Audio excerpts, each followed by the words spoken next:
Yeah, you know what time it is. No scripts, no filters, no fear. We said what we said and meant that. Off the record. Off the record, yeah, we keep it real. No filter, shit, we say what we feel.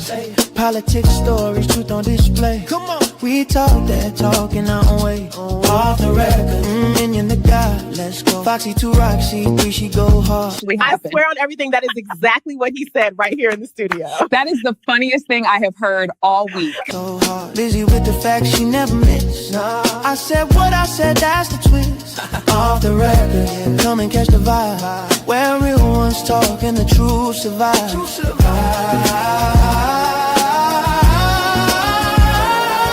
Late night truth, we don't just speak.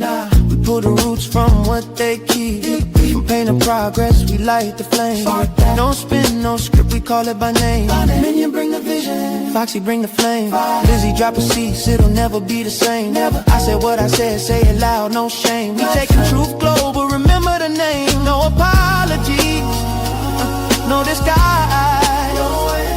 Just soul and purpose in our eyes. We move with power, bold and free. Say it loud, you gon' feel this energy.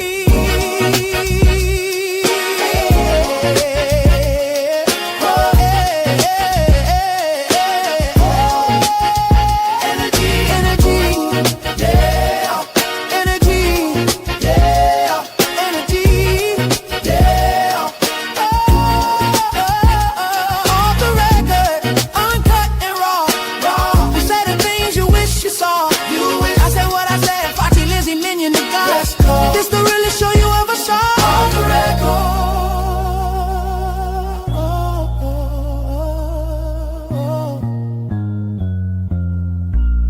We said what we said. Off the record.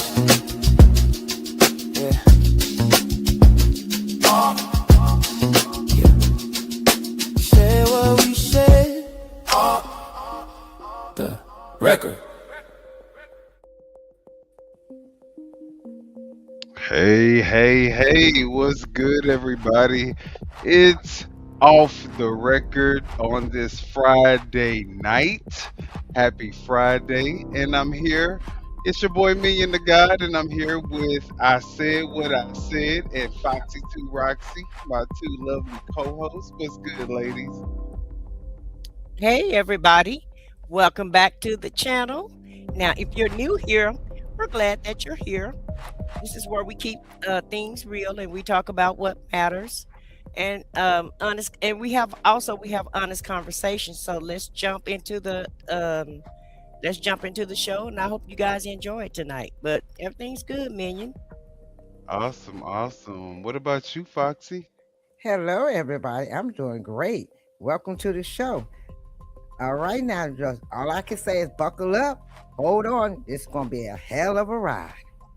Yes, indeed. We're going to talk about a lot of stuff today, guys. So before we get into the show, please do us a huge favor and hit the like button. Share the video if you haven't. It really helps the, algorithm and all that good stuff. And subscribe to the channels if you haven't done so. Make sure you subscribe to I Said What I Said, Foxy 2, Roxy 3, and of course, Off the Record.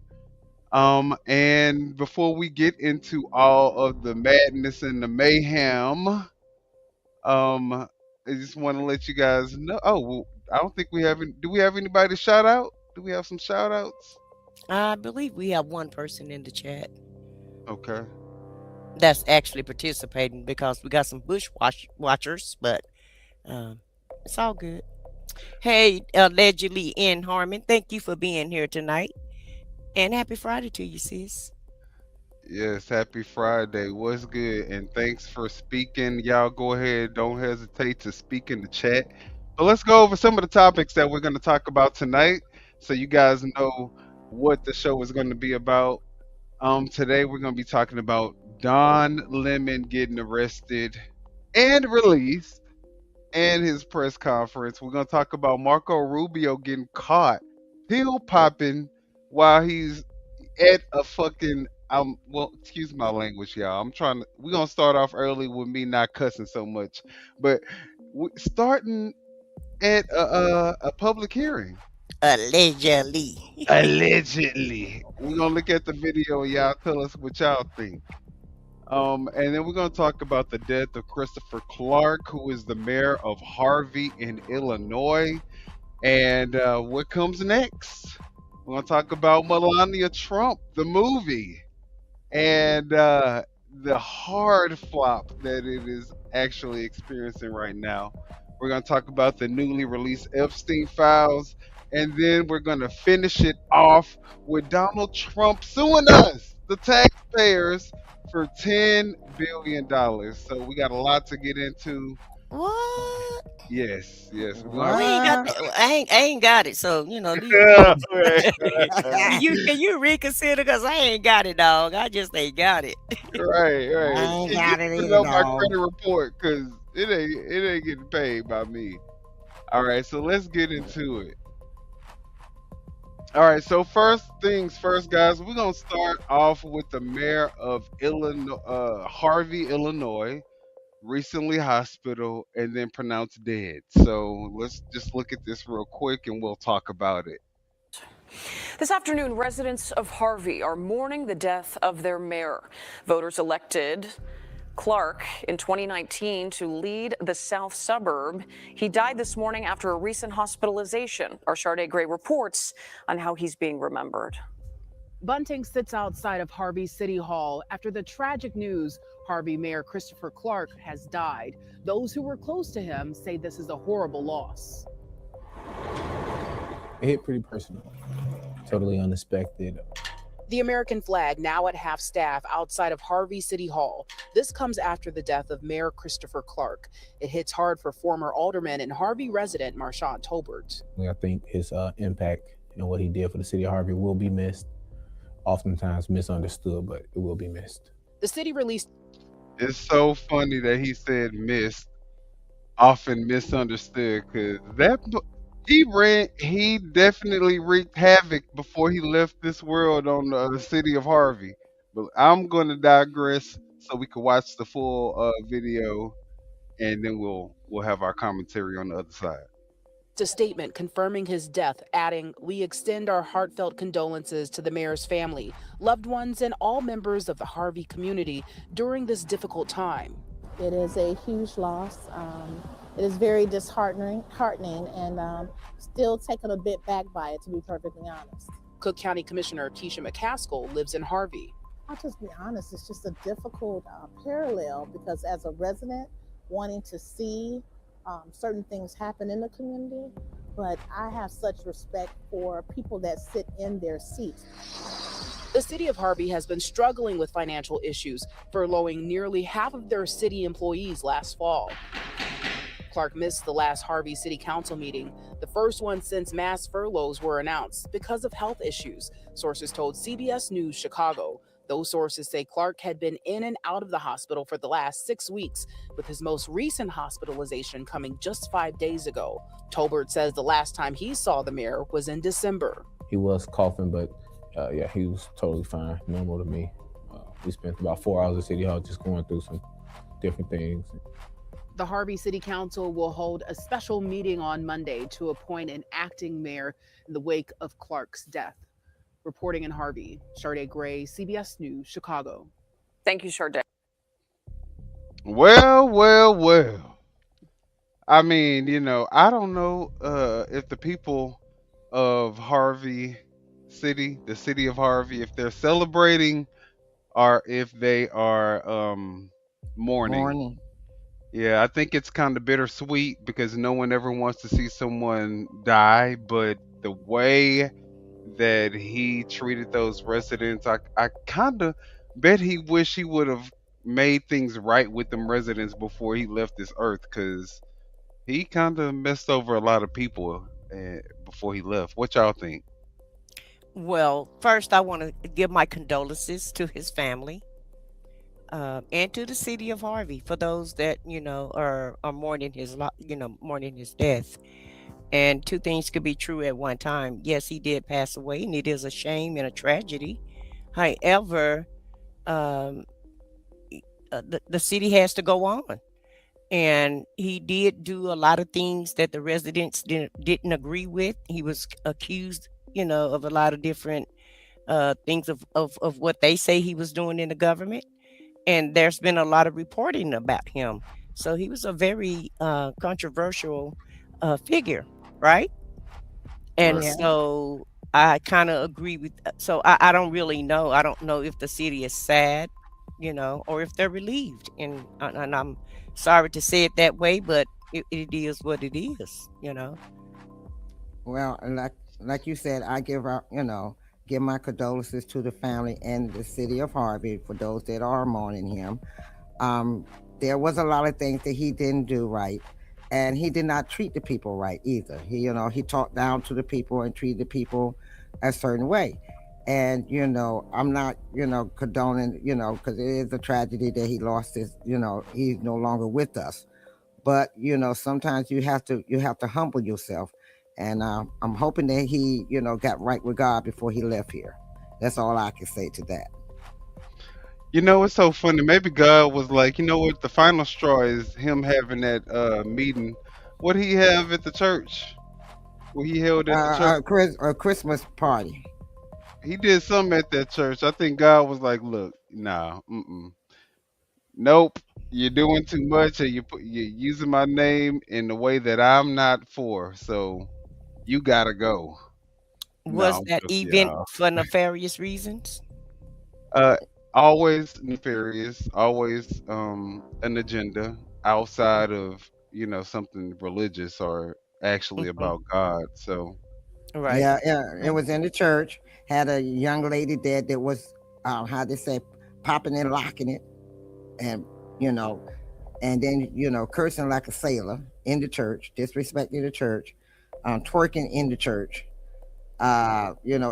Certain things you have to give God honor, and that was a little too much.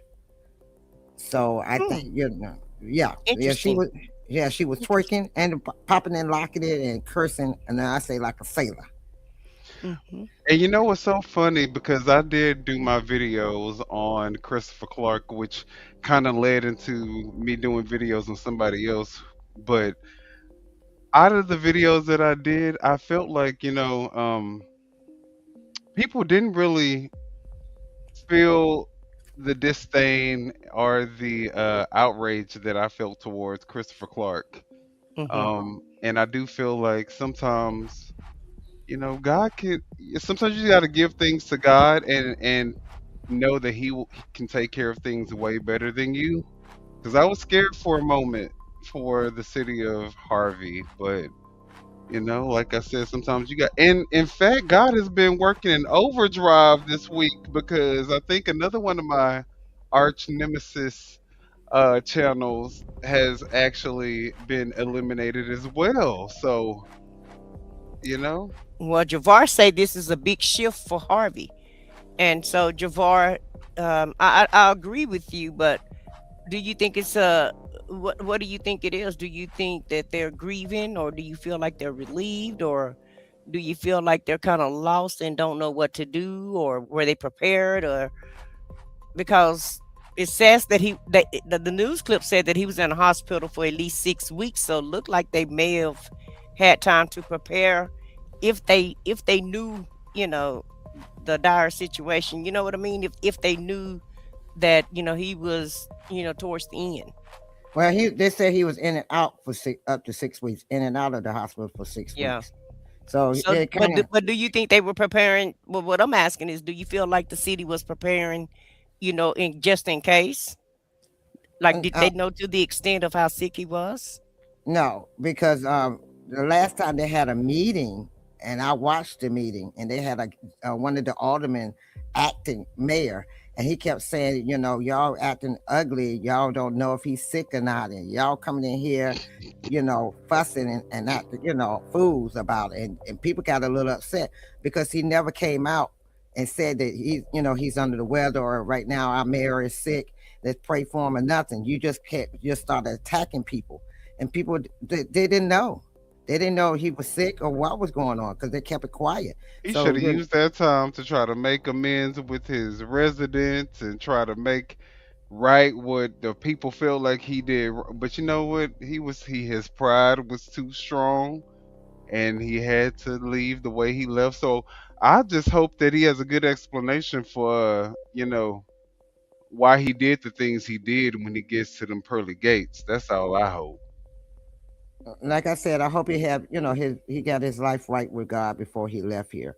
We can only pray and hope that was happened. But like I said, the city didn't know. They had no idea. They kept them in the dark. The people that might have had an idea, they kept them in the dark. And from the last meeting, so that mean they scrambling then. They're yeah, scrambling. now they're Hmm. scrambling because they got Exactly. because it's like, well, what we're gonna do now? Mm-hmm. So And Yeah. he knew it. And he knew that he Mm-hmm. was about to and be that guy stripped. that was acting knew this, but he didn't say nothing. He just kept saying, well, y'all don't know if he's sick or not, and you don't know if the man is real sick or not, and he just kept saying it, but he would never tell the people, look, our mayor is under the weather, or our mayor is sick at this time. Right now we need to come together. Nothing. Well, one of our commenters said that he's not gonna lie. He kind of pictured that he was sick. He said, "Well, I ain't going to lie. I kind of pictures that he was sick because he was losing weight. So he kind of figured that he was sick because of the weight loss." Yeah, but you know what I'm saying? He should have still he we shouldn't have to assume. He should have came out, told the people he is the mayor. He should have prepared everybody, Hmm. and on top of that, he should try to make amends with everybody. This is your city that you running, and you know that you about to die. Come on now. Right, right, yeah. So on that note, he did have time. So you know, Right. maybe He- maybe I guess he did it in private. I don't know. His I don't know if pride. that's He gonna was too work. prideful. He was too prideful. So you know what? Enough about him because he is Right. gone. And the other Mhm. channel, like I said, that I will not name, is gone. And God is working in overtime. In fact, Mm-hmm. look at this, y'all. Look at this coon, Nicki Minaj, because she has said something about God too, and that's just my opinion. I'm calling her what I think she is. A raccoon. All right, so let's look at this. And get your motherfucking feelings hurt. But it's old motherfucking K. Cause Barack needed a Michelle, bitch. And Bill needed a motherfucking Hillary, bitch. You better pray to God you don't get stuck with a motherfucking Melania. You niggas want brainless bitches to stroke your motherfucking ego? Well, fuck you, nigga.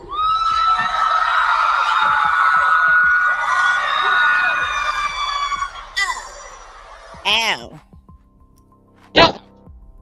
She snapped that neck, didn't she? Snap, Yeah, snap, yeah, snap. Now you yeah. understand. You kiss your forehead. Kiss my forehead. Now they kissing and holding hands and shit. Is she the new Melania? Maybe she trying to take Melania place. Child. Maybe. Uh-oh. Let's look at this just one more time because I don't think y'all understand. This is hilarious to me. And get your motherfucking feelings hurt. But it's old motherfucking K. Cause Barack needed a Michelle, bitch. And Bill needed a motherfucking Hillary, bitch. You better pray to God you don't get stuck with a motherfucking Melania. You niggas want brainless bitches to stroke your motherfucking ego? Well, fuck you, nigga.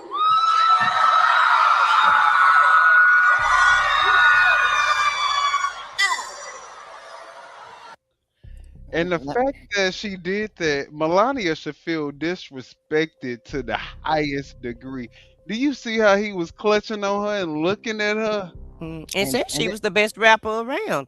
And at the end of the day, um, this is who MAGA have to represent them now. They're proud to have her as a member of MAGA.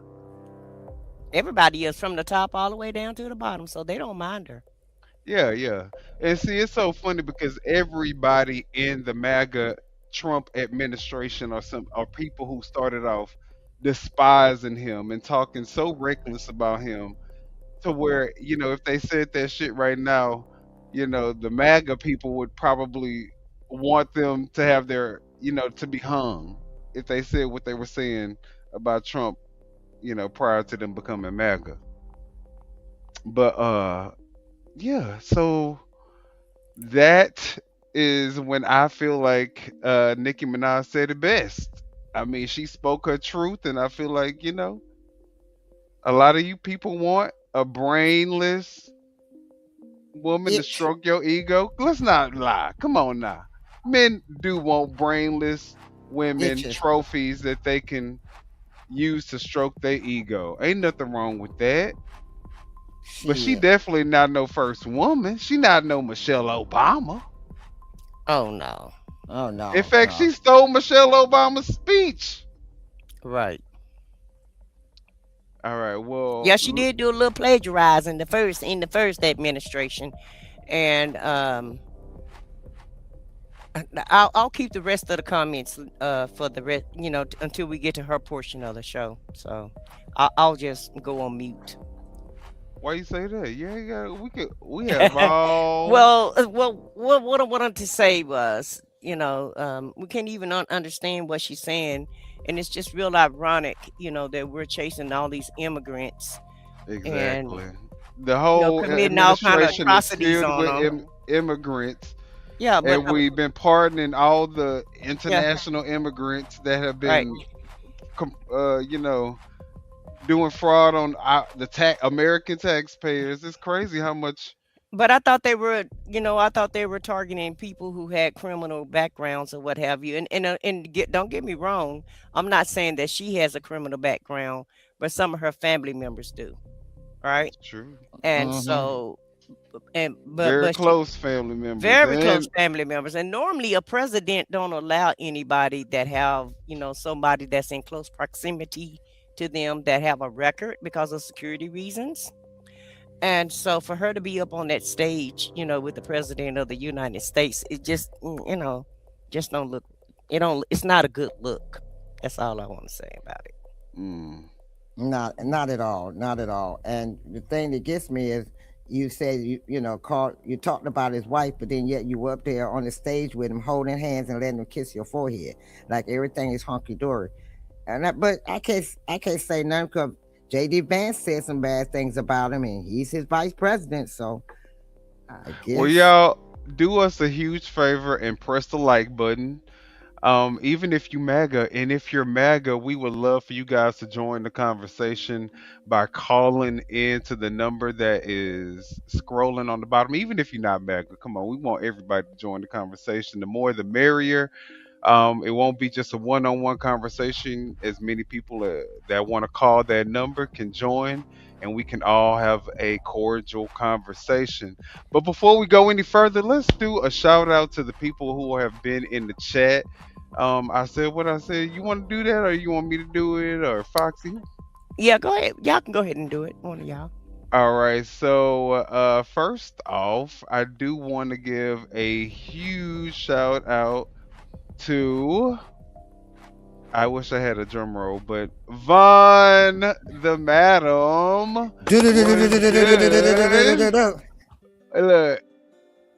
Oh wait, no. Oh, I put the wrong. See, I put the wrong background music on. Okay, there we go. There we go. Bam, bam. Hey, we hey, got Javar Ellis in the building. What's good, Javar? Then we got Nunu JK2KH. We got Tracy in the building. What's good, Tracy? We got Last Beacon. What's good, Rico? CLS. Cross Country Cruise Her. So good to see you here with us in the chat. We got Last Beacon, which I already shouted out. Then we got Boy Eats World. Okay. Mm.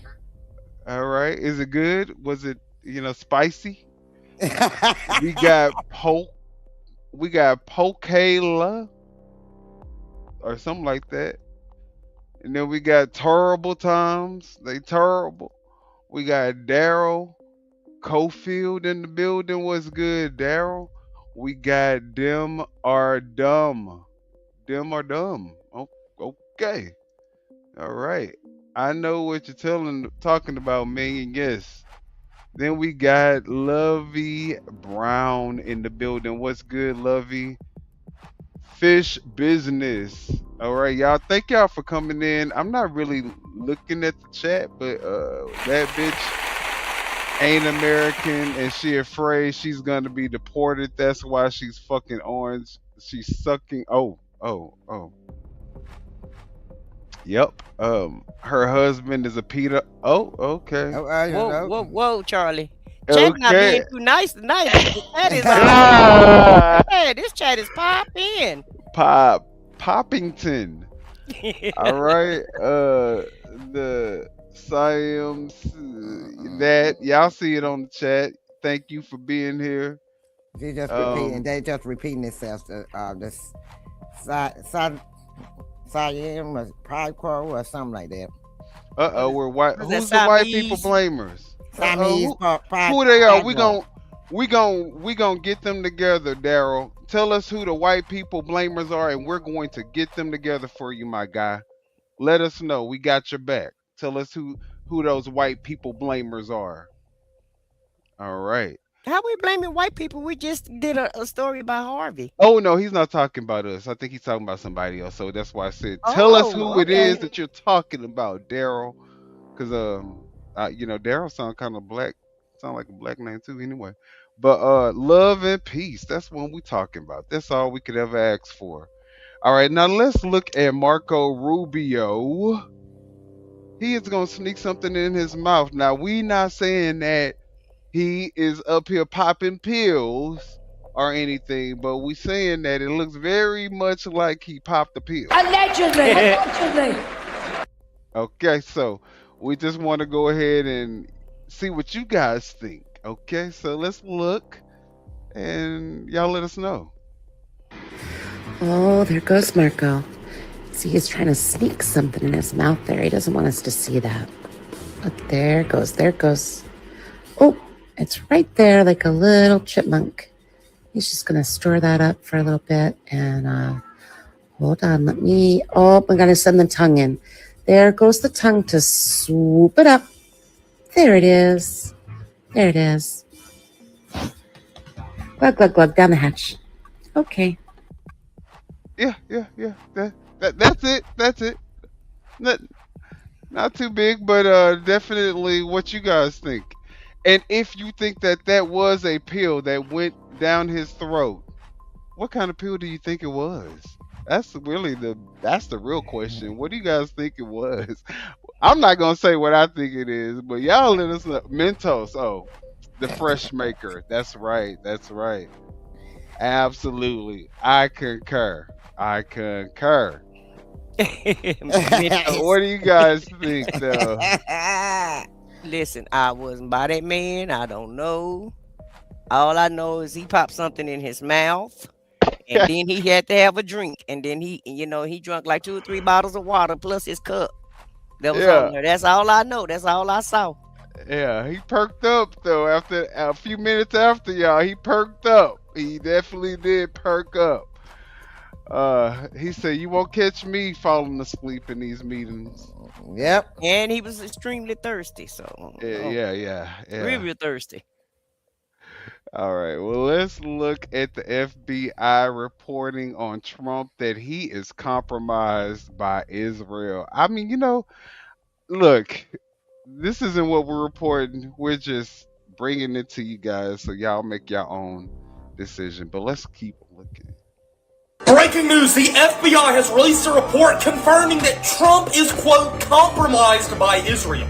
Read this right here in the red. Quote, Trump has been compromised by Israel, and Kushner is the real brains behind the organization and the presidency. This is from a declassified FBI report on the Israelis, where they say that Trump is compromised and his son-in-law, Jared Kushner, is running the country. The same Jared Kushner that is in Israel on the Gaza peace board.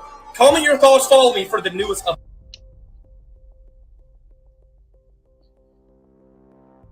All right. Well, do we think Trump is compromised by Israel? I mean, it is kind of crazy that his son is on the board of peace for Gaza. I mean, that is kind of crazy. And is building real estate out there. And his sons. Well, it's just weird, to have all this family doing Ties, business. right? Yeah. This family doing all this enormous business while globally that they've never done. Right, and they're capitalizing off of the presidency, in my opinion. And so, the Republicans had a heart attack when Hunter Biden was just over a board in Ukraine. Yeah. And let's not talk about that computer of Hillary's. Yeah. Oh my God, Hillary had a computer. And they went berserk over some emails. Yeah. And it was Hunter Biden that had the computer. Remember that what's her name? What is the dipwit? No, Bad Bill. Hunter Biden had a computer, but they were concerned about Hillary's emails. Remember? Right. They were concerned about her email. They were concerned about Hunter Biden. Remember, because what's her name? Bad Bill Butch Body was showing all the explicit, exotic pictures of him. Mm-hmm. And she was showing the actual pictures that was on the computer. Yeah, in the hearing. Right. She had the pictures of when they had a congressional hearing. So yeah, I totally know what you're talking about. And then but you ain't saying nothing about what's going on over there with all this being on the board over there and sending out, getting all this information out to them. And okay. All right. I'm still stoned over the $1 billion that he's made since he's been in office. Oh, way over one. It's like $5 billion in wealth that he's accumulated since he's been in office. Now he's suing us, which we're going to get into a little bit later on, for $10 billion. And of course, he sues everybody who says anything negative about him. So, it's kind of giving very much, Nazi, authoritarian, fascist, dictator, all that good stuff. It's giving all that, but the people are still going to defend it to the bloody death. They're going to go out and even purchase guns to defend him making as much money as he possibly can while we continue to struggle on day to day, just regular everyday things. So but let's watch Melania's ad. She's placing it on Craigslist to get people to watch her documentary. So it's insane. Let's see what this is talking about. Yo, Melania Trump may be having the worst day of her life right now. And that's saying something, because she's married to this.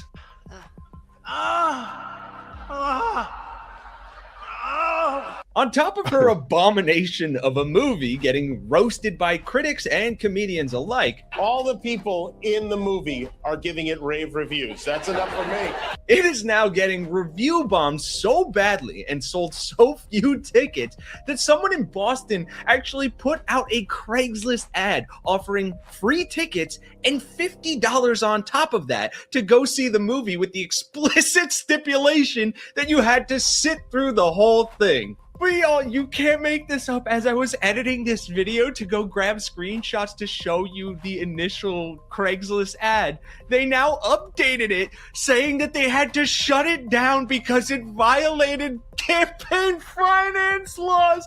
This is too good. I genuinely don't know what's more humiliating now, this or the actual reviews from people who didn't even watch it but are joining in on today's nationwide ICE protests. And as if all that wasn't enough to make Melania want to self-deport to Slovenia out of shame, the latest tranche of Epstein documents also revealed a gushing love letter from Melania to Ghislaine Maxwell, and it does not look good. Obviously, lots to get to here, folks. Finally, some happy news, and let's really stick it to MAGA and Melania by making this video get more likes than Melania gets paid viewers. And be sure to subscribe to Really American on YouTube and Substack to join the growing resistance. We're almost at 1 million strong. All right, guys. Of course, we ought to tell you to go ahead and like their video and subscribe to their channel. Who is this guy? What's his name? It's the Kenny channel is Hesse? called- Yeah, Kenny Hesse, and the Oh, channel Really is called American? Really American Media. Nice. All right, y'all. Support that guy. And we couldn't have done it without any of y'all. We appreciate it. Now, after it was revealed that people weren't exactly storming the theaters to see the Melania movie, according to the Telegraph, so far just 2 tickets have been booked for the 6 p.m. showing at the View Cinema in Islington on its opening night. But there is still time, Nick. some MAGA sycophant or deep state operative in Boston, you let me know which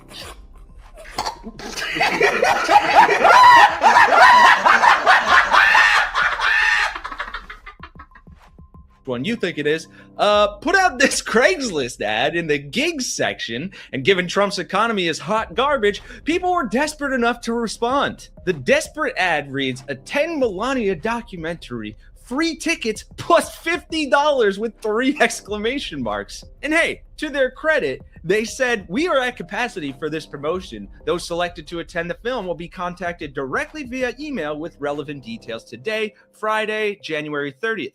We're working to finalize arrangements now. That text was added after the fact. The original reads, a 10 Melania documentary at any Boston area theater during opening weekend. They had to specify this upcoming weekend, free tickets plus $50 per seat occupied, though they've stipulated pretty clearly must remain in seats for entirety of the film. And the way that reads, it's almost like if you go to the bathroom or something, they're gonna be like, you didn't stay in the seat, so no $50 for you. And knowing any kind of Trump supporter, that's definitely a grift or scam they would run. And I cannot believe it, the grift didn't even work. That is so funny that he said that, because I could definitely see them doing something like that. Saying, you went to the restroom, you went and got some popcorn. I can't believe he actually got the actual Craigslist update. Right, January 30th. That's crazy. Right. So this is for today. Well, I'm just saying the Craigslist, the original post. Right, and it was updated. Right. Listen to this. I was literally editing the video and went to pull up the original for screenshots, and it's been updated again. And they said, thank you for your interest in Melania 20 Days to History. We had an incredible response to this offer, and we were excited to provide true American patriots the opportunity to attend the best documentary ever created while providing some much needed relief for Biden's economy. However, due to widespread coverage and backlash surrounding this offer in the fake news media, Council has advised us that the proceeding would run afoul of campaign finance laws. Not that Trump ever gave a shit about those. Considering the funding of the film by Amazon, we were shocked to hear this, but cannot take the risk. Therefore, we are unable to move forward. As usual, this is the fault of the lunatic left and their corrupt election laws. They hate America and will do anything to destroy this country. On the bright side, this incredible film is now sold out everywhere. No, it's fucking not, dumbass. Everywhere. With box office success like no one has ever seen. Like no one has ever seen. And it's sold out everywhere. I'm telling you right now. Oh my God. And baby, this post will be believed. They'll believe this post. It would be believed. Now, they weren't going to believe that it was an actual post on Craigslist, right? MAGA probably wasn't going to believe that.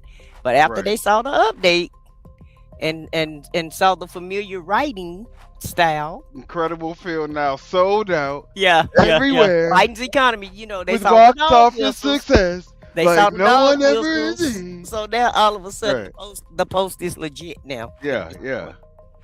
That Guarantee is you. hilarious.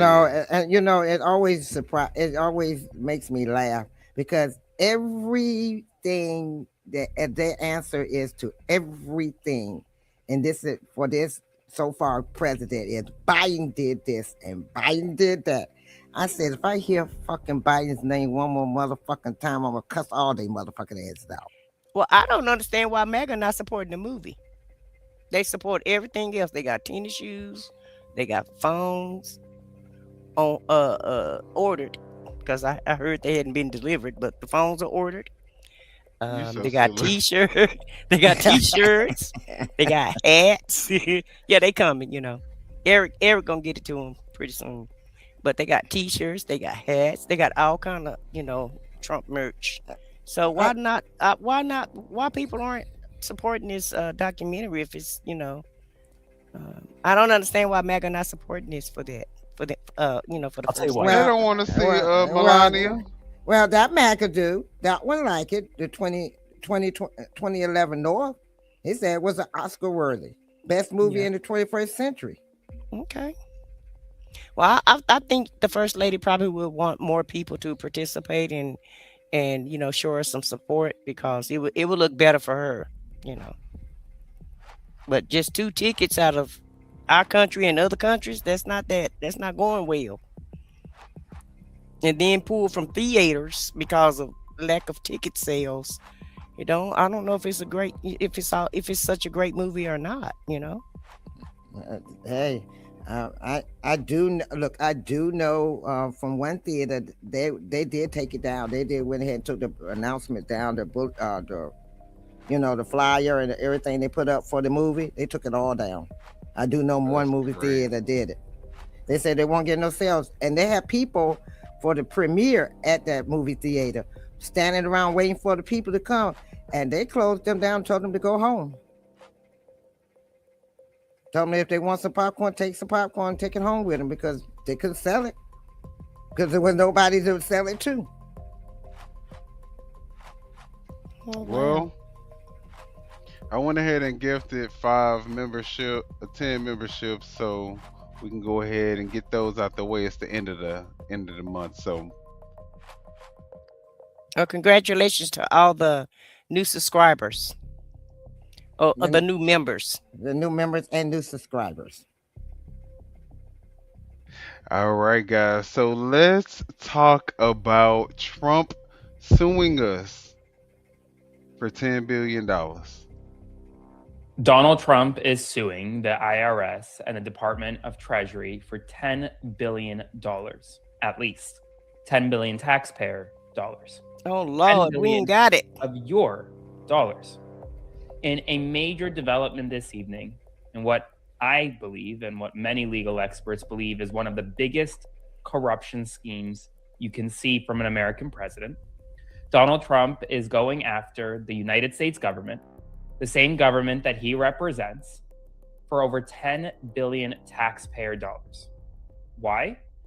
Because he believes he was wronged, he was aggrieved when a federal employee leaked Donald Trump's tax returns to the New York Times, ProPublica, and others. I'm going to get right into it. Make sure to like, comment, share, and subscribe. You may not like this news. Y'all hit the like but button. You need to like the video because people need to see this for what it is, corruption.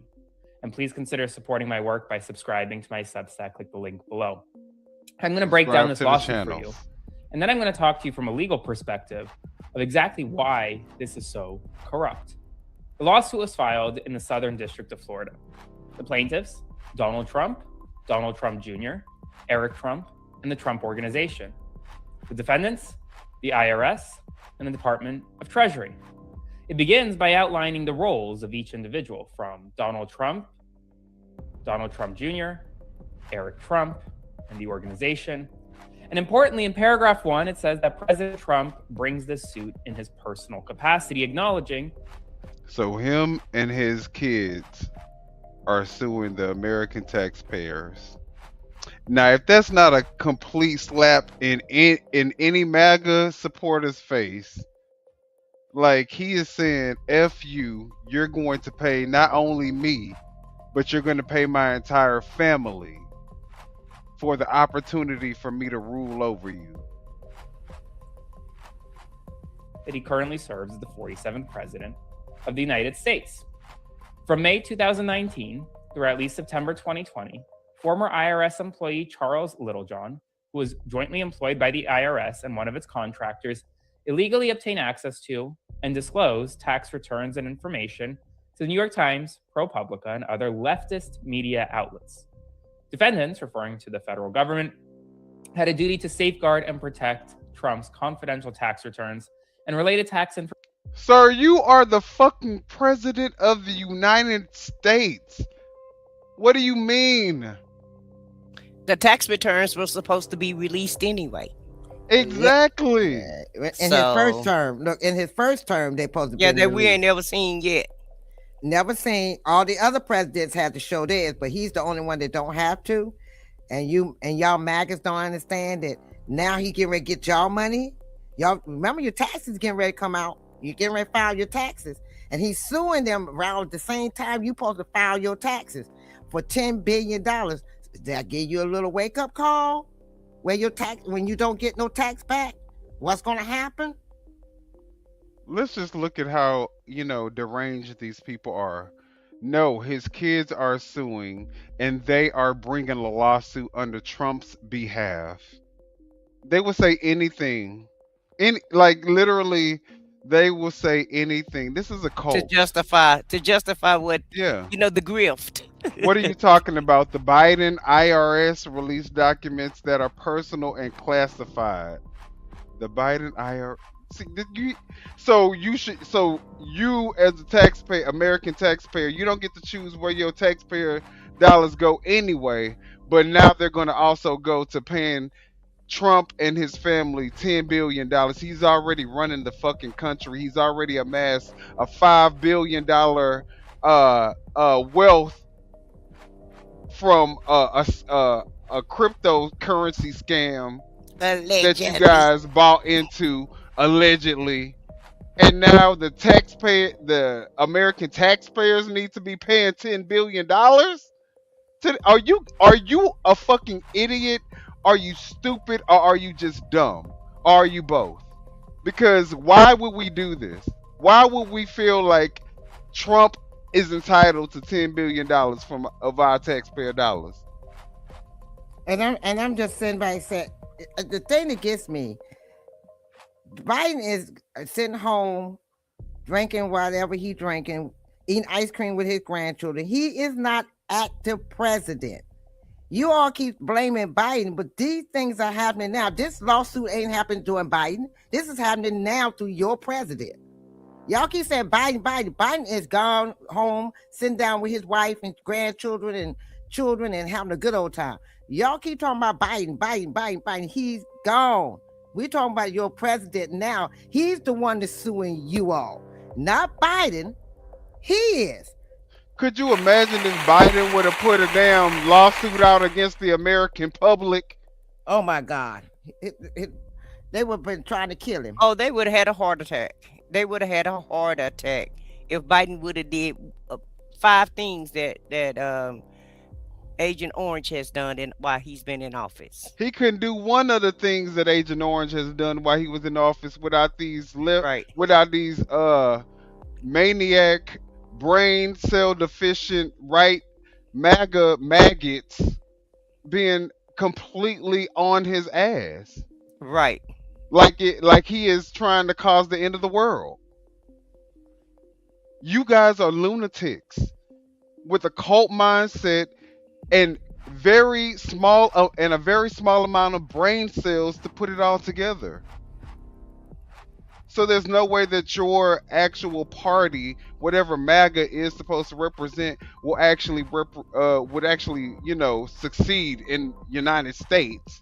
But for some reason, we got to this point. So that's already room for us to be questioning what the hell is wrong with the American public to elect a 34-count felon to be the ruler of the fucking nation. That's the first thing. We need to address that issue.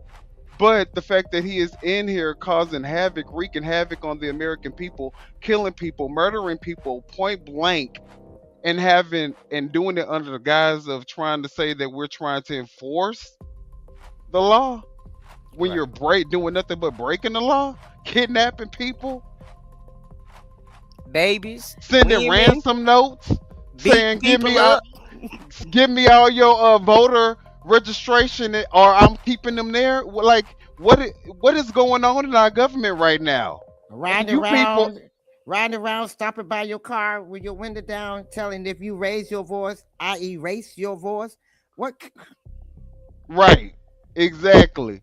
Knocking on people's doors, trying to go into people's houses with an administrative warrant. Like this is not America.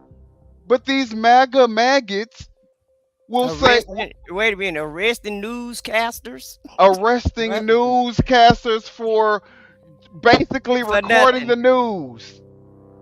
And I'm like, what do it take for you all to get it in your head that he's not looking out for you?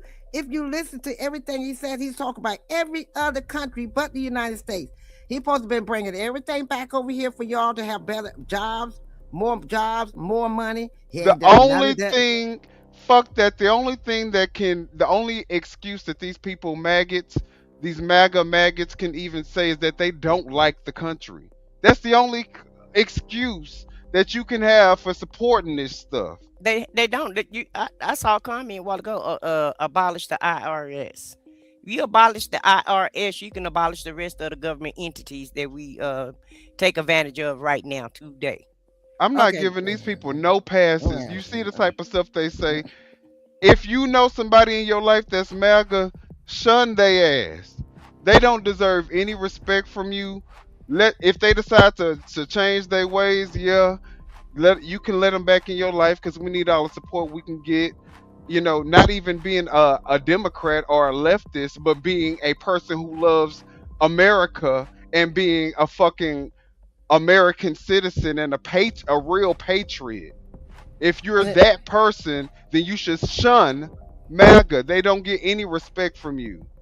and then the thing that gets me is y'all keep saying Biden did this, but Biden did it, but Biden did it, but Biden. Okay, but Biden is gone. This is a year into this administration. What have they done that you don't like? We said some things that we don't like about what Biden did. Can you say the same about what y'all king or y'all God is telling you that he did wrong? I ain't heard none of you say nothing about why he's done wrong yet. Everything he has done perfect. And ain't a perfect person out here. Well, they need a boogeyman. They need a While boogeyman. because guess what? When he gets that settlement for $10 billion, guess what? All of you, regardless of if you're MAGA or not, you're paying it. It's coming out of your tax dollars. Right.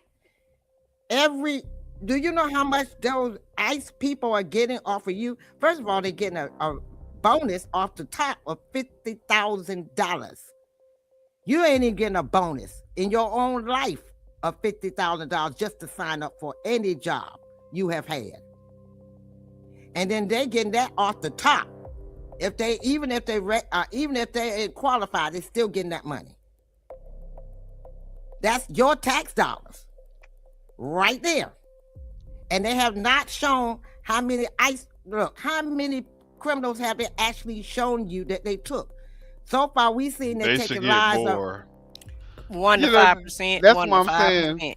This is the reason. This comment right here is the reason why I say just shun them, because there's no sense. I mean, there's no point in trying to talk sense into these people. These people are the scum of the earth.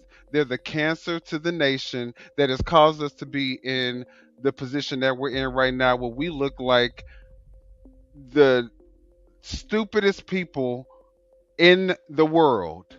Every country is laughing at us right now. right. And then you said the tax dollars went to the Somalians. Do you realize that happened 2 years ago? They just bringing it up now. What they doing is giving y'all a whole bunch of boogeymans. And y'all have not seen any proof of that since he's been in office. They know Listen, You goddamn right. You should pay reparations. If we can pay $50 billion to these other fucking countries, and we can do all this other shit for Israel and all these other fucking countries, yes, and Venezuela and all these other places that we spending our tax dollars to, yes, you should pay and now you want to pay $10 billion to Trump. Yes, you should pay reparations. Goddamn motherfucking right. Now let's go ahead and go to the next slide. Finish this one up. Look, I ain't mad, but I'm just saying, yeah, I can get crunk. We can get the shit popping. Yeah, I Nation from understand. such unauthorized inspection. Accordingly, they were obligated to have appropriate technical, employee screening, security, and monitoring systems to prevent Little John's unlawful conduct. Defendants failed to take such mandatory precautions. Now, the lawsuit outlines how Mr. Littlejohn has admitted that he disclosed to outlet ProPublica Trump's information. It goes on to say that ProPublica, quote, falsely reported that Trump's leaked confidential tax returns contain versions of fraud. It's not false reporting, it's true. It goes on to say that the IRS and the Treasury Department have caused Trump and the organization reputational and financial harm, public embarrassment, unfairly tarnished their business reputations, portrayed them in a false light, and negatively affected President Trump Portraying you in a and false other plaintiffs' light? public standing. Or is it Their just failures so have caused exposing? significant and irreparable harm to plaintiffs, their reputation, and their substantial financial interests. Here's where it gets interesting. This court has already held these alleged facts sufficient to support defendants' liability for violations of Section 6103 of the Internal Revenue Code. As to plaintiffs, the facts are even more egregious and warrant swift and sweeping relief to remedy the breach of plaintiffs' rights under federal law. Let's take a look at what remedy Trump is seeking. First, declaring that the IRS and the federal government willfully, knowingly, and or by gross negligence, unlawfully accessed and inspected his confidential tax return information in violation of 26 U.S. Code Section 6103. 2, declaring that defendants willfully, knowingly, and or by gross negligence unlawfully disclosed confidential tax returns in the same violation. 3, they want the court to award Trump, pursuant to 26 U.S. Code Section 7431C1, the greater of either $1,000 in damages for each unauthorized disclosure of their tax return information, including each subsequent disclosure by third parties and by many other print, broadcast, cable, social media, and other platforms, which amounts to at least $10 billion. That is insane. So they're saying $1,000 in damages for each unauthorized disclosure of their tax return information. First off, it's authorized because you're the fucking president of the United States. It's authorized. Just on that premise alone. Wait a minute. You see everybody else's taxes, but we can't see his. So he better than everybody else. He above the law. Right. Everybody else got to show their taxes. We got to get audited. We got to get punished and dinged for what we haven't done right in our tax. But yet he can't. Nothing about his taxes can be revealed. Okay. Well, every other president showed their taxes. Right. So, even the Republicans, the MAGA, even the Republican presidents showed theirs. Well, this is just another way to grift the public, another way to make money, and probably another lawsuit that's probably going to be struck down. More than likely, he probably don't have any standing since, all other presidents produced their tax records and it wasn't, against the law. So I don't feel like the lawsuit going to go anywhere, but he's Trump. He's going to try it. That's just what he does. And that's just another tier from us seeing what's really going on. The Trump with State Files. Now, exactly. Yeah. More hidden secrets. A deflection. More hidden secrets. And and they using everybody, all these people that's coming on here. Well, Biden did this, just like this one saying Pelosi did this, and Obama did this, and that person did that. Okay, but we're not talking about the past. We're talking about what's happening now. This is what is happening to us now. This man wants $10 billion now, not last year, not when Biden was in there, not when Obama was in there. He's in here, and he wants $10 billion of your tax money in his pocket. What do you don't understand? Hey guys, if y'all want to join the conversation, you're more than welcome. If you don't want to get on camera, to call that number. And if you do want to get on camera, or if you want to join the conversation and stream, you're more than welcome to join the conversation using the link down below. All right. So we're gonna keep watching, but yeah, if you're a conservative and you feel strongly about what Trump is doing, and you're in the affirmative for Trump, then we want to hear from you. Or the actual damages sustained by plaintiffs and all related entities, which also amounts to at least $10 billion. Now they go on to say they also want attorney's fees. They also want damages pursuant to 7431C1B2 because the information was disclosed due to willful or gross negligence. Pay damages under the Privacy Act and interest. Willful or gross Let's talk about negligence. this for a second, because I don't think people realize how big of a deal this is. And honestly, the outrage meter should be at a 10 out of 10. Hello. And I know I say that often, but here it is. Donald Trump is suing as president of the United States. He's currently the president of the United States. He's suing as a private citizen, the IRS and the Treasury Department. Okay? Who represents the IRS and the Treasury Department? IRS attorneys, Treasury Department attorneys, sometimes the Department of Justice. Okay.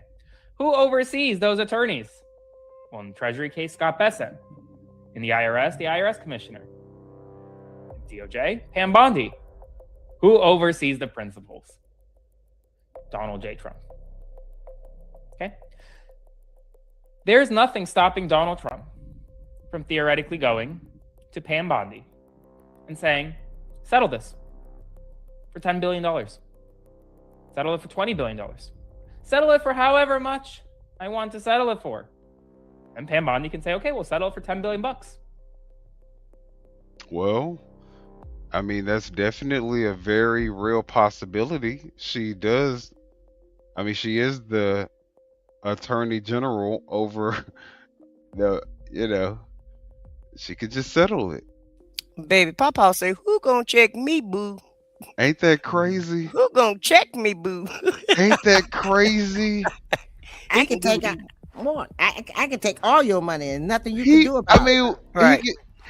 He's starting off with 10 billion, but who's to say he won't end up finding the? Because I mean, didn't he try to sue us before for like 300 million or something else? And now he's suing us for 10 billion.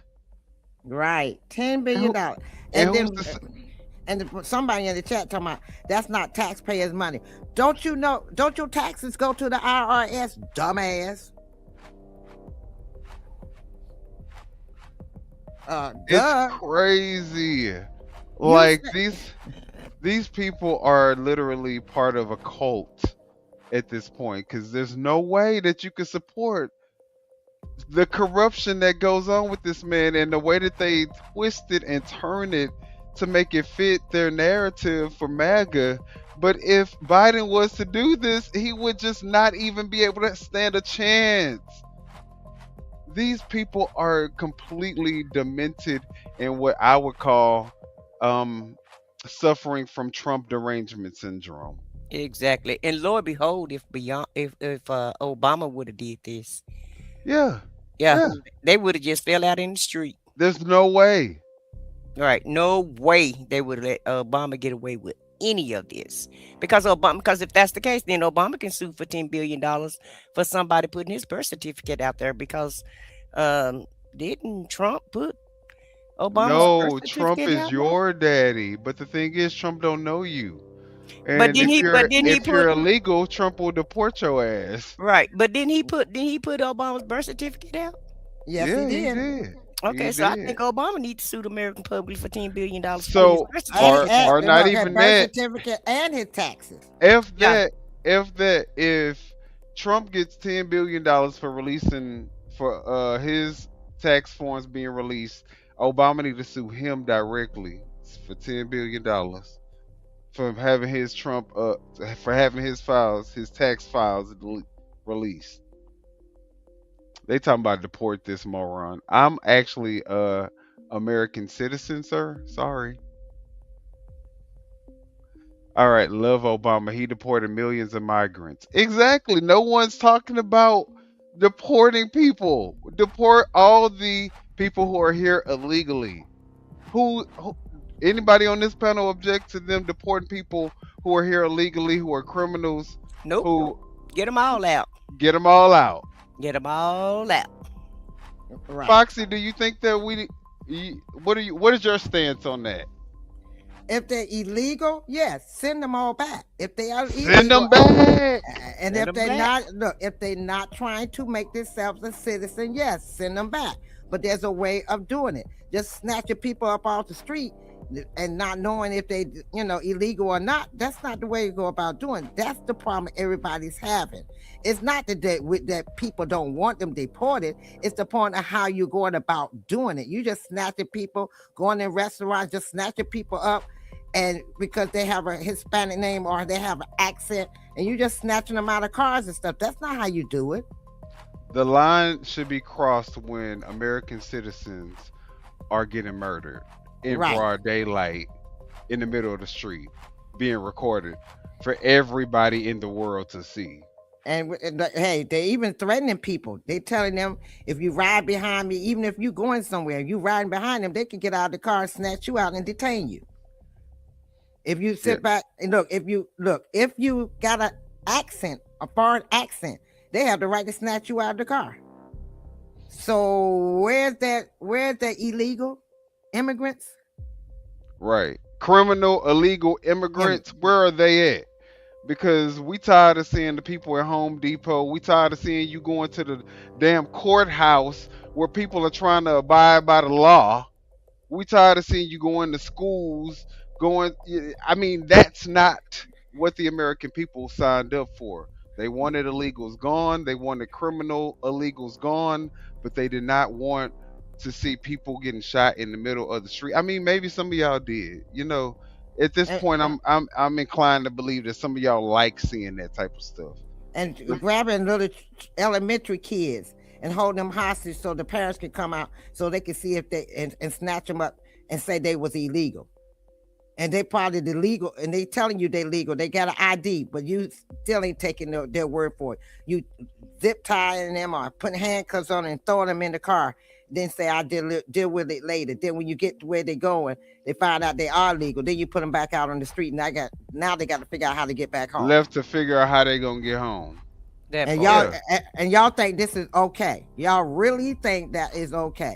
No humanity, no compassion, no justice. Really doing it the illegal way. Nothing about this is legal. I thought MAGA and the Republicans love the rule of law, but I can't tell now. Obama got rid of so many. Right? The red people, the right side are the Second Amendment queens, the Second Amendment kings. Yes, they love the rule of law until the law have to apply to them. Then it's a difference. Then it's okay. And this person said, open your house. Why they need to go in my house for? I'm an American citizen. Why they need to go in my house? Why should I open my house? Open your damn house. Well, let's get back to the presentation. We almost done with this video. Where does that money come from? You. That money comes from you, the taxpayer. The taxpayer will have to front the bill for this violation. Now, am I saying that it was right for someone to leak Trump's tax returns? Theoretically, no. That is a violation of federal law. And Little John was held accountable for that. But should the president of the United States be suing the federal government that he oversees in an effort to get a massive settlement, billions and billions of dollars to enrich himself? The answer to that is also no. This, to me, is arguably one of the biggest corruption schemes to date. And it comes after Trump has long wanted to fight the federal government for a whole host of issues that he seems aggrieved for, trying to pocket that money in the process. But that money is your money. What do you think $10 billion can go for? $10 billion can pretty much fund Medicaid for a long time. Okay? $10 billion is a massive amount of money. It's more than Donald Trump's entire net worth. Now, do I think he's going to get $10 billion? No. Do I think he's going to get anywhere close to that? Probably not. I don't know what will happen with this case moving forward. But what I do know is that this is an effort at corruption. This is an effort at conflict of interest. And it's clear as day. And I'll say this to any reporter out there watching this, be like me and call it out. This is not a time to say, oh, this is a normal lawsuit filed by a president of the United States. No, it's not. It's not a normal lawsuit filed by the president of the United States. It's not a normal lawsuit at all. It's corruption in daylight, in broad daylight. And we need to call it out. So I hope you'll joining me in doing so. As always, make sure to like, comment, share, and subscribe. I'll have another update for you very soon. Stay tuned for more.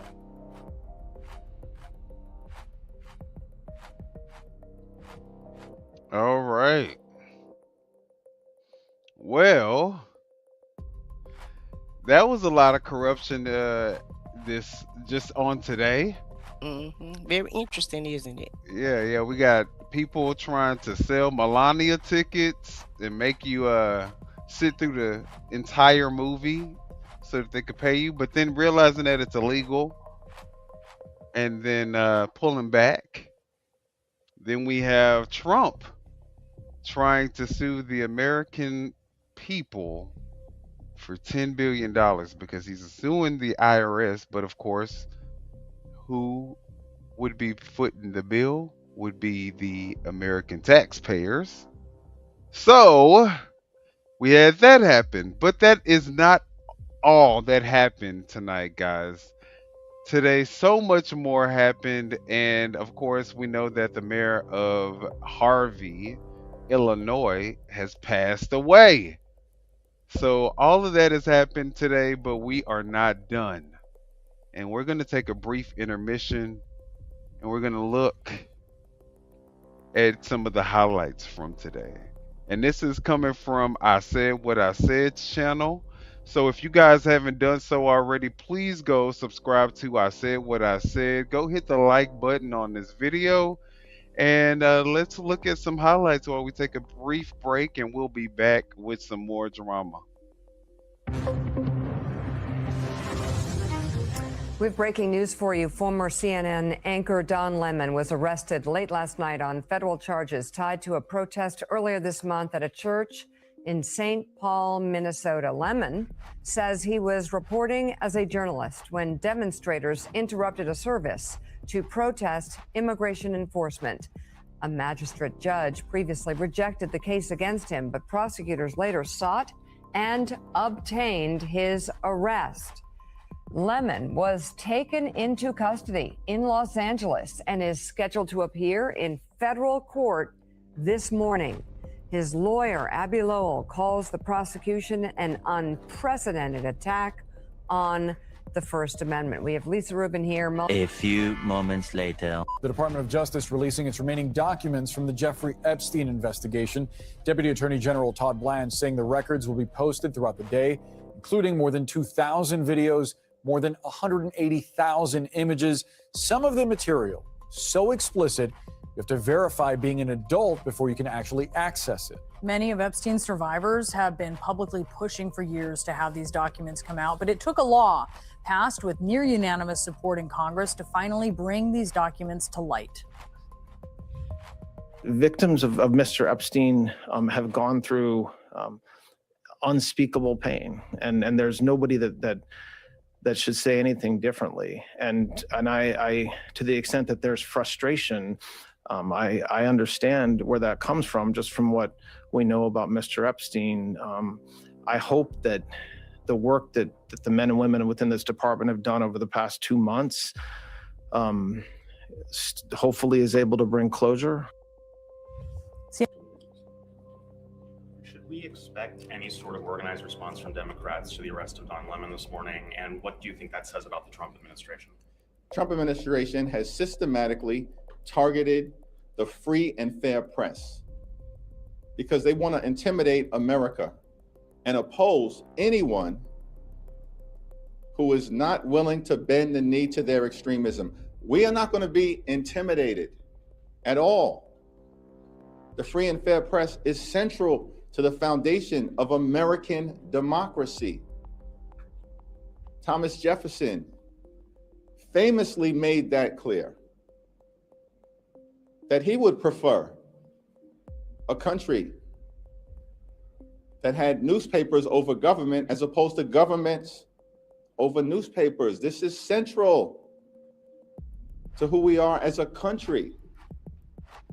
And so Don Lemon, we know, is an accomplished journalist who was doing his job as part of the free and fair press. There's no legitimacy, no basis to Don Lemon's arrest, no basis to the arrest of the other journalists. And the American people are not going to stand for it. And House Democrats are going to stand up for them. And the rights of the free and fair press as central to American democracy and our values in terms of who we are. But how? I issued a statement as it relates to where we are right now. It just happened. And so we haven't had an opportunity, even as members of Congress, to talk to each other about next steps. But of course, next steps will be forthcoming. The Minneapolis shooting has renewed a debate over the Second Amendment and concealed carry laws, but this time the political roles are reversed. The right to bear arms has been a Republican Party big issue for decades. Conservative politicians have strongly defended the Second Amendment by successfully passing gun rights laws such as concealed carry in every state. Minneapolis shooting victim Alex Preddy was legally carrying a firearm, but top Trump administration officials say he did not have a right to do so. You cannot bring a firearm loaded with multiple magazines to any sort of protest that you want. It's that simple. However, President Trump supported Kyle Rittenhouse after he shot and killed two men who tried grabbing his gun during a Kenosha protest following a police-involved shooting. Some January 6 rioters were armed, and many Republicans supported this Missouri couple who pointed their firearms at George Floyd protesters. It's the height of hypocrisy, which continues out of the White House, scrambling to find some reason to show why these agents were justified. Former Illinois House Republican leader Jim Durkin says the hypocrisy surrounding the Minneapolis case will continue to fracture the Republican Party. And while it took over 20 years to pass a restricted concealed carry law in Illinois, residents have a right to carry a loaded firearm to a protest. Minnesota shares the same right. Mr. Preddy was not violating the law in terms of the Second Amendment. He had a constitutionally protected right, and the law in Minnesota did not prohibit him from carrying a firearm down there. But former FBI agent Rob Chadwick, who now works for the U.S. Concealed Carry Association, says the law gets dicey if the armed person inserts themselves in a law enforcement operation. USCCA and a growing number of Republicans are calling for a full investigation into Preddy's death. When you take that step and get involved physically in a law enforcement action, it is incredibly dangerous, and unintended consequences do happen. Meantime, White House spokesperson Caroline Leavitt says today that President Trump absolutely supports the Second Amendment for law-abiding Americans, but not for people who impede immigration enforcement operations. Thank you, Mr. Chairman. Edward Lawrence from Fox Business. Has the effects of tariffs already moved through the economy on prices? A lot of it has. So basically, there are many different estimates, and they're all highly uncertain, but most of the overrun in goods prices is from tariffs. And that's actually good news, because if it weren't from tariffs, it might mean it's from demand, and you know, that's a harder problem to solve. We do think tariffs are likely to move through and be a one-time price increase. So most of the overshoot, if you were to take that out, you'd get, and you would, I mean, inflation, core PCE inflation is running just a bit above 2% x the effects of tariffs on goods. And the other good news is, if you look away from goods and look at services, you do see ongoing disinflation in all the categories of services. So that's a healthy development. So that's what's going on. The expectation is that we will see the effects of tariffs flowing through goods prices, peaking, and then starting to come down, assuming there are no new major tariff increases that are begun. And that's what we expect to see over the course of this year. If we see that, if we see that, that would be something that tells us that we can loosen policy. Also, if we see something that suggests that the labor market is not stabilizing, that in fact the downside risks reemerge or the data just get worse, we'd have to look at both of those. We have a two-sided mandate. If I could, if President Trump does pick a new Fed chairman before May, what does that look like? How would you work with that person, and what does that transition period look like? I don't have anything for you on that. That will depend on Congress's actions and things I can't speculate on. Howard. Hi, good afternoon, Dina and Pat.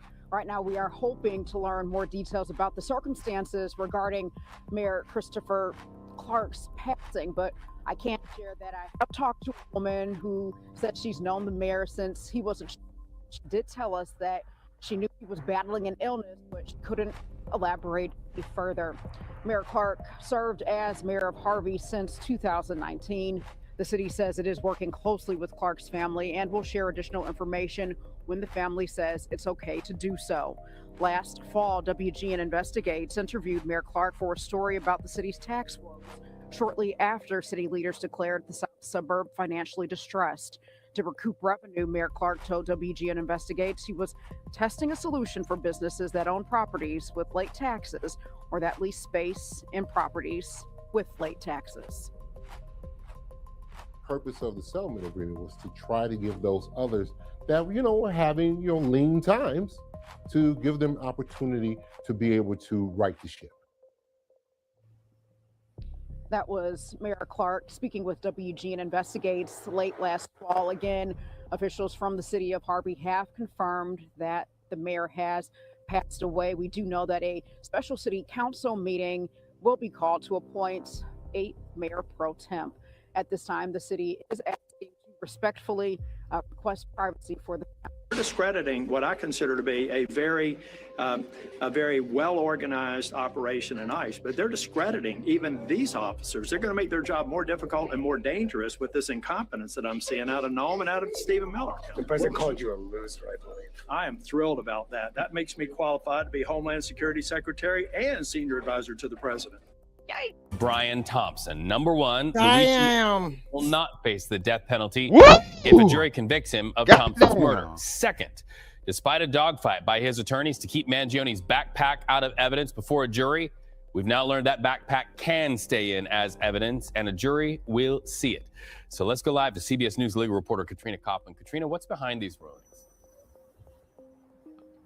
Reed, when it comes to the two charges that have been dismissed, what the judge says, and it's a little bit complicated, is that the murder and firearms related charges, which carried the weight of the death penalty, those got dismissed. In order to stay in and keep the death penalty, they relied on the two stalking charges that do remain on being considered what's called a crime of violence. And the judge said that under federal law, while it may seem antithetical to some, since clearly there is a charge where a murder was committed here, that those stalking charges don't technically meet the definition of a crime of violence. As a result, she dismissed those two other charges. The death penalty is now off the table, Reed, but Mangione still could face life in prison. Now, when it comes to the backpack, she is going to allow the contents of his backpack to be let in as evidence at trial. Her reasoning behind that is she says that there are certain exceptions to getting a warrant that would apply here, including something called the inevitable discovery doctrine, that in the lawful conduct, the search, that these ultimately would have been discovered through other procedures. So the fact that they didn't have a warrant necessarily, ultimately it becomes a moot point. So both a good and a bad day for Luigi Mangione. On the plus side, the death penalty is off the table, but the contents of that backpack will be let in. That includes a firearm and a notebook with some writings that are very key to the prosecution's case, Reed. All right, and speaking of that case, so what comes next? Because we know it took us weeks of argument in court just to get these two findings. That's right. I mean, basically next we're going to be leading up to this trial. The sides are going to be doing procedures that work towards putting together a jury questionnaire. Ultimately, that jury selection should take place on September 8th read. If this is no longer a capital trial, the trial will take place in October. The judge that said next week she's going to reach out and set some deadlines. Now, there is still the possibility that the prosecution could decide to appeal this ruling about the charges being dismissed. As of today in court, they said they were still mulling over that decision. The judge asked them to give her a more firm response or let her know a timeline by February 27th. So that's the only thing that could ultimately potentially change the timeline here. Otherwise, we're just going to proceed up to a trial starting with jury selection in September. Thanks for watching. Don't forget to hit the like button, subscribe to the channel, and I will see you on the next video. Okay, so let me explain who Machion is. Remember, he was the young kid that unalived the Blue Cross Blue Shield executive that was at that conference in New York. Remember, he gunned him down in broad daylight. Right? Yeah, so that's what that news clip was about, to whether or not he's going to get the death penalty and whether or not they were going to allow his backpack, to be as evidence to be submitted as evidence in the case, against him. So, I'm kind of listen. A lot of stuff happening today on this good old Friday. Yeah, the way that America is going is making people unhinged, especially people that may need a little assistance and not really maybe looking, seeing a therapist at the time.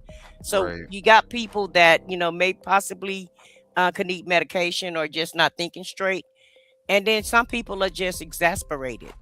And a lot of people are hopeless. They were talking about black fatigue. I think I think it's America fatigue, because yes. It's like we're not getting anything out of all this except for the division, the stress between having to go against people just because you decide that you want to be democratic, and you have people who hate you, because you don't think like them. And I think it's a fatigue that's happening to the entire American public, because people should be able to have their own views and live their own life without it affecting the American people. Now, the healthcare thing, I think that affects a large amount of people. I could see his outrage, with the prices, the way they try to monopolize the healthcare system. There's a lot of issues with the healthcare system that causes thousands, if not millions, hundreds of thousands of people each year to die because of a lack of healthcare. And we are America, so and the middleman is taking the middleman is the fat cat in healthcare. That's why the healthcare is a lot of times they're monopolizing these sectors to where they're the middleman as well. You know what I'm saying? And they're the provider, and they're the carrier, and they're doing all. And writing prescriptions and sending out the medication also. And you have these billionaires that's putting pharmacies in their stores, like Amazon. Amazon sell everything now. Now they're selling medication that you can get your medication. Yeah, they're the pharmacy now. Exactly. Yeah, they sell every and anything under the sun. And the consumers continue to patronize these billionaires, and meanwhile they're getting richer and richer, and then they go to Washington and the prices are getting higher and higher. It's not although they're monopolizing. Hold on a second. They go to Washington and they implement rules that goes against the American public, and it's the same public that made them billionaires from the get-go. Exactly. And on top of that, although they're monopolizing the entire sector in medication, or of course Amazon has a lot of different, but they don't lower prices. They can. You own all of it. Why can't you lower prices? But they make them higher. So yeah. All right. You even got grocery stores now that even putting pharmacies in their pharmacies in their grocery stores. Yeah, I feel like the American public is being bamboozled by the health system, and you have a lot of people who are MAGA who just are okay with whatever. So But let's look at this release video. I blame the education system in America for In that. America? In America, yeah, for not having government classes. And the classes that they do provide, you're not learning much, No, Right. they're not. They're not.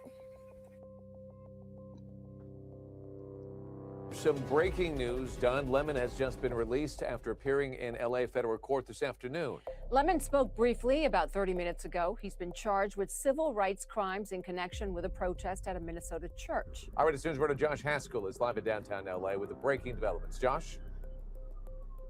And David and Giovanna, President Trump's Department of Justice tried to present Don Lemon as a flight risk. They said that they want to restrict his travel just to Minnesota and New York. They also wanted $100,000 bond. That was all denied by the judge. Don Lemon will have a court date in Minnesota Judge was like, next y'all month. are Now, once out of your leaving this mind. courthouse, Don Lemon walked to cameras. This is what he said. I have spent my entire career covering. I will not stop now.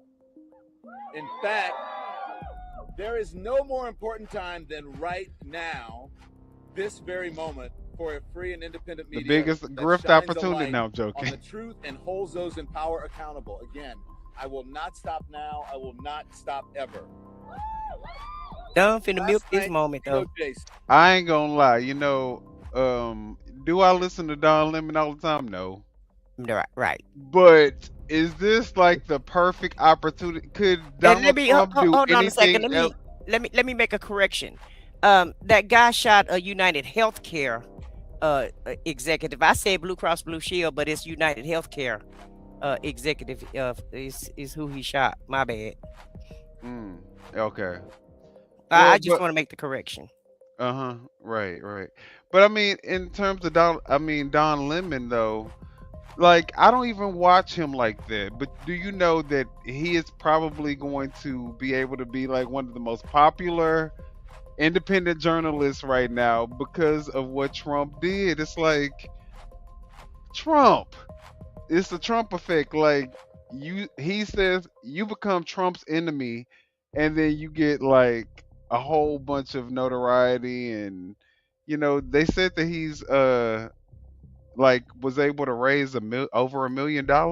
Don had over 20,000 people in his live all day long today while he was getting bonded out. Like if that doesn't tell you that Trump is a very unpopular person right now, because Don Lemon don't really add a lot to the conversation. You know what I'm saying? He was just actually just I kind of like Don. I like Don. I like Don, but he's not. When he was on CNN, what I'm saying is I used to watch his show from time to time. I kind of like the way he brought the news out, but no one deserves this. If this guy been doing this for 30 years, it's just another constitutional right that the president is trying to take away from the American public. And really that's what I see in it, from this saga. But I also feel like he's not like the radical independent journalist like a Brian Tyler Cohen or a iHip Radio or what I'm saying? Like he doesn't take it to the extreme to where he would garner this type of reaction from the White House. Just because he was covering a church raid that was gonna happen regardless if he was there or not. He just reported on it. Well, it's just another power move. It's him and there was two other reporters there too. They got arrested too. I haven't heard about them. Four reporters what they're saying is 4 reporters altogether has been arrested, but they wasn't arrested with Don. It's just around the country. They've been arrested in different areas. But at the end of the day, like I said, it's just the optics of it all. Look, somebody talking about they arrested the wrong Don. More than they arrested the wrong Don. I know that's right, baby. I know that's right. That's right. That is. But at the end of the day, it's just like I said, another trample on our constitutional rights. Don has been a journalist for 30 years. You don't think he know how to dot I's and cross T's? Yeah, I mean, but even if he didn't, because they don't give a damn. Let's be clear. They don't give a damn if you dot your I's across your T's. And Nick Shirley wasn't even Nick Shirley, the one that made that fake statement about the Somalians and daycares. He's not even a journalist at all, and he was celebrated. Matter of factly, the president made a change because of what started attacking Somalians based on what Nick Shirley reported, who is not even a certified journalist. Exactly. And Jeff says he made it about him. He wasn't reporting an event, he was the event. Now, whether or not you think that his platform is big enough to be the reason why that event garnered so much attention is, that's your opinion. But the thing about it is that the news does the same exact thing when they report stuff that you would otherwise not have any knowledge of. So just because he decided to do what a normal journalist would do and shed light on something that outside of him being able to broadcast that we would not be able to see, which is everyday journalism, I don't see where he went wrong. I don't see the crime that he committed. You could And say he that and it he was even about him, interviewed but he interviewed the pastor, and the pastor talked with him. The pastor and some of the parishioners talked to him. So how was it that he came in there when they actually stood there and talked to him? He said, "Well, let me go back and start with my sermon and blah blah blah." He said, "Okay, thank you for your time." He said, "No problem." That was the end of it. So where was the crime? Well, Don said it ain't gonna stop him, so that's what I'm happy to hear that. Yeah, I am too. Keep hope alive, Don. Keep hope alive, dog. A team of federal agents to arrest me in the middle of the night for something that I've been doing for the last 30 years, and that is covering the news. The First Amendment of the Constitution protects that work for me and for countless of other journalists who do what I do. I stand with all of them, and I will not be silenced. I look forward to my day in court. Now, this all has to do with that protest in a Minnesota church back on January 18th that Don Lemon covered. The government accusing Lemon of doing more than just covering a story. 3 snaps and look, 3 snaps. Lemon arrested by federal law enforcement late Thursday night. Don was wrong for that.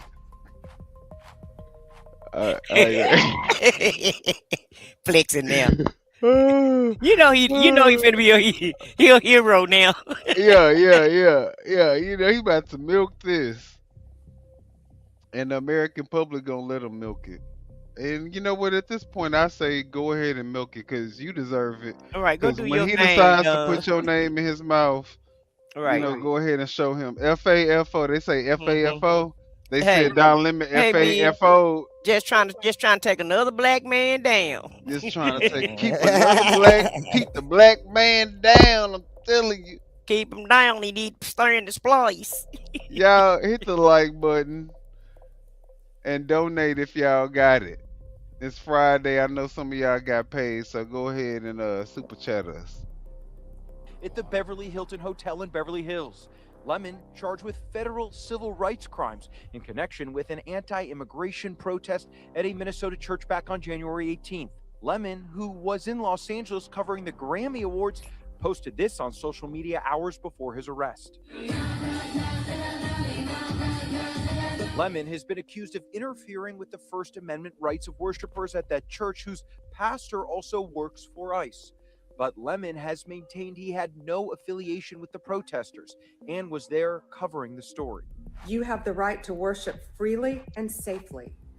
And if I haven't been clear already, if you violate that sacred right, we are coming after you. Let's say he said, "Oh, I like what you're doing. Let's go and do it together. You do it, I'll report it. This will publicize it." That sounds like it could very well be a conspiracy. On the other hand, if he just happened to show up and saw that this was going to be happening and said, "Oh, I want to cover this," just as a journalist without really any real coordination with the people who are committing the underlying crime, then perhaps probably he wouldn't be guilty. Last week, a magistrate judge rejected prosecutors' initial bid to charge Lemon. 3 other people were he's arrested such a criminal. He Got rejected. In addition to Lemon, including journalist They Georgia said, Ford, who if at shared first his you don't emotional post on succeed, Facebook that agents dust were at her yourself off door and as a try result again of a like grand jury Aaliyah. indictment. I don't feel like Well, I you see have what happened my to her, First though, Amendment but- right as a member of the press.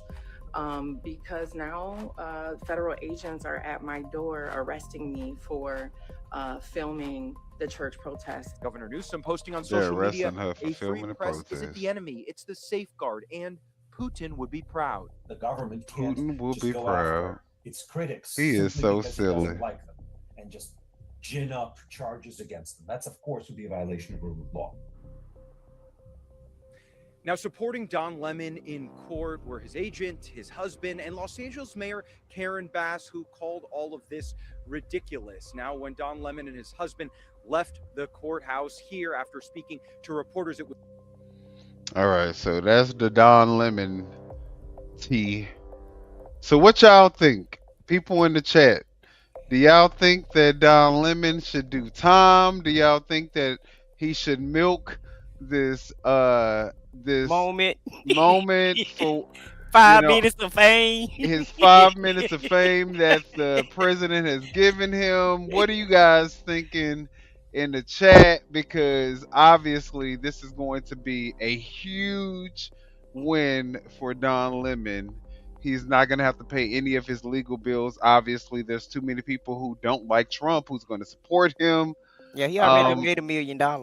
Yeah, and I mean, obviously, his viewership is going to go way up because they know Trump. I mean, they know that Trump has him on his radar, Right. so they're going to be, all in his stuff, hoping that the president sees the comments. Right. Now, so what is this? OIO? Oh, I'm sorry. Go ahead. That's Can you put that okay. back up? Yeah, I here wanted you to go. I wanted to read this comment because OIO III 6271 said, I cannot wait for Trump to enact the Sedition Act. Hope he includes you communista and race baiters go home. He couldn't even spell. Yeah, I guess he's trying to spell communist. Yeah, And I don't think he meant sedition. I think he meant insurrection act. Oh, okay. Yeah. He's just a little illiterate. That's all. Yeah. American education. Uh-huh. Eighth grade. MAGA education. That's MAGA what that is. education. Yeah. Uh-huh, G. yeah. Hintz says, yes, Pam is going to jail. They all will. Okay. She's talking about Pam Bundy. Oh, So she Russell- definitely going to jail. Right. She definitely going to jail. All of them going. Russell Okay. said, everybody Trump said, ain't no loyalty wait a amongst minute. thieves. Ain't Right. no what is it? Ain't no honor amongst thieves. Listen, Trust dog, me. they've been throwing each other under the bus all week, okay? Yeah. So our Russell said that Don Lemon is a criminal and got prosecuted as such. And got released. I guess most criminals in America get Right. released the same day they get prosecuted. On and their own such. recognizance. They didn't Right, even charge right. him $100,000 bond at the Right. government. The The government judge can't even- said, "What? But wait a minute, the government is struggling trying to get these cases together. Maybe James Comey got free and charged dismissed. Letitia James free, Right. charged dismissed. Don Yeah, Lemon yeah. out on his own recognizance. Yeah, they're talking about FAFO. No, Yeah, he's out, yeah. and now he got $1 million out of the shit, Right. and a huge following that he If didn't that's the way you otherwise get to find have. out, I So, wouldn't mind finding out like that. can we FAFO? Can we FAFO? Because if that's Okay. what it takes to. We're gonna get a cool meal out of it. Okay. So as for me, said Don is a journalist. Okay. Okay. Well, I guess let's keep going, child. Yeah. What the people saying? Okay. Tony said he think that Don Lemon has been trying to get back on TV for a long time, one way or the other. Okay. I mean, well, Don Trump just helped him. Don Trump, Don, what's his name? What's the middle name? Don J. Trump? Yeah. Yeah. Donald J. Trump. Yeah. He just helped Don Lemon get his way back on TV. It says growing golfing. Say, did the old lady go to jail for praying outside an abortion clinic? Well, that don't have anything to do with Don. I was trying to look for the Don comments. So here to help says Don Lemon has been Don Lemon is a has-been. He himself need all the publicity he can get. He's got bills to pay, and the president is giving it to him. So kudos. That's all we It's a saying. That's what we win-win. saying. It's a win-win for Don. Now he got them bills paid because Bills paid, baby. bills paid. And I don't know how he's broke if CNN gave him $20 million as severance pay. Right. You know, whenever he left Not gonna say CNN. anything to make Yeah, they so feel Don ain't that better. broke. Okay, Don is not that They'll broke. say Okay. anything to make this. But even if that was the case, yeah, bills paid now. Yeah. Thanks, Donald Trump. Yeah, even if he did have to start all over. Yeah. He Even good if that now. was the case, thanks, Donald Trump. That You know that what cool I'm saying? meal would have helped him start over.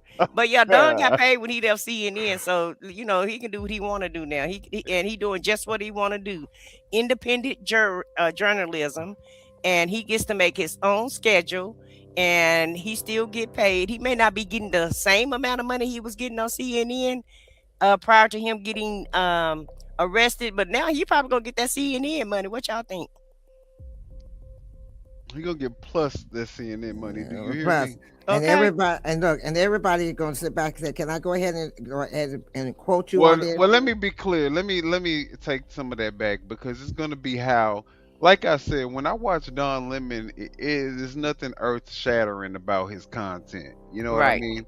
So I do think that he has an opportunity to grow his base because of what happened with Donald Trump. But you know, if it's going to be the same Don Lemon that we've been looking at, then he'll probably just see a little moment, like you said, 15 minutes or 15 seconds of fame, and then it'll go back down to what it was at first. But to me, I'm not looking at him like that. I would rather Brian Tyler Cohen or something like that. Midas Touch or somebody Midas else. Touch, Yeah, really Bulwark, American. Somebody else. I help. Lincoln Project. Lincoln That's my Project. There's a few people Yeah. ahead of him. So it's up to him what he's gonna do with this opportunity that Donald Trump just gave him. So Ooh.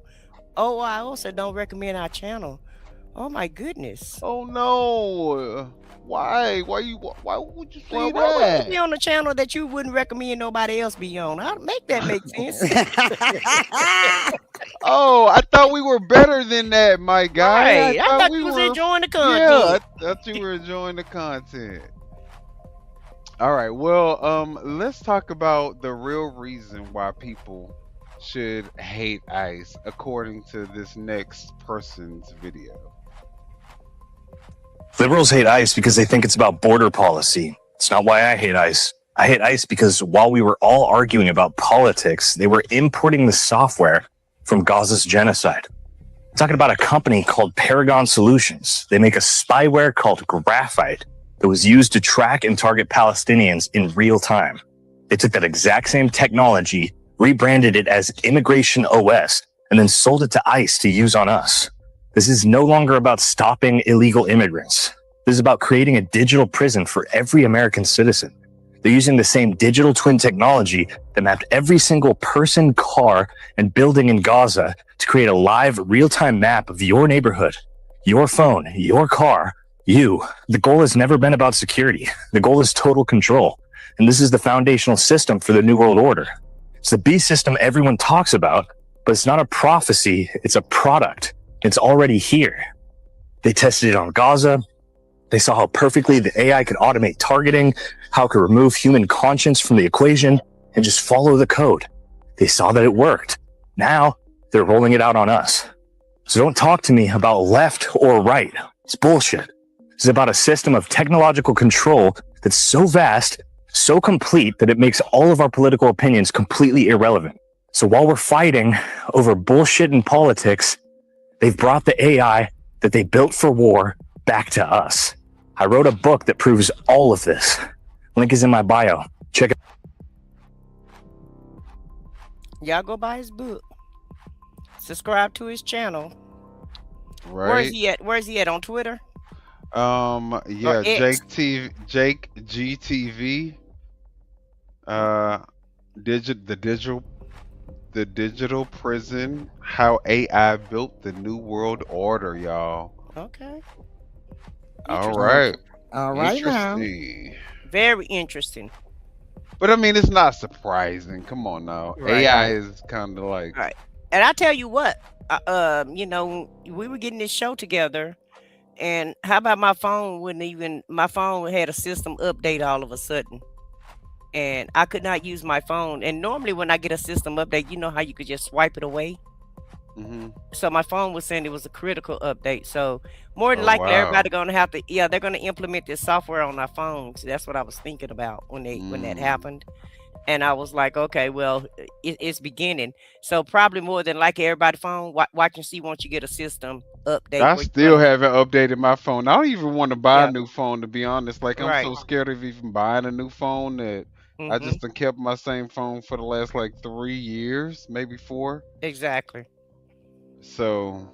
And that, because the older your phone is, then the less likely that, you know, well, I don't know with this technology. I haven't researched it or anything, so I don't know how advanced it is. But I'm pretty sure they probably took it, you know, when they implemented it, they probably said make it go back at least 5 or 6 years, you know, so they can catch the majority of the people, because most people change phones every 2 years. And if they're young, and look, if they're the real young ones, they change them every 2 months because they breaking them. Right. Yeah. So. Yeah, I definitely hate updates on my phone. So y'all, don't update y'all. No, I'm joking. I mean, I don't update my phone. My phone still needs an update, so I can't even download like current apps because my phone is so outdated. I couldn't even hardly use my phone without updating. I mean, every time I got ready to do something, it kept popping up. Like, it normally don't do that because I normally can snooze it and don't have to worry about it when I get updates. But this update was like, it just wasn't going anywhere unless I update it. What is this?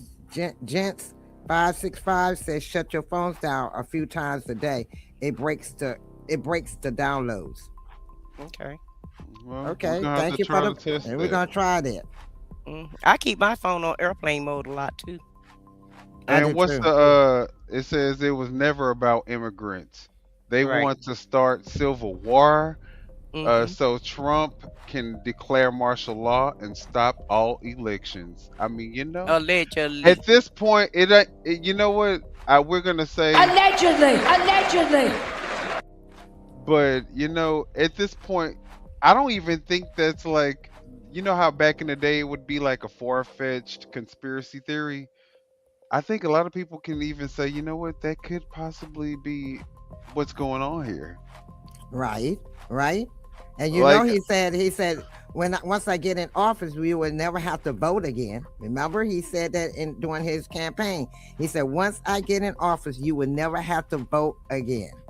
I think we should do a show just on all the suspicious evidence that we have of the voter manipulation.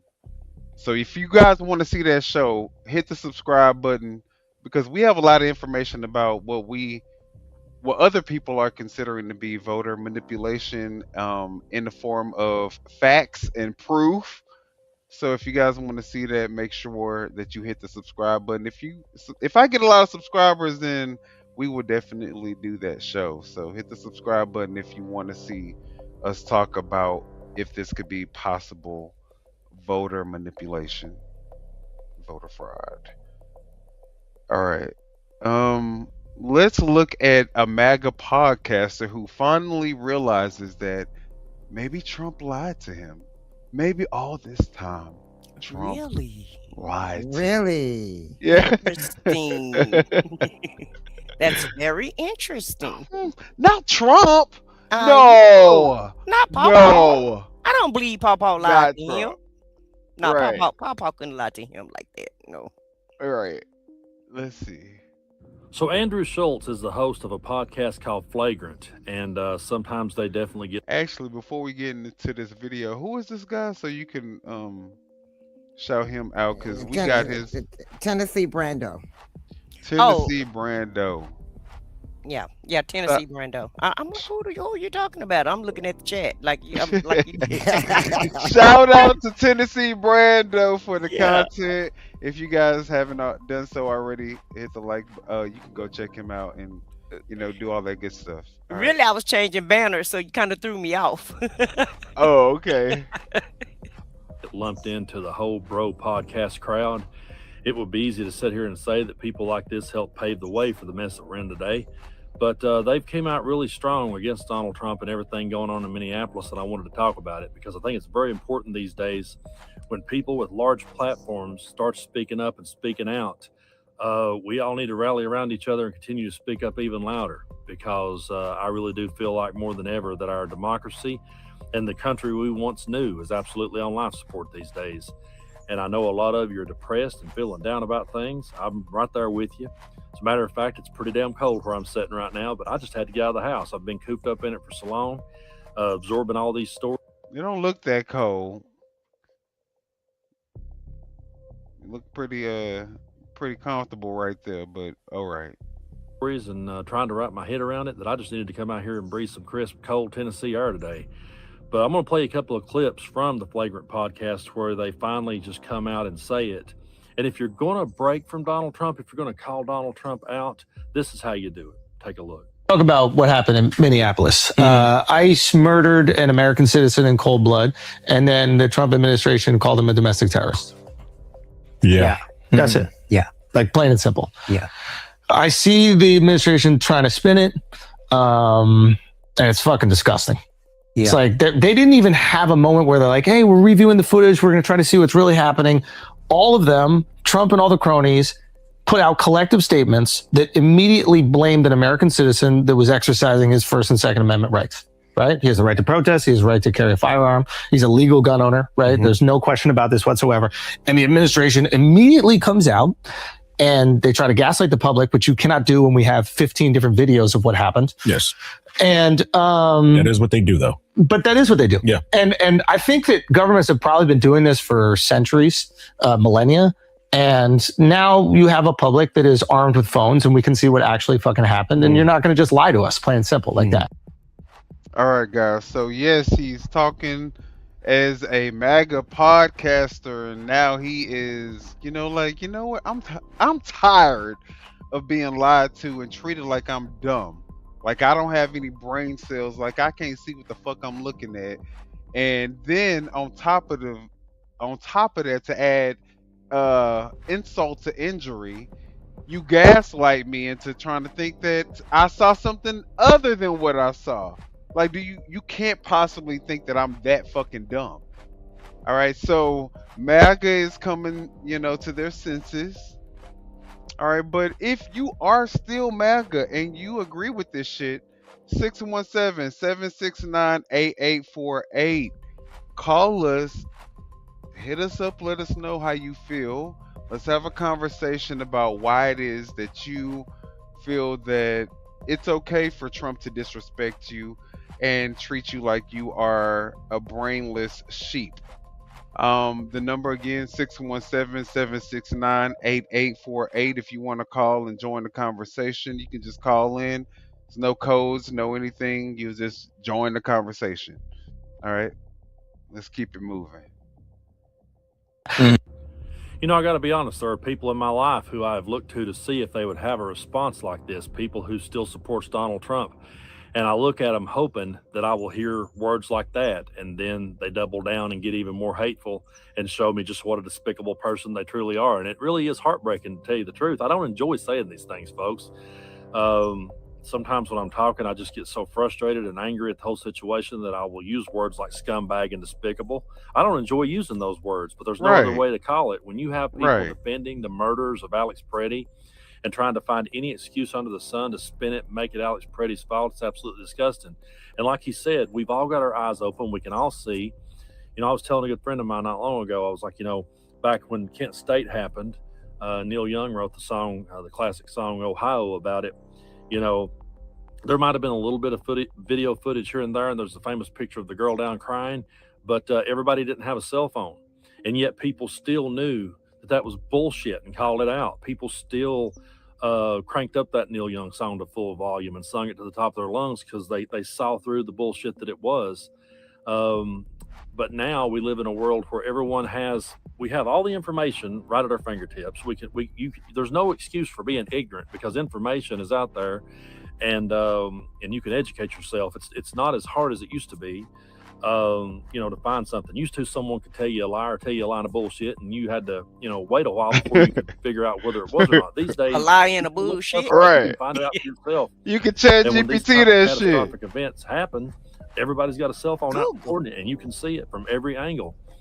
And if you've watched the videos of Alex Preddy, there's absolutely no excuse whatsoever for what happened. There's no way in hell you can spin it, and anybody spinning it is just clearly wanting to further divide this country and clearly showing us that they hate us and they want us dead. That's how I interpret it. That's Anytime exactly I see how I someone interpret it. spinning Alex Preddy's murder, I say, well, that person You right got there would have to. no problem with it happening to me either. Or happening to Absolutely. my You children, got or to. anyone that I love or care about.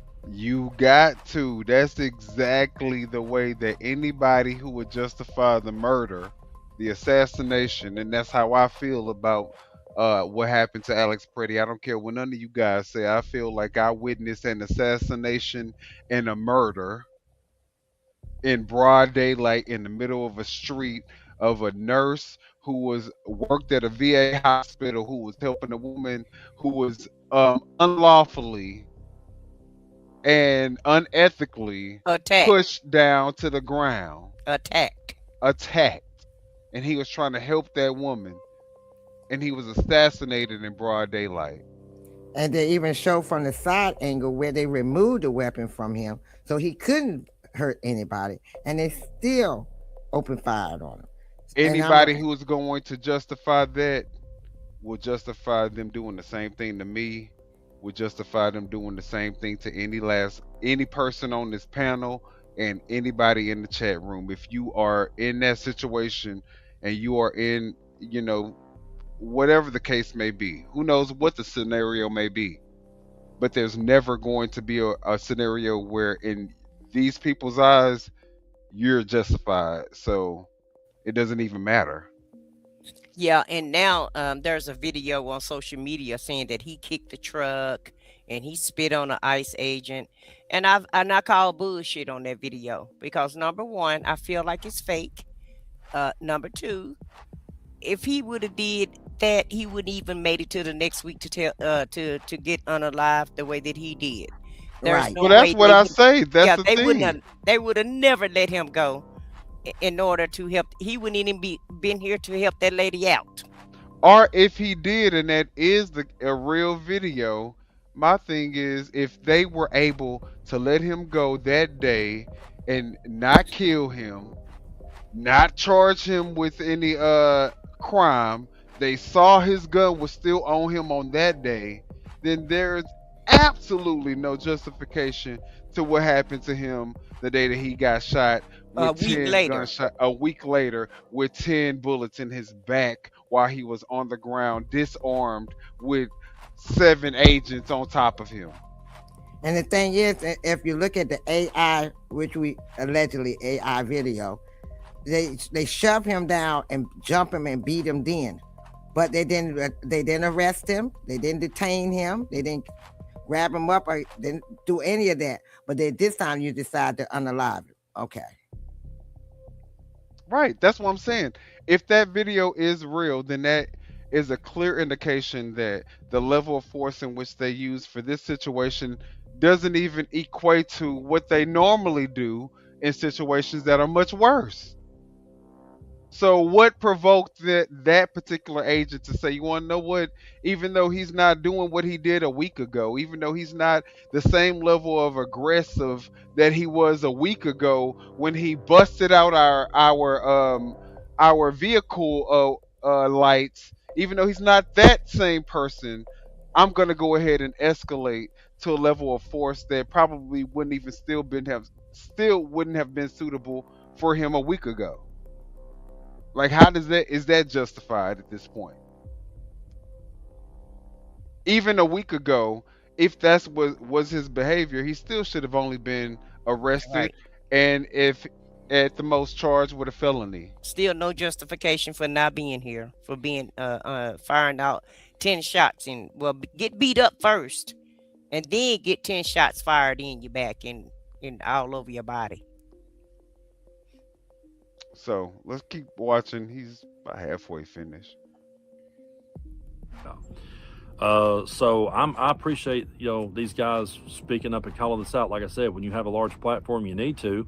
And he ain't stopping right there. I love what he says in this next clip, because so many people did vote for Trump because they wanted to see the Epstein files released.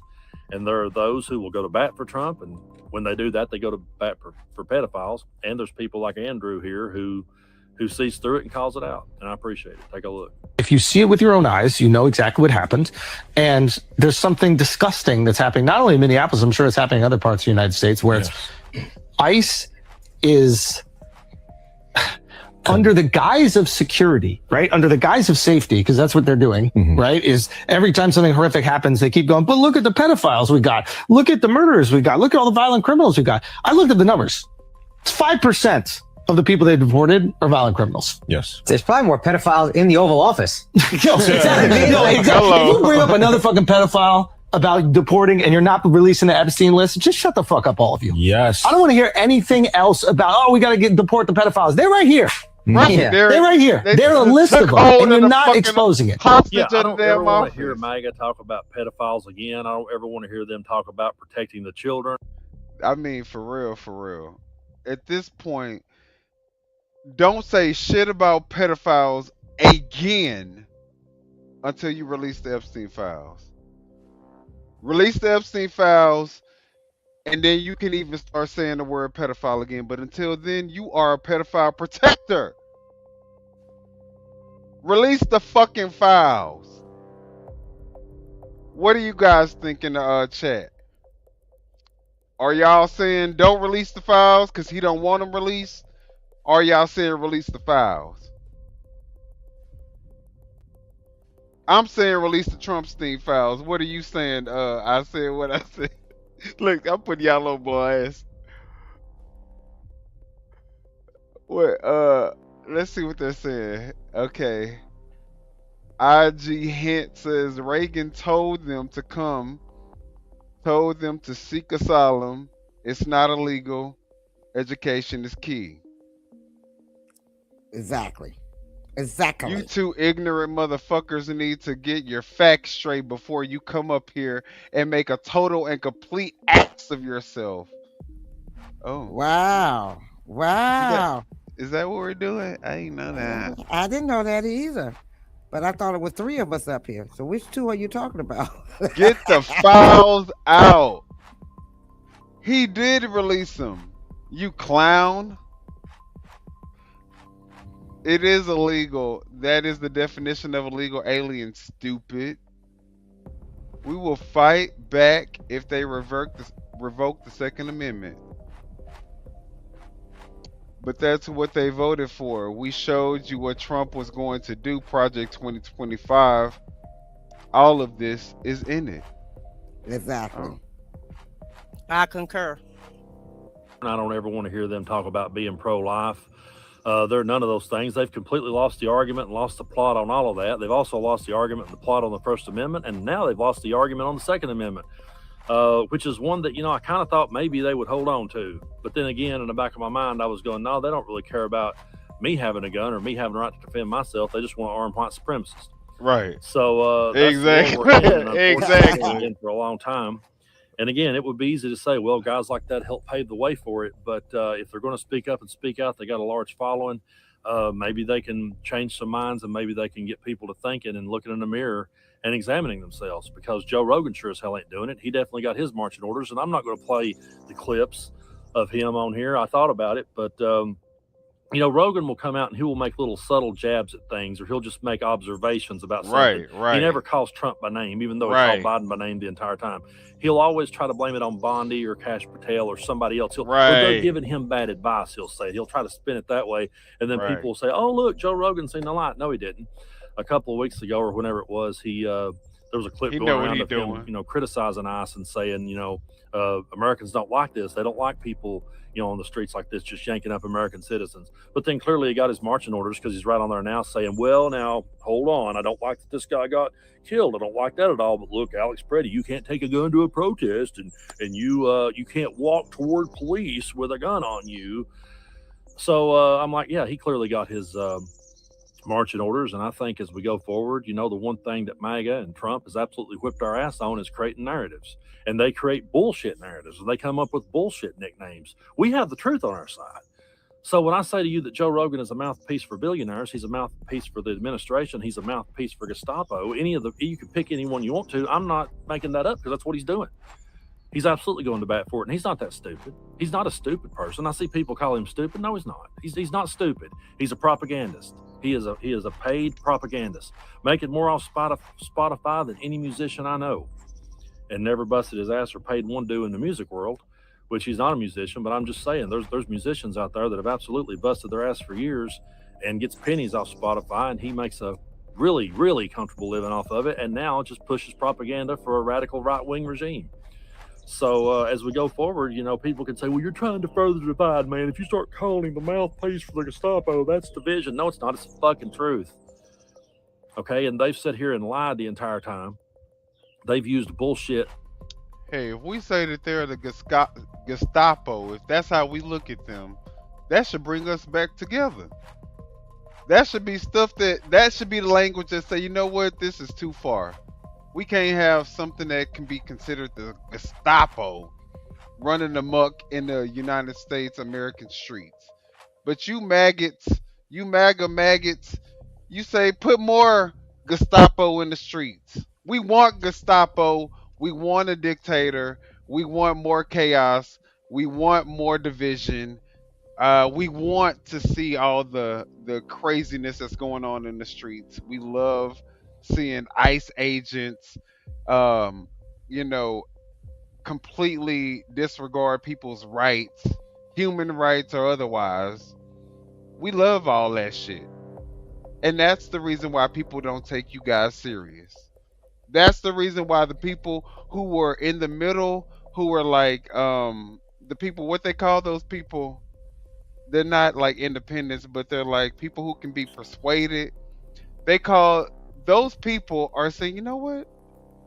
No, this is not what we wanted. We wanted illegal immigrants out, but we didn't want to take the humanity out of it. So, well, humanity is gone. Right now, the way things are going, and we even see that in some of it in the chat.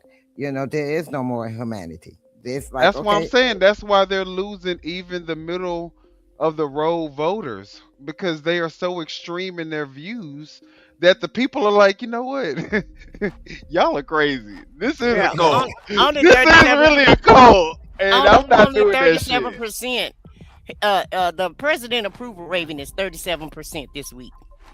Right. 37% of the public agree with what he say, and that's if MAGA would come to their senses and say, you know what, we do got to make sure we maintain some humanity. At least they can maintain the middle of the road voters. Exactly. We got to maintain the Constitution. At least they can maintain the middle of the road people who are not necessarily left or right, but they did want the immigration issue to be, something that was dealt with, but now these people are talking so outlandishly and so crazy that even those people are like, never mind. Maybe this is a cult. I'm sorry. Well, look at this. Y'all Dems love fentanyl, fraud, and cartel control. Isn't there a Honduras cartel? Wow. Wait. Wow. Marco Rubio is getting caught popping pills during a damn public hearing. We're the fentanyl fraud and cartel loving people. Allegedly. Okay. Allegedly. Wait a minute, but didn't they just let the Honduras man? Didn't he just pardon him and he brought up how much cocaine? Speaking of Trump's pardons, we ain't gonna talk about Trump's pardons. But they saying we love the cartel. Right, exactly. But you bring and the fraud. I'm talking about the fraud too. Right. But billions of dollars in fraud that the American people have been subject to for these criminals, and guess what? They got pardoned. And yet you sit Papa back. Papa said y'all get on board. And then saying, look, and then you let a cartel that has been sentenced for 45 years in our country, you gave him a pardon. that brought over so much cocaine. So what's the difference? I think a drug is a drug. That part. What? One drug is worse than the other? I think both of them are bad. And I can't tell you how many times that Don Jr. looked like he was allegedly gone on some type of high on something. Him and Eric both have been I out feel in like public. Allegedly. And how many people have OD'd on cocaine? Right. But yeah, y'all sitting back, fentanyl. Well, you've got to worry about the cocaine too, because cocaine is crack too. Then you got meth, so you still got drugs. I was just about to say, did y'all forget our girl? All right, folks. So I'm huge. going a little ahead, but I just want to kind of throw this out to y'all. This is Kristi Noem. Right. I'm on meth. This is what I'm on it too. So am I. So am I. I'm on meth. Meth is not someone else's problem. It's everyone in South Dakota's problem. And we need everyone to get on it. I'm on it. I'm on it. I'm on it too. Meth, we're on it. Yeah. And that's in South Dakota. Andrew Schultz is the host of a podcast. Pause it for 1 second. I did. She said, Sharon said, you can't believe polls Democrats love riots and hate. Now, all of a sudden, because the polls don't reflect goodness and success, and it don't show favoritism, you can't trust for the them. current administration, now you can't trust the polls. That's the new lie for the week. Every week we get a new lie. Yeah, if the polls were in the if it was like 75%, yeah. Oh yeah. If it was 75% of the it would be the Bible. It would be the Bible right now. The polls will be the gospel. Yeah, it would be the gospel. It would be the gospel. Yeah, But and the polls you do know your president is trying to sue for the polls also. Y'all heard about that? Sure is. He want to sue a pollster for giving out true information.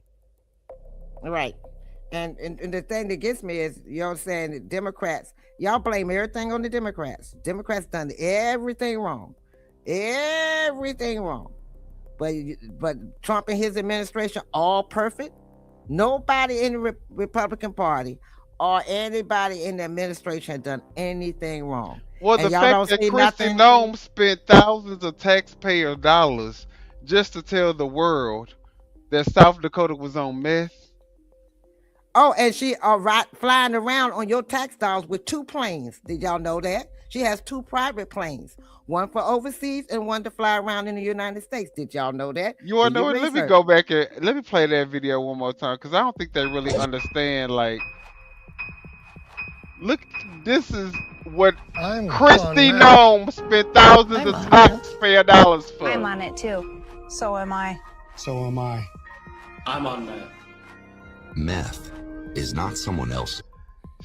This is basic. I mean, y'all, first off, nothing against these people. Nothing against these people. But could she have not gotten somebody that looked like they was actually not on meth? I want to know, could she clarify the ad so that we can know that they are on meth, or are they or just against meth? I think they must be against meth. Is what this is supposed to be. But can you the tell? Ad is so unclear. You can't tell if they been on it or in rehab. I don't know. You're supposed to draw your own conclusion with the ad. I guess I don't know. Meth, we're on it by Kristi Noem, y'all. This is who y'all want to get rid of all the damn ICE illegal immigrants. This is the same one that took the dog out because she couldn't train the dog, took the dog out to the thing and unalived the dog. So let me just go back because child. So Andrew Schultz is the host of a podcast. The less education you have, the more higher up you can get. You heard what Tom Tiller said. Cast called Flagrant, and sometimes they called him a dumbass. He's like, thank you. Then that means I'm qualified to work in that administration. Now a senator said that. Catchphrase. A Republican, look, a Republican at that. the truth under them. So it's up to us to make sure that the truthful narrative gets out there. People can say, well, you're just trying to push a narrative to fit your side. No, I'm trying to push a narrative that fits the truth. And, when Joe Rogan comes out the way Andrew Schultz did right there and says the things he said, then I'll be like, whoa, shit, man, Joe really turned around. But I think he knows better. And I think he's a coward. He got his donuts to look I think out he doesn't have the balls to speak up. Ooh, because shit. I think they have him by his balls. Come on, little and bitch. So, yeah, I'm totally not a fan of him. But anyway, I really Damn. appreciate y'all for sticking with me. And we'll just keep fighting through this together. It's getting kind of cold if you see me stiffening up. I just had to get out of the house, man. It's been so depressing. All right. Yeah, he right. It has been very depressing. But we're going to leave it at that. Y'all, if y'all want to look at the whole video, go to, what's his name? Tennessee Brando. Tennessee Brando. It was like maybe 30 seconds left of the video, y'all. So if y'all want to see the whole thing, go to Tennessee Brando so y'all can go ahead and watch that full video. All right. So we're going to watch a couple of posts that our president, some call him the grifter in chief. Some call him the dictator in chief. But he's made a couple of tweets. And according to Trump, Melania's movie should be required in every history textbook like a pop quiz nobody asks for. That's the quote from this next video. I'm sorry, that's the post that he has posted. I'm sorry. In celebration of my incredible wife, Melania, and her brand new movie, critics are calling it very important. I am proud to announce that it will now be considered a foundational moment in American history. Effective immediately, this movie will be mandatory viewing in all history courses, elementary, high school, college, everyone. People should learn winning early. Any This sound like North Korea to me. Any universities that refuse to teach this masterpiece will unfortunately see their funding disappear. Sad, but rules are rules. This is about education. This is about culture. This is about respect. Congratulations to Melania on this historic achievement. That two people bought a ticket for. Are saying it's the greatest film since the invention of film. So was it the first person or the second person that went that them tickets was purchased for that said that it was the greatest film? Because it's been pulled out of theaters at this point. Since the invention of films. I gotta give it to Papa though. He definitely can bring. I ain't gonna lie to you. He can bring. Okay. He can sell anything. Yeah, but the numbers aren't voting for him in the same direction that his brain is wanting the people to go in. They're showing the exact opposite. Did that letter sound like an announcement or did it sound like a threat? It sounded like a threat to me. It was a threat. If they don't teach it, her video. It's mandatory. It's mandatory. If you don't teach it, you won't get no funding. So that means elementary, junior high, high school, college, universities. None of you all will get any funding. Melania don't even know how to talk proper English. So why the hell should we look at her like a historic monument? Or, you know what I'm saying? Like, and from what I saw with the clips, she's not a historical figure. And what was no, not at all. Not for America. Now she a Russian. She may be history for Russia to put in their textbooks and shit. You know, they may talk about how she made it to America as a Russian model through the Epstein model agency. You know, and then she was able to meet Trump through Jeffrey Epstein. You know, they may put her in the history books like that. maybe. Mm-hmm. You know, but Oh, that's what you're going in history for.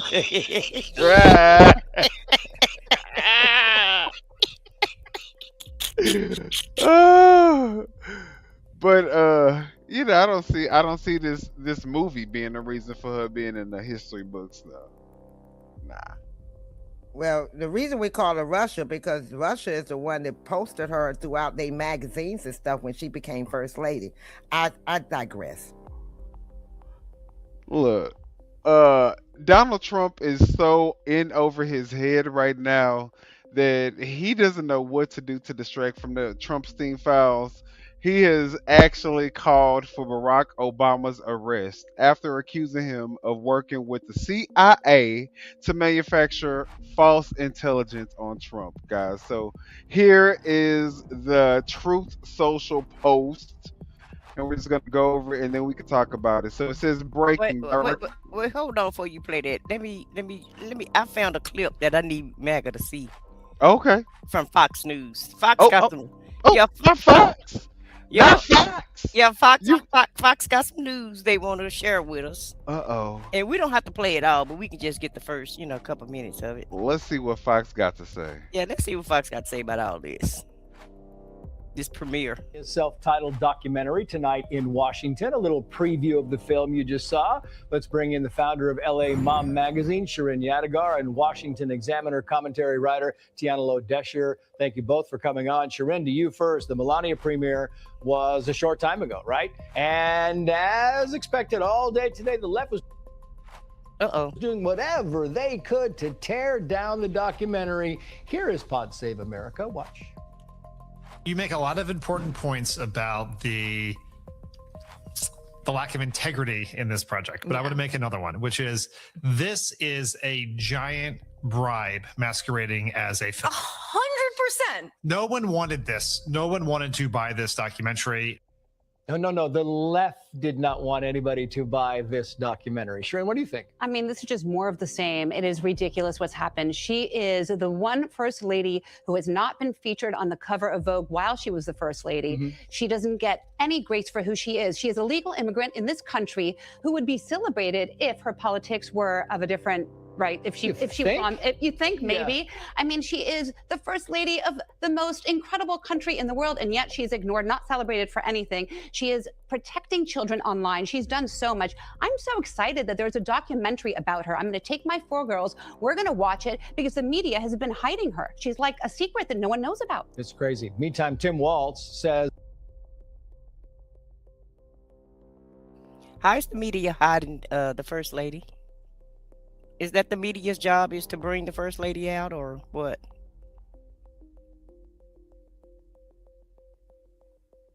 Can y'all hear me? Yeah, I can hear you. Okay. I thought she hiding herself because she has not came out since he been in this year so far, except for now. She the one being hiding. The media is not hiding her.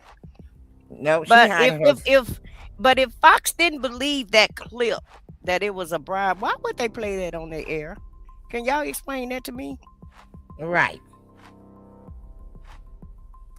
And that's the number And one. if you're news talking, we thing. can't hear you. You're on mute or something. If you're saying something, but why? I'm curious to find out why did they play? I'm really curious of do they want to sow doubt in the American public's mind or whatever? Because this is supposed to be Trump's machine, and they always go along with everything he say. This is his propaganda news channel, and I'm interested to know why did they play this clip. And my thing is, okay, I understand before she was in hiding because she didn't want her son in the spotlight. Now your son is Oh, in my college. bad. now. I thought I could hear me. My bad. Look, your son is in college now. He's on his own. So why are you hiding now? Why are you not in the White House walking with your husband, holding hands with your husband? Every time we see him going to a helicopter, he walking by himself. Time to getting off the plane, he walking by himself. Where you at, Melania? So how we hiding him when she's not even showing up at all at the White House? I feel like they trying to push this Melania movie because of Nicki Minaj, the way he was holding on to Nicki Minaj. She done said, "Are you trying to fuck that bitch?"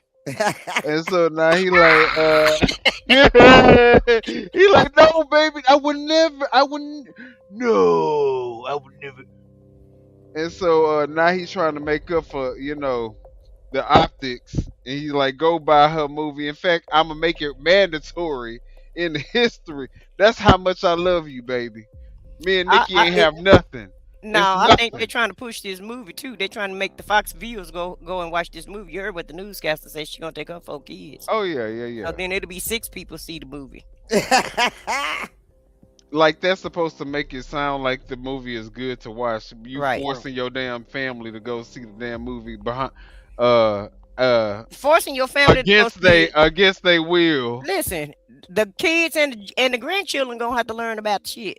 Yeah, against Okay? they will. They don't want to know against about they this will. shit. Yeah, and what are they gonna learn? And from what I saw with the clip that they did show, How to become a it's more- foreign model and sneak your way up to How to escape an island. right.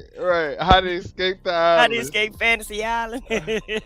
A lot of people was not able to be as lucky as Melania and get a life out of, doing the stuff that she had to do to become Melania. A lot of people didn't have her allegedly. My thing is, in her movie, did she show what Russia showed about her and her past, and as far as her modeling career and her explicit attire and her explicit ways, and where they showed on the magazine? She might as well call the Melania the life of a high class hoe. Oh. That's all it is. This person said that she's showing them, teaching them how to pose naked with a woman. A high class, heartless hoe. Oh, interesting. Right. Allegedly. Look, Allegedly. Look, Is this that is what what children gonna learn? Allegedly. Look, this is what Russia put out in there. Okay, because Putin controls the media over there. So he put time she became first lady. He made this announcement, America, this is y'all first lady, and put out all these pictures of her in misappropriate ways. He sure did. He sure did. Just a couple months ago. Yep. And this is what y'all want to go in the history books for your children to see. Okay, Shaking my head. Our people are some of the biggest gossipers and haters. This bitch ain't even American. She was born in Russia and can take her ass back to Russia. It wasn't Russia. If you're American first, but if you're American first, then you shouldn't even care about a Russian perpetrator who can't even speak English and will plagiarize the damn first lady, the first black lady's speech to try to entice you stupid ass dummies who listened to that stuff and got inspired. Those were Michelle Obama's words. Y'all so stupid. I'm like, wow. I'm like, whoa, okay. And then y'all spew all this crazy stuff, but y'all won't ever just like call in. All right, so let's finish this. I put it in the chat since they want to constantly correct us. This is where she's from in the chat. So y'all look it up. It is in Russia, which is in Russia. And this person talking about Michelle is a man. So you mean to tell me she had to copy her speech from a man posing as a woman? So she a Russian bride? The number is on the bottom of the screen. And if they look at the if they go in their geography and look over there in Russia and look at the states within Russia, like Canada, you'll see that area in Russia. So she's Russian, idiots. 617-769-8848. You can call in and join the conversation. All right. But it says, breaking, Director of National Intelligence Tulsi Gabbard has just released hundreds of bombshell Russian Gate documents proving that Barack Obama personally ordered CIA agents to manufacture false intelligence on President Trump and was actively working with the enemy. With the enemy, your wife is the enemy if that's the case, to undermine, and erode Americans' confidence in our democracy and President Trump's landslide 2016 victory. This was a coup attempt by Barack Hussein Obama and his cronies. As Jesse Waters said, whatever happens to these guys is not revenge, it's accountability. And it's time for people to pay the price. Arrest Obama now. You see this stupid ass shit that he posts on his True Social. And he won. What And part he of this make? won. Yeah, you won. So what? even if this was halfway true, you still won. Well, even if he tried to stop you, and it didn't work because you still won the presidency. Exactly. What are you still crying about? What Why are you crying still about the a victim? whole decade ago? We are A tired of whole you decade, a whole crying decade. and whining like a little bitch. Right. About Get over it. every You're the little thing. president. About every, he need a pacifier. That's what he need a pacifier. You are the president. Let it Give him a pacifier, go. y'all. Give him a binky. You need a binky. Him and look, him Can and he the act like it? Can he act like it? Y'all put some binkies in the chat. Yeah, let's For put some MAGA and MAGA and Paw Paw. Foul drop. Trump's name removed. That is hilarious. Okay. We got somebody. We got a new visitor. All right. What's good, God Family Trump? What do you got? What do you have to say to us and the people about your beliefs? Because it looks like you're MAGA. Hello. Take your mute out. Well, I guess you don't have it on mute. You know, don't have it Go on to the mute. settings and set your audio if you can't speak.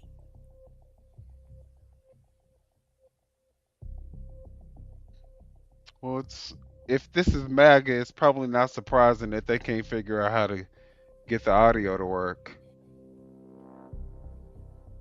Now be nice. We got a guest. Yes, we got a guest. Be nice. Be nice. We got a guest. We're gonna treat him like a guest. Or her. Okay. Whoever it is, him or her. Come we on, don't know. MAGA. Figure it out. Figure it out, MAGA.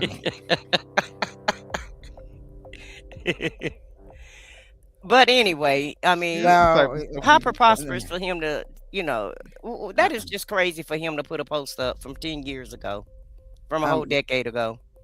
God Family Trump, go out and then try to come back in. Try it again. Here, I'll put the link back in the chat again, and anybody can hit the link that want to come up and talk to us.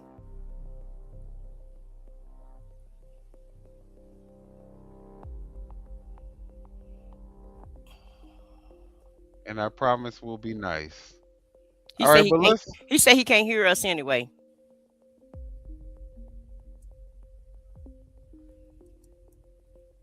But go ahead. I'll talk to him in the chat until we can All get him right, together. guys. So we got new information on the Epstein files. Let's see what's going on here.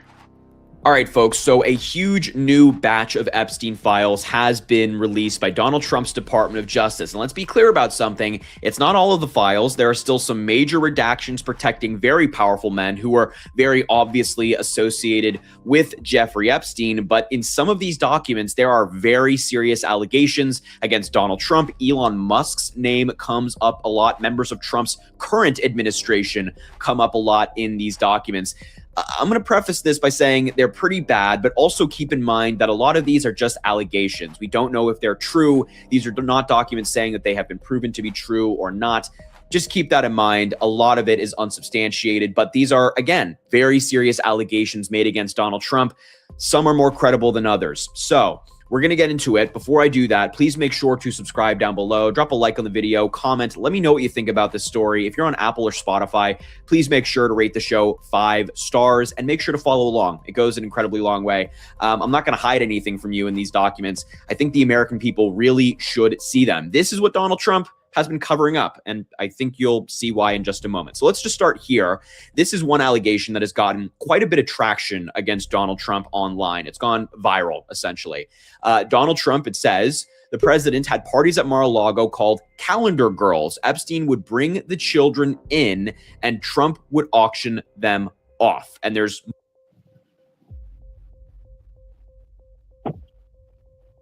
All right, well, that's a good place to stop. Do we have Guy Family Trump? Are you ready to talk?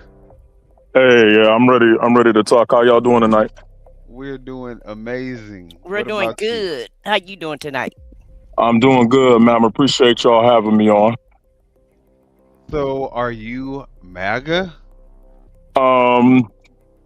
When it comes to policy, absolutely. I'm a, God-fearing person, and I think Trump's policies align more with, what America needs, at least in this time. And then I think he aligns mostly with the Bible. At least he says he does. I can't, I don't know his life outside of the public view, but yeah, I agree with a lot of his policies and stuff. Okay, so even though he doesn't exhibit the behavior of the Lord or Jesus Christ or anything like that, you think that just because he came out with a Bible that he is doing the work of the Lord? What's going on here? Because No, I don't get my moral arc from Donald Trump. I think your moral arc should come from your parents. I think they should raise you with a sense of ethics and morality. And, I believe those ethics and morality does come from the Bible, but no public figure, no matter their status, should ever be anyone's moral arc. And I think a lot of people look to stars and people with political status for their moral arc. So Trump is not my moral arc in how I live. However, I do believe his policies, I'm going strictly off policies, I do believe they align with, the Bible, and I think his policies helps America, including our community, the Black community. Okay, so you think a 34 count felon who says grab women by the pussy is the moral? I mean, you're saying that you're not using him as a moral compass, but you're saying Yeah. that the person who makes those policies is the person who is a 34 count felon and who degrades and belittles women and has no respect for women. You're saying So, that is the person who's using. yeah, but like I mentioned, I don't follow his moral arc, but I'm a young Black man and/or Black woman, and the Black community, let's say the South Side of Detroit, Baltimore, Birmingham, Alabama.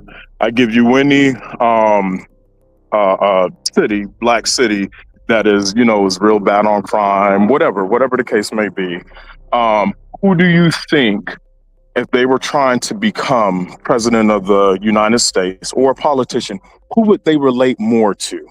The person that has a bad background, they have felonies on their record, they want to make something of their life. Who do you think that young Black woman or man in the Black community is going to be able to look at and say, man, if he did it, if that felon did it, I can do it. Is it going to be the polished? But I'm just saying, is it going to be the polished? Let's not gaslight the Black people. I'm not gaslighting. I just made a point. I made a point, and you know the point I just made. Yeah, I'm gonna clarify the point that you just made. You're basically saying that Trump is the equivalent to a Black person that's struggling. No, that's not what I'm saying. And looks at that's not what I'm saying. Can do it, I can do it. That's absolutely absurd. That's exactly what you just said. And whatever. Okay, why? Okay, I'll go with you. Why is it absurd? Well, Well, first of all, you just sat here and said because he's a felon, because he's doing all of that, and which one that's will what get? Wait a that's minute. what makes him No, identify right. Somebody to look up to. no, no, This no, is no, no. I somebody we can said relate when it. That's why relate black to. Wait a people will minute. Let me relate to finish. him because Okay. he's a Right. 34-count felon. That's absurd. First off, that's absurd.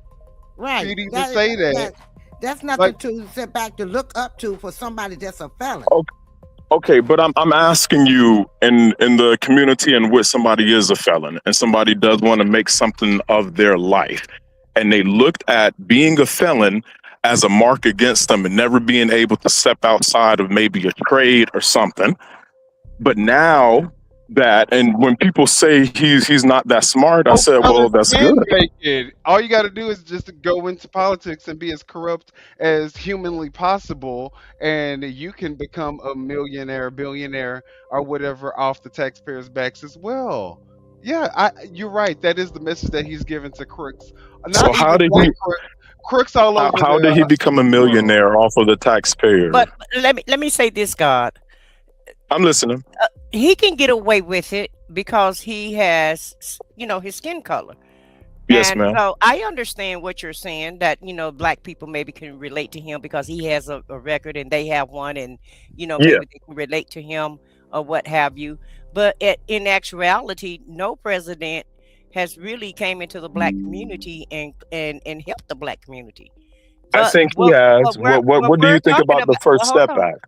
hold Okay. on. What we're talking about is this is the president of the United States. This is the highest office in the land. I guarantee you, with his record, he couldn't go to McDonald's and be a manager if he wasn't the president and he was just a normal person and he walked in there and he gave his resume, he gave his record, he would not be anything. No company in America would allow him to even maybe sweep their floor with that's all he could probably do is sweep their floor with the record that he has. But because Okay. he's a rich white man, he's able to be the president. And I wouldn't want my kid to aspire to be like him, none whatsoever, because he's not an example. I wouldn't want anybody to believe in anybody that's a criminal. And I Okay. damn sure don't agree with the way that he treat people. Because I don't know any policies. I'm interested to know what Yes, ma'am. policies that he's implemented that has helped your life. That's what I'm really interested in. Okay. Can if you will give me a moment to respond, I would say I have a lot of.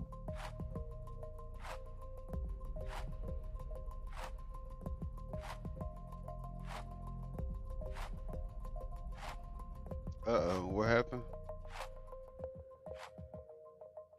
Did something happen? I don't know. Are you still with us, God? Maybe he got a call because sometimes when a person get a call, it'll kick him off. Okay, Can you hear me? we can now. Yeah, now go ahead and Okay. respond now. I apologize about that. No, I was saying I have a lot of people that are incarcerated, and when Trump implemented the First Step Act, which commuted the sentences of nonviolent offenders to where, if let's say under the 90s crime bill, to where if you had maybe an ounce of weed and you already had 3 other strikes against you and you were looking at 25 years to life for a small crime, when he created the First Step Act, it commuted that whole sentence. So whereas if you had maybe 10 years, whatever time served, you can spend the rest of that time served at home on probation. And then he also created designated zones that gave incentives to companies to hire so-called convicted felons and stuff. The one thing that every single racist politician got in common, Eugene Bull Connor from '64, when he was sicking dogs on us and they were using the fire department to use high powered water hoses, all of them have in common is the incarceration of black people, predominantly the black man, to take him out of the home. When Trump got in office, one thing that went down was the incarceration rate for black men. He wasn't putting black men in jail, he was actually taking them out. So I have to take that into consideration when people call him racist and say he didn't do anything for our community. I think that's a huge deal. If he was racist, That is huge. I have to agree with you on that end. And then if you look at the numbers, Let's okay, be clear though. Let's just be very clear, because yeah, if that is the case, then we would be able to give him his flowers on that. But there's not a lot of black people who are saying, "Oh, I'm free now because of Trump. Thank you, Trump, for my freedom." That's just not what's going on. So you can say that all you want, but I want to hear from the black people who are being freed, not from someone who's saying that that's what Trump did. I would rather hear from actual people who are released from prison and Okay, who are and saying, I wanted say this too. In October 2022 and December 2023, President Biden issued proclamation pardon thousands of people convicted of simple possession of marijuana under federal law and in the District of Columbia. He pardoned these people. So you can't say, there have been presidents have done that. That's the thing they keep telling. but ma'am, there's a difference between pardon and legislation. He never legislated. He did something in which he looked out for, which is good. If anybody that is able to get out of the prison industrial complex by somebody's good graces, I'm all for it. But he did not legislate anything. Personally, that has been able to benefit from Trump's legislation. Yeah, I had people that have benefited from Trump legislation, especially when it comes to the designated zones, incentivizing business owners to build in the black community. I think that's a big deal. I think we have a lot of people outside cultures who do benefit off of our money that are building in our community, and they have no stake in our community. They're just using us for our money. You act like that. You act like that's a Democratic Party.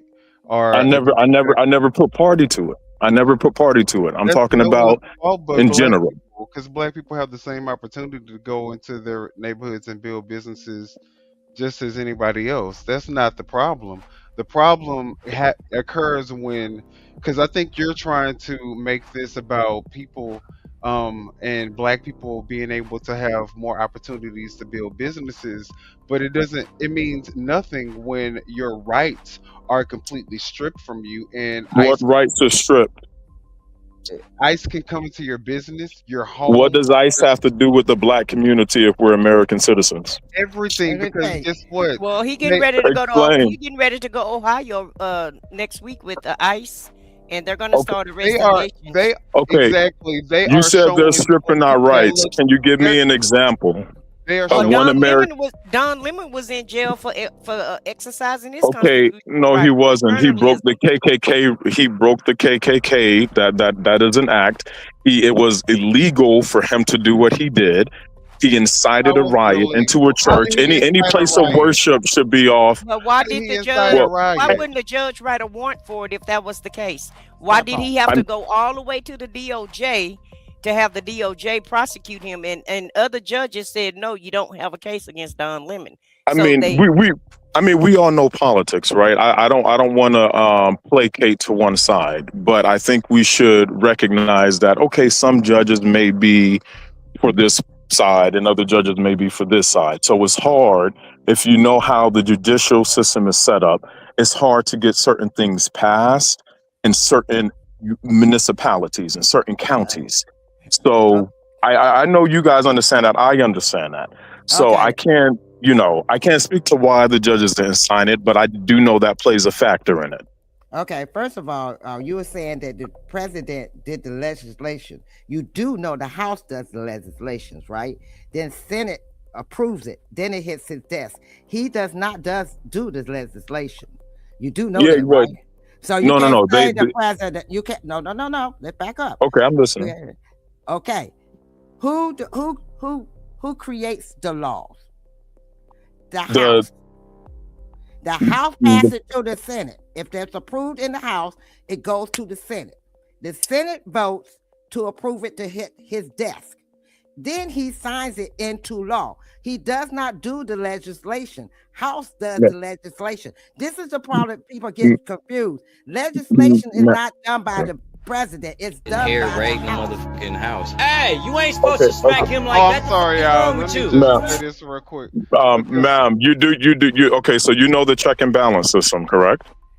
I know the check and balance system. Okay, so what power does the executive branch have? What law have they created on their own without House or the Senate? Tell me that. No. In order for it to get. No. Okay, I'm trying to explain to you. The legislation creates the law, right? Yes. Yes, Then they ma'am. pass it to the Senate. The Senate They can can say make yay or executive nay. orders. And Okay, then but he goes just to said it. He just said an executive order. So that was the point I was trying to get at. I understand what you're But saying. we don't govern Okay. by executive order. We Okay. govern Okay. It can be by undone as soon as the new president come in. We're talking about laws that has been signed and that's in the book that will stick. right. Understandable, but the president has a power to veto those laws. So if he see that, let's say it's And beneficial, Congress it's too has the power beneficial. to overrule that veto. We Right. could talk Oh, about. We could talk about. But listen. I get what you're saying. He has the power to do what the fuck he's doing. So let him do yeah, whatever the fuck he wants to do. But guess I'm what? not saying As the American public, people who love the Constitution, people who love their country, they're not willing to just let one person who's in search of trying to appease his ego, destroy the Constitution, destroy our reputation around the globe. Our economy is going to shit Okay, because other countries realize that, you want to know what?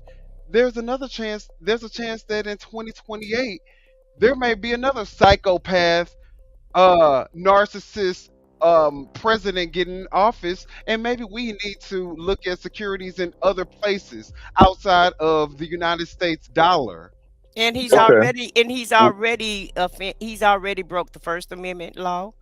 He's broke the Fourth Amendment law, the 14th Amendment law. And this is just from somebody in our chat. And I knew that he had already, and now they're coming for the Second Amendment. So you, Amanda, you should have put the Second Amendment because Ahmad, they're coming for the Second Amendment with Freddie Exactly. and this gun that he had.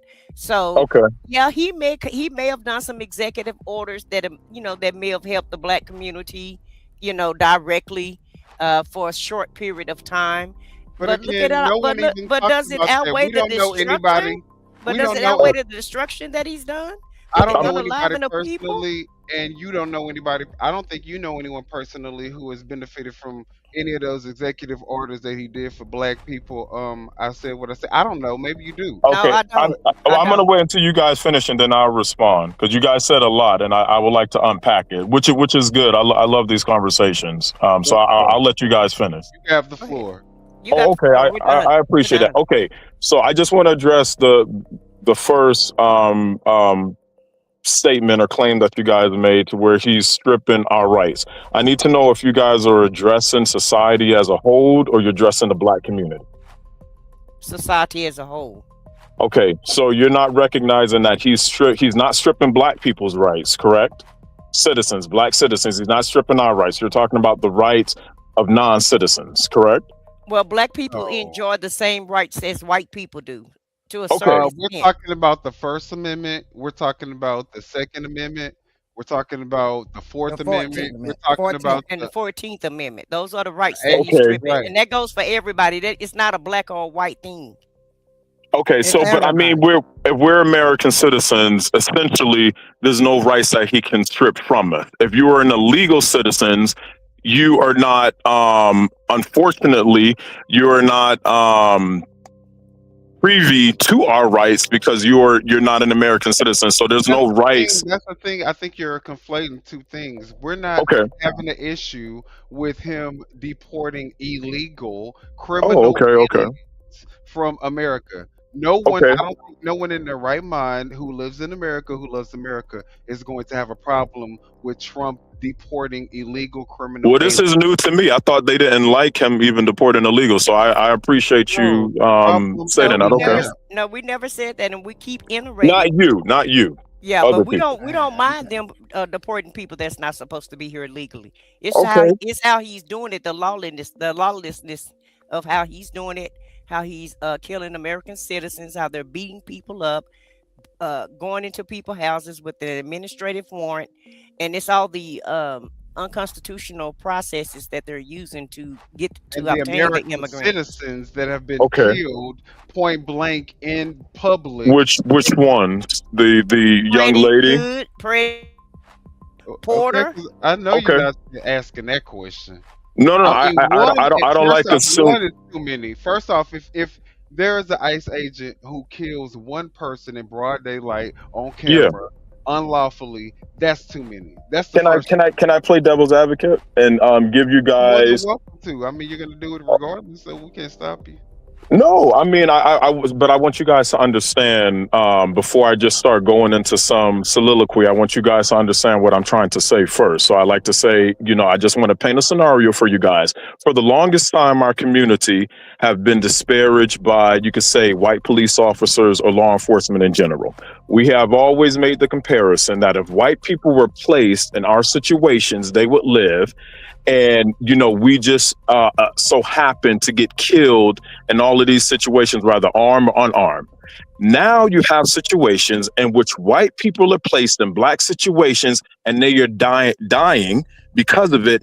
And our community is griping and moaning about others. It's unfortunate if anybody passes or die, but these people are being placed in the same situations that we're placed in, and now they're getting that same treatment that if we were in those situations, it would be we more than likely we would not live. And now we're trying to defend and protest against what's happening. I'm just a little I'm glad you confused. brought that up. I'm so glad you brought that up, because that is a very important point to bring out, right? Because this is stuff that's happened to black people, in black people's eyes all of our lives, right? We've Yes. always had to deal with police brutality, Yes. and they've been able to enjoy impunity as they kill, all of our people. So just imagine a world where they've already gotten to the point where there's no consequence for them murdering us in broad daylight on camera. They can still spin the narrative however they want. And now we've gotten to the point to where now they're able to kill white people. Not only white people, but white people who are actually contributing, like actually good, upstanding members of society. And my So thing if is, we've gotten to the point where we they're can't pass. I able don't think we to can pass do that with judgment on impunity, who's but I think outstanding. that if we're able to get to that point where they can spin a narrative on someone who's clearly not a domestic terrorist there to cause maximum damage and massacre ICE agents. I mean, we can all agree that we saw with our own eyes that that's not what that person was doing. But if they can spin that story to where black people like you are okay with, okay, we'll let them do it. Go ahead. Now they get to experience what we've been experiencing all our lives. And guess what? They're able to get away with it. Do you think that is going to make it better for you? You think that's going to make No. your life easier? You think that yeah, but dealing No, with law I enforcement is going to become, now you're going to be the person who has the privilege when you're dealing with law enforcement? no. Like, what are you The only point I'm trying to make is if you believe that you are unbiased in your convictions and your righteous indignation would burn for any life lost, then you would have to recognize, okay, did you have this much like I said, righteous indignation when Charlie Kirk was killed? You may disagree with his views, but he was still alive. If you do But it agree, wasn't by law enforcement, and it wasn't. I'm just saying in general, political violence, We political said violence and all. We're talking about denounced that law also. enforcement that we Okay, are paying hold their on. You salary. said you Hold on, denounced we are that too? paying. Hold on. Okay. But we did denounce that, Okay. but let's be very clear. Let's not conflate two things that do not even compare to each other, because we are paying ICE's salary. The taxpayers are paying the $74 billion that And we tax. was also paying the Leering Center. Also, our taxpayers were going to the Leering Center. So okay, But my thing now we're is, paying them okay, to assassinate American citizens. Is that what we're doing now? So you tell me, hey, we're gonna do we're gonna do a moral comparison, right? I'm going to state something, and then I want you to give the moral equivalent to that. I'm going to say, so we're going to see who has which side who has more violent tendencies. My We're not first talking about representation. violent Hold on. tendencies. We're talking about Bro, ICE and what they okay, have done. and You what are they have trying to done. make this about whataboutism, and we're talking I'm about what not has trying to do that. already actually happened. We're I'm not talking trying to about do that. I'm trying to paint a point. My That's all thing I'm trying is, to do. my let's thing, talk about the if facts. it, Let's talk about what has Okay, already so the happened. facts. Let's talk So about let's this see. video that I'm So about to play right now. Is a video of a black person with a black person's accent getting harassed by an ICE agent at their own property. Let's talk about that. Let's watch this real quick, that's and an then you can say, anomaly. That's and an then anomaly. well, let's look at Does it, it and then happen? Does it happen let's across the look at it. board? Let's look at wait a it because minute. this is what was recorded. It's Let's an look at it, anomaly. and then we'll come back and you can give Okay. us whatever your reaction to it is. Let's look at it. Okay. Real They're sitting here raiding the motherfucking house. Hey, you ain't supposed to smack him like that. The fuck is wrong with you? Hell no, man. I'm on my property. I ain't gotta listen to you. Hey, you ain't got a search warrant. You can't come over here, man. Hey, look, I got you all on camera right now. I'm on my private property. Hold on, man. You're on for what? You're interfering with I ain't even doing that. So a black person that you saying Trump is helping out so much is recording from No, their that's a porch. That's a misinterpolation of what I'm saying. You're taking something that I said and you're placing it on this. I wait a never minute. said that. I made that point. Okay, God, let me ask you this question. Yes, ma'am. Okay, you said, okay, that Yes, ma'am. that the black is happening to the white people now. They're getting what we got for so many years. Am I correct? I'm playing devil's advocate. I All don't right. mean Wait a minute. it's tongue in Wait a minute. cheek. Tongue in cheek. Okay. But yes, Now, yes. okay. Do you not know that they have denounced to them that they have total immunity? So if they feel that they can get away with it with the white folks for so long, you don't think they're gonna come for us? Now, when you say come for us, how and in what way? What do you Because think the end if goal they is? can do What do it, you think the end goal is? yeah, because if they do it to Caucasian people, What those do you are think supposed to be Project the most 2025 is? those are supposed to be the chosen people of the country, according to the way the country's been going, right? They've always had more opportunity. We always say that they got white privilege. Well, now I'm afraid, because if they're just killing white people on the streets, what do you think they're going to do to you? We're American citizens. We can. That man was one too. They That were lady was one. citizens. We- Freddie was a citizen. Good was The man a that we citizen. just played was I- American citizen on his own property. Just a I regular understand. black Okay. person. Okay, well, I'll give you a universal concept. My universal concept is don't impede. So up the MAGA's ass that you I'm just not. Well, cannot let me just hear my point. Like the lovely young ladies you have. Just hear my point and then respond. Don't say I'm up anybody's I don't have behind. to Just be like them, no. okay. I'm not Well, them. in order for us to have some type of discourse where I understand your side, you can try to understand my side. This You is have. what I'm saying. If MAGA is so out of touch with reality that when you They look can at be over when 80 you over look 80 at- when over you 80 look at million the video people. footage in front of Okay. your face, you're still willing to make an excuse for it. Then I don't. I'm really, not making an excuse. There's no. What's the conversation? How I'm can we not have a making an conversation? excuse. The video. I just finished saying to you, if they have the freedom and the privilege to go out here and kill white folks, harass white folks, beat up white folks, pepper spray them in their face, put stuff in their face, tackle them down, push them down, do whatever they want to do with them because they have no immunity. They can do what they want to do. There's no repercussions for what they're doing. What do you think they're going to do to us? Can I answer your question? Yes, I'm waiting for that answer. Okay, I appreciate it. So what I'm saying is, in my worldview, universally, I think logic. If something is logical, you can place it universally, and if everybody follows it, it will coordinate with nature. So my universal concept is, can you let me finish? Just let me get this out, and then I'm gonna let you. I'll let you finish. Let's just frame it correctly, because Okay. this is not a real worldview. This is a perfect worldview. Okay. My perfect worldview. I just want to respond to what she said. So in my worldview, all of us, just not black people, but all people comply with what, let's say, law enforcement say. If they say, tell us to get out the road, we get out the road. If the law enforcement tell us, hey, can you please exit your vehicle? I say it's better to be judged by 12 than carried by 6. If you feel like you're being untreated, I say fight it in the courts. Comply with what they're saying, and then we can fight it in the courts.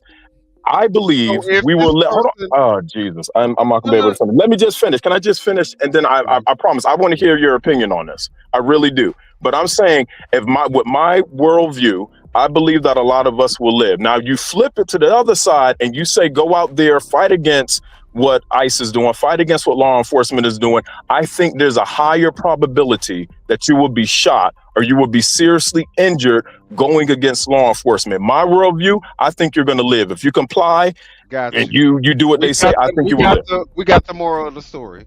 Tell me this. Okay. Have you researched the Holocaust? Yes. Okay, so you know how the Holocaust, you know how they were able to kill 11 million Jews? Okay. Do you know how that happened? Well, break it down for me. I want to hear what your opinion on it is.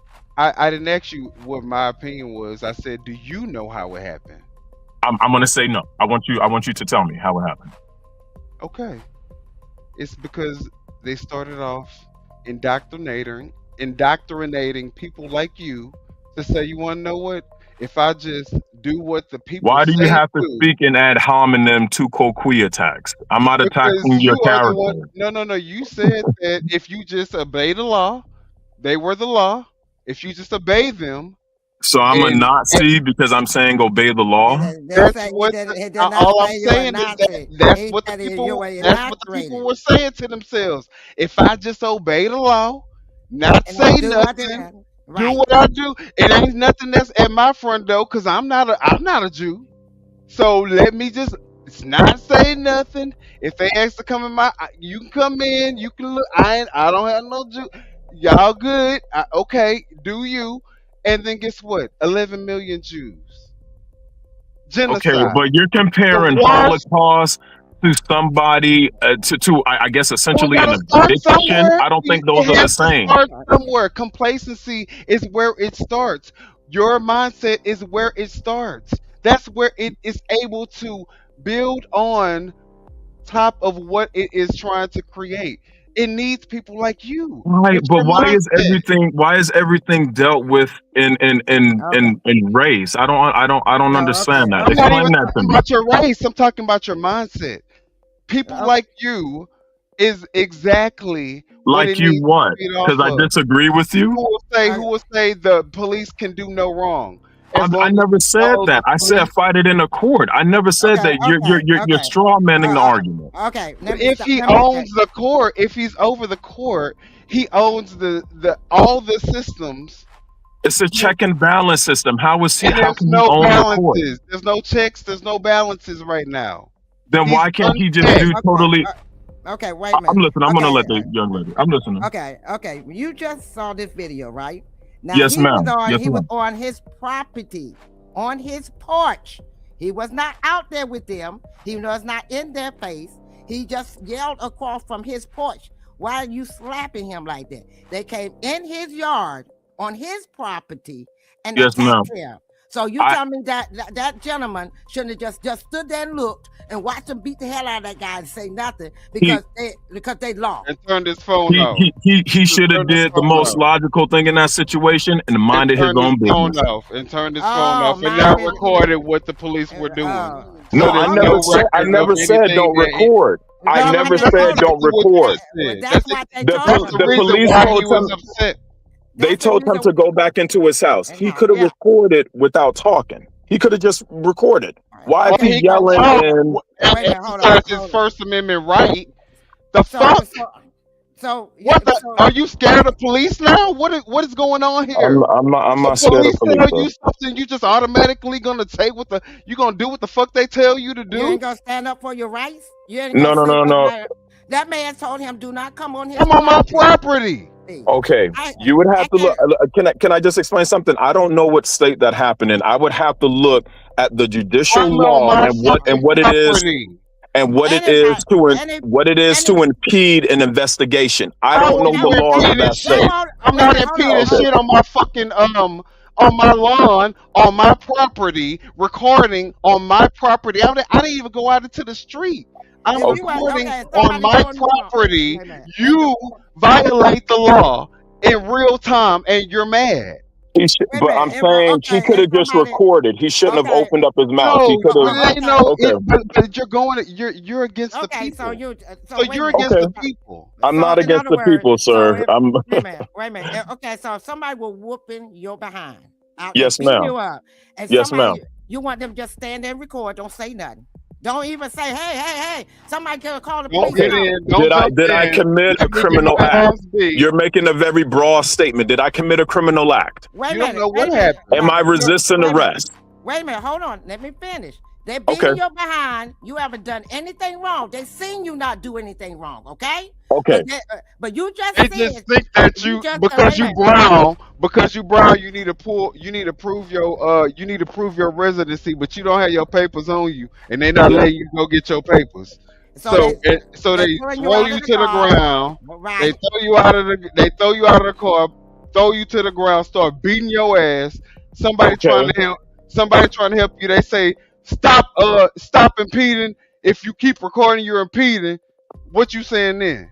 You saying no, stop recording because I want them to continue beating me with no proof. Well, okay, but will the beating happen if he was complying? Wait a minute, hold on. No, it don't matter. You didn't have time to comply. It doesn't matter. It does matter. Because you didn't have time to comply. You in your car. You in it does matter. You have time. They give you one direct order. No, the ICE agent said, open your fucking window, and you open your door, and you were like, hold on, wait, what's going on? Hold on.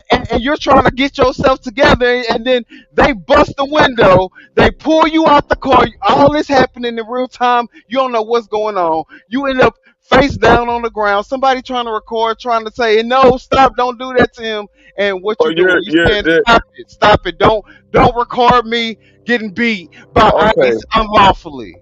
What's going but on? you don't know if that's what led up. You don't know if ICE. You only saw the. We're doing those hypotheticals that you like so much. So go ahead. I didn't give a hypothetical. I gave my world view universally. That's all I did. Okay. Well, let's go ahead and go to the next slide.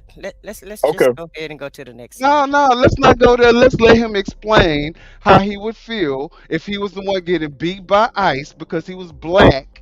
And they wanted him to prove his residency, and he didn't have any time to get any of the papers out. Okay, but you don't know if that was the case. But you can't make up a hypothetical. You can't. Being the case, though, I want you to talk about it as if that was the case.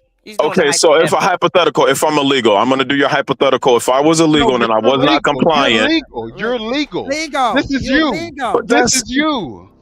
But that's called the red herring fallacy. You're painting a totally different scenario in order for me to argue to strengthen your argument. I don't believe that's fair.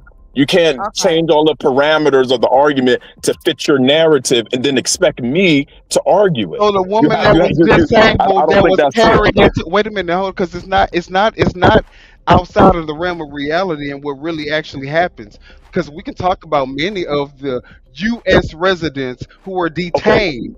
Let's say I'm illegal. Can we just say I'm illegal? I'm illegal. No, because there are legal residents, legal U.S. citizens, one namely that was disabled, that was carried from her car on her way to a doctor's appointment.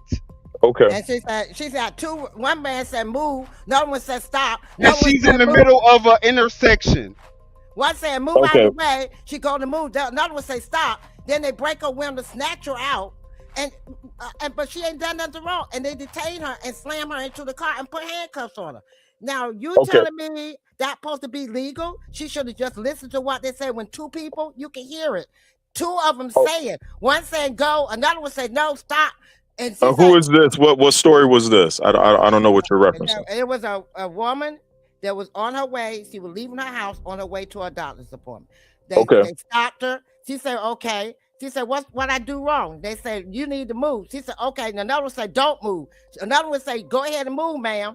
and I'm gonna break your window out if you don't. So she go to take off. They said, "Oh no, don't you move!" Pow! Broke Oh, her you're talking window. about the lady that was shot in Minnesota. No, not No, it her. was another one. Okay. It was another one, and they drug her out of the car. She was autistic and she was handicapped, and Okay. they snatched her out of the car, and she was. I got the video. So right here. can I ask you guys a question? How would you handle? I'm gonna ask you a 2-part question. How would you handle illegal immigration? And then my second question, follow-up question, will be, what would you do with Same people way that Obama are did. impeding and being Same way non-compliant? Obama did. The same way Obama did. My answer to all of that is the same way Obama did, because What did Obama do? He did what he did was deport the most illegal immigrants in United States history. Yeah, and he and did it in a the way, ACLU and he also did it filed in a a case way- against him. They did. They said it was inhumane with what he was doing. Exactly. He still did it without what he's doing, without killing any. It didn't matter. He still did it without killing not one American citizen. He did it without having to invade not one American city with military force. What was he battling these type of agitators? All that within the parameters of the law. But he wasn't. He was not dealing with these type of agitators or protesters. Goddamn. No, he was. no. Okay. No, he I'm wasn't, trying to because he explain to you. He wasn't dealing. The times is using different. humane It's a different tactics. temperature. He was What using humane? way more- He got a case against the LCLU. Filed a case. What humane? They said it was inhumane. Their exact words. What are you talking about? They said it was inhumane.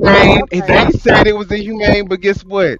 He was still able to get past that case because it didn't have any legs on it.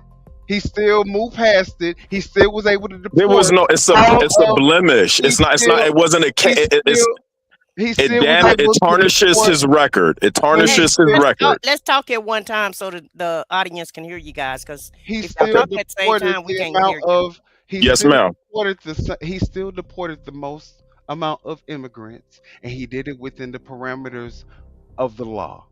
So you can say whatever you want to say, but at the end of the day, no American citizen has gotten killed under Obama's administration as he was deporting the most illegal immigrants in American history. No city had to be militarized under his administration in efforts to deport the most illegal immigrants in American history. Okay, so you can say what you want to say, but at the end of the day, Trump hasn't even touched the amount of illegal immigrants that were deported under Obama's administration, and look at how many people have already died. Okay. Are you ready? Okay. I'm going to let you go, and then I'm going to respond. Okay, I want to ask you. Okay. Okay. Can I just respond? It's just 1 second, ma'am. I just got to respond. So, how many detainees under Obama's so-called deportation tactics died? I think that's relevant. 87 people. How many? 87 out of 10 out of that is a lot of people. I think you said one death. One death is enough. In Trump's first four, but like I said, one death is enough. I don't know.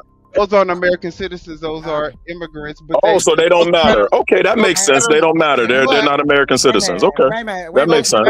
Those matter, but at the end of the day, none of those people who are American citizens came here illegally, and they were following the law, and they were contributing to American society. So. When you say he did it perfectly, you have no idea the amount of civil rights groups that spoke out against Obama. I said he was able. All you have to do is research all of the civil rights groups, all of these so-called human right activists. They were all against Obama and what he was doing. And did he still get it done? It doesn't matter. Detainees died. Any life lost, you said matters. How many American citizens died? How many children did Obama put in cages? He's the one that made the cages, ma'am. No. Ma'am, a lot. No. Okay, I'm looking. And where's cite your source? A lot. Trump put them cages up first. No, ma'am, that's highly inaccurate. Let's go to Google. Let's go to Google. Wait a minute. I'm about to Google it now. Let's see. Trump was before Obama. Obama came after. Let me share my screen. Trump was before Obama. Ma'am, you're wrong. When was Obama president? When was Obama elected president? I think you got your dates mixed up. Trump was not before Obama. You got your dates mixed up. Okay, I mean, please go research. After Obama. I'm sorry. No. It's okay. Obama made the cages. No, that's Trump had the cages. Ma'am. For those children. For those Ma'am. Go show me the photo in which you're referencing with the cages. Look at the date. Pull it up, What's the ma'am, go look at the date, please. I'm begging you. Look at the date. Okay, y'all, hold on one sec, guys. They're asking who put the kids in, who put the immigrants in cages first. Trump or Obama? Trump or Obama? Yeah, let's just the look children, it up. not the people, children. No, we're talking. All right. I'm gonna let you. Whatever. Who started cages for kids? Okay, let me do for children. Let me just be. Can we do source? No, we're not. We're doing cages. Who put the cages there? That's a general argument. Who started cages? Oh, okay. Children? I'm sorry. Excuse me. I'm sorry. I ain't trying to, God say he's sorry, y'all. Please forgive me. Okay, so let me live a little bit, guys. Let's see. The Obama administration 2014 bill. There we go. They used the chain There we go. cage-like enclosures to hold. There we go. Unaccompanied minors during surge There we go. migration in 2014. These facilities were designed for temporary, short-term holding. There we go. Administration 2018 implemented zero tolerance policy that resulted in the separation of no cages. But wait a minute, hold on, because there's a distinction. There's a distinction being made. You're about to gaslight. It sounds like you're about to gaslight. Because it says Trump administration implemented a zero tolerance. What does that have to do with the cages? I knew you were going to gaslight. It's got nothing to do with the cages. I told you, Obama. Obama was the one that started it. Y'all gotta give him his hey, listen, he called it. Obama did it, so we gotta give it to him. Obama started it, but you want to know Trump ramped it up. He said no, he didn't. He never used cage. No tolerance. So if you were to get arrested, if I have my child, God has blessed me with two beautiful children, one on the way. If never happened, if I'm dealing drugs and the cops arrest me for dealing drugs and I have my child in the car, will we be separated? We're going to be separated. That's how it works. You cannot keep, unless you want to put that child in a jail cell with the parents, you have to separate the children from the parents. In common law, that's what happens. When you commit an illegal act, you have to separate them. Listen. Why didn't you say the parents back? Hold on. I'm sorry, Foxy, but at the end of the day, it is not that black and white to say that it is okay. And see, this is the stuff that I'm talking about when you talk about people being able to get away with a genocide of people, is when you are saying that, okay, well, within the guidelines of the law, if there is a zero tolerance policy, then thousands of children should be, based off the law, separated from their families. No, we are a nation, the most powerful nation in the country, and we allow people to come in. Maybe it wasn't under his administration, but these people were allowed to come into the country, and to just say, okay, well, who cares if y'all were allowed to come here? I'm just going. Do you know why? Do you know how many were let in? We have to, but it doesn't matter. Oh, no, it does. And this is the reason why it matters. Do you know what faction of the black community votes? What percentage of black? No, just answer my question first. I get what you're saying. The Mexicans are taking over the black vote, which is what. There we go. So they won't need you. They are trying to mark you out. I got that. But listen.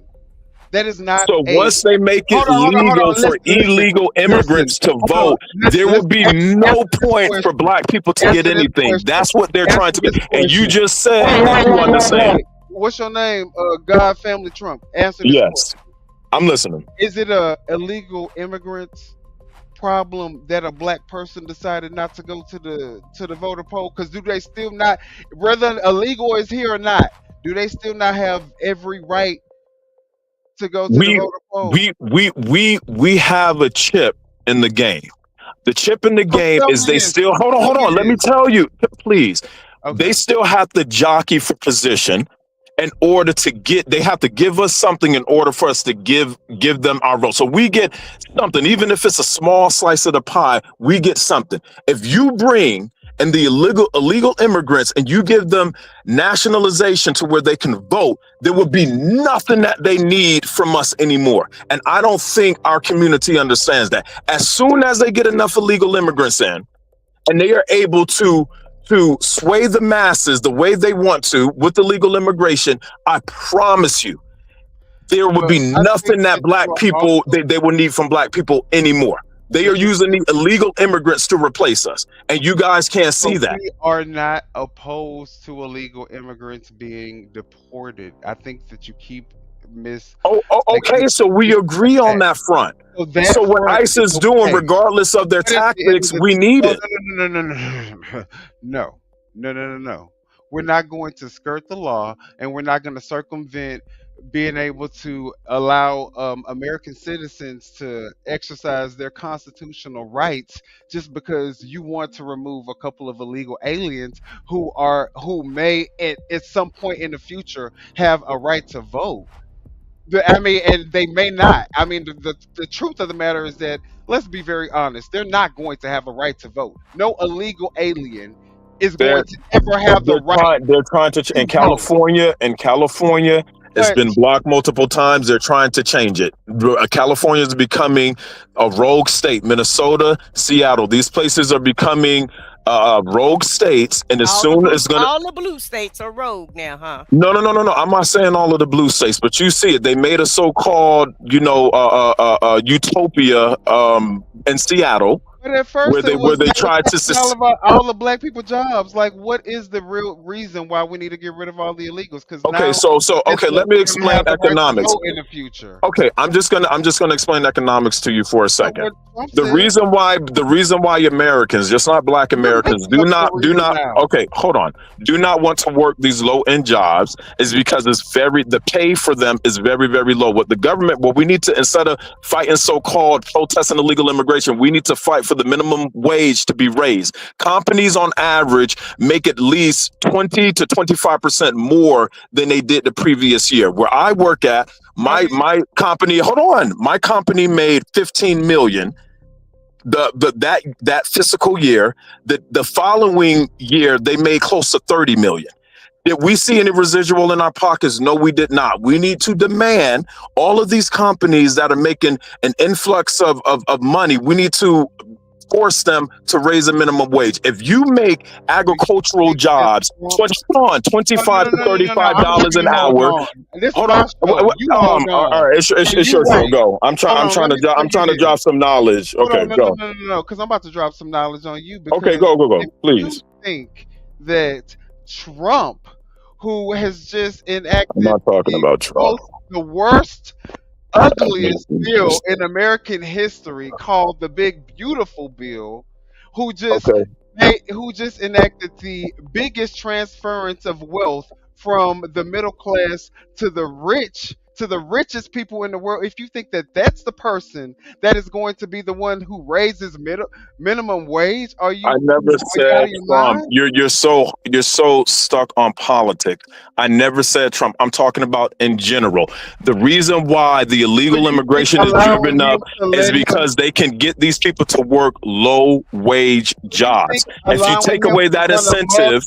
So you think allowing him to run amok with these ICE agents is going I'm not talking about politics right now. Wait, no, I'm just saying, do you think that, okay, follow the law, let ICE do whatever the fuck they want to do, go run amok across the nation as domestic terrorists, let them do that, and then we can go ahead and address the minimum wage for just average Americans, because then once we have all the illegal immigrants out and Trump knows that he has our undying loyalty and is going to let him do whatever he wants with impunity, then he's going to allow for us to be able to.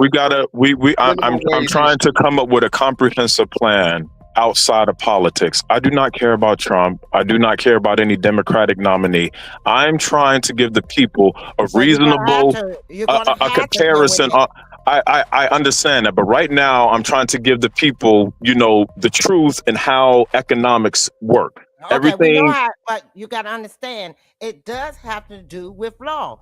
Certain things gonna have to still deal with the administration and the law for any of that to happen for the economy. Okay, but protesting illegal immigration, we need to be protesting them giving illegals incentives to come here to work because they know they can work for a very low wage, and that's why the people are hiring them. But if you take that away, the government would then be forced, and the employers would then be forced to pay their workers more. Invest more in AI, which is what they're doing right now. How can AI do agricultural work? How can AI do plumbing or electrical work? AI only goes to the extent. They're about to show you. They're about to show you. They're about to show you with all these robots. Yeah, they're about to show you. These robots can do everything. Okay, so you the robots just can said, even you said all these illegals came over here, right? You're about to Okay, see. then they fly some illegals from South Africa over here. With free. I'm sorry, say it again. Wait a minute. They flew The over South here. Africans. The You know South who they're talking Africans, about. the white South Africans. Don't act like you don't hear her. I'm trying to listen. I don't know what she's saying until I hear a complete point. Okay, they flew over. We keep talking about the illegal. Well, Yes, ma'am. They just went and flew over white South Africans over here that was illegal and gave them jobs, money, and housing. Why? And they were refugees. They were fleeing persecution. Do you know what's going on in the government with Boko Haram? So what You better represent for them white South Africans. Okay, I'm not representing. I'm speaking truth. It's not representing. Wait a minute. You do know the white South Africans took over the black South Africans, right? And made them enslaved, right? I'm sorry. Say it again, ma'am. I said you do know the white South Africans. White South Africans were the ones that took over the black South Africans' land, and they finally fought back to get it back. That's called apartheid. And then they finally fought back to get their land back. That's why the white South Africans are coming to the United States. And you said they don't want to be on the other end of the totem pole. Right. Okay, so you're saying okay, hold on. I'm trying to get the gist of what you're saying. So apartheid, you're saying that white people were committing apartheid against black people, so segregating and discriminating against black people in Africa, because that's what apartheid is. So how was that happening? I want you to explain that to me. Okay, I want you to. We're not going to explain that on tonight's show. I mean, you said they're committing apartheid against black people in Africa. Google, ChatGPT, all that stuff is real, and you seem like a very educated person, even though you are coming off as you're trying to force yourself to believe whatever this is that you're. I'm not. I'm trying to come to an understanding. I'm understanding some points on you guys. Okay, look, I want you when you get off with us. I want you to ma'am. go and Google apartheid in South Africa. Okay, and you tell me. No. I want you to go and Google and do your research on the history of apartheid in South Africa. Ma'am, I know the history. Okay, and if you know the history, then you know the white South Africans was taking over the black South Africans' land. And they didn't give them any land. Right, and then they finally got it back. That's why the white South Africans that come over here, because they don't have any more farmland, because we finally got our land back. Well, they're called Afrikaners. Right. Okay. And they don't even want to. But that's just a broad. That's just a broad summary. There's a lot more to it. But they come over here illegal, and they They flew them over here and gave them everything. Okay, because ma'am, let me finish. Okay. I haven't said anything to a lot through this whole thing that y'all two been talking. This is my turn. Yes, ma'am. Okay. Now, you have sat back and you talked about all the illegal immigrants. Well, they was illegal. They came over here. They gave them everything they wanted. The same thing that the other illegals came over here and got. But you already saying that about them. They okay. But the other ones, because they brown skin, they wrong. They need to go back. But the white ones come over here. It's okay. Okay, ma'am. What I'm trying to understand, you said apartheid. I'm trying to understand what you mean by that. Apartheid has Well, let's gone. take Has been. apartheid out of it. Let's take out. I mean, whatever you want to call it. I call it apartheid. You call it apartheid. was Whatever you want to call it. It was Let's say this. Let's say it Okay. wasn't that. Let's say it wasn't that. Do they still deserve to come over here as refugees when Trump has decided to turn off all refugee other countries? from all black and brown countries? Okay, And we're so still paying them.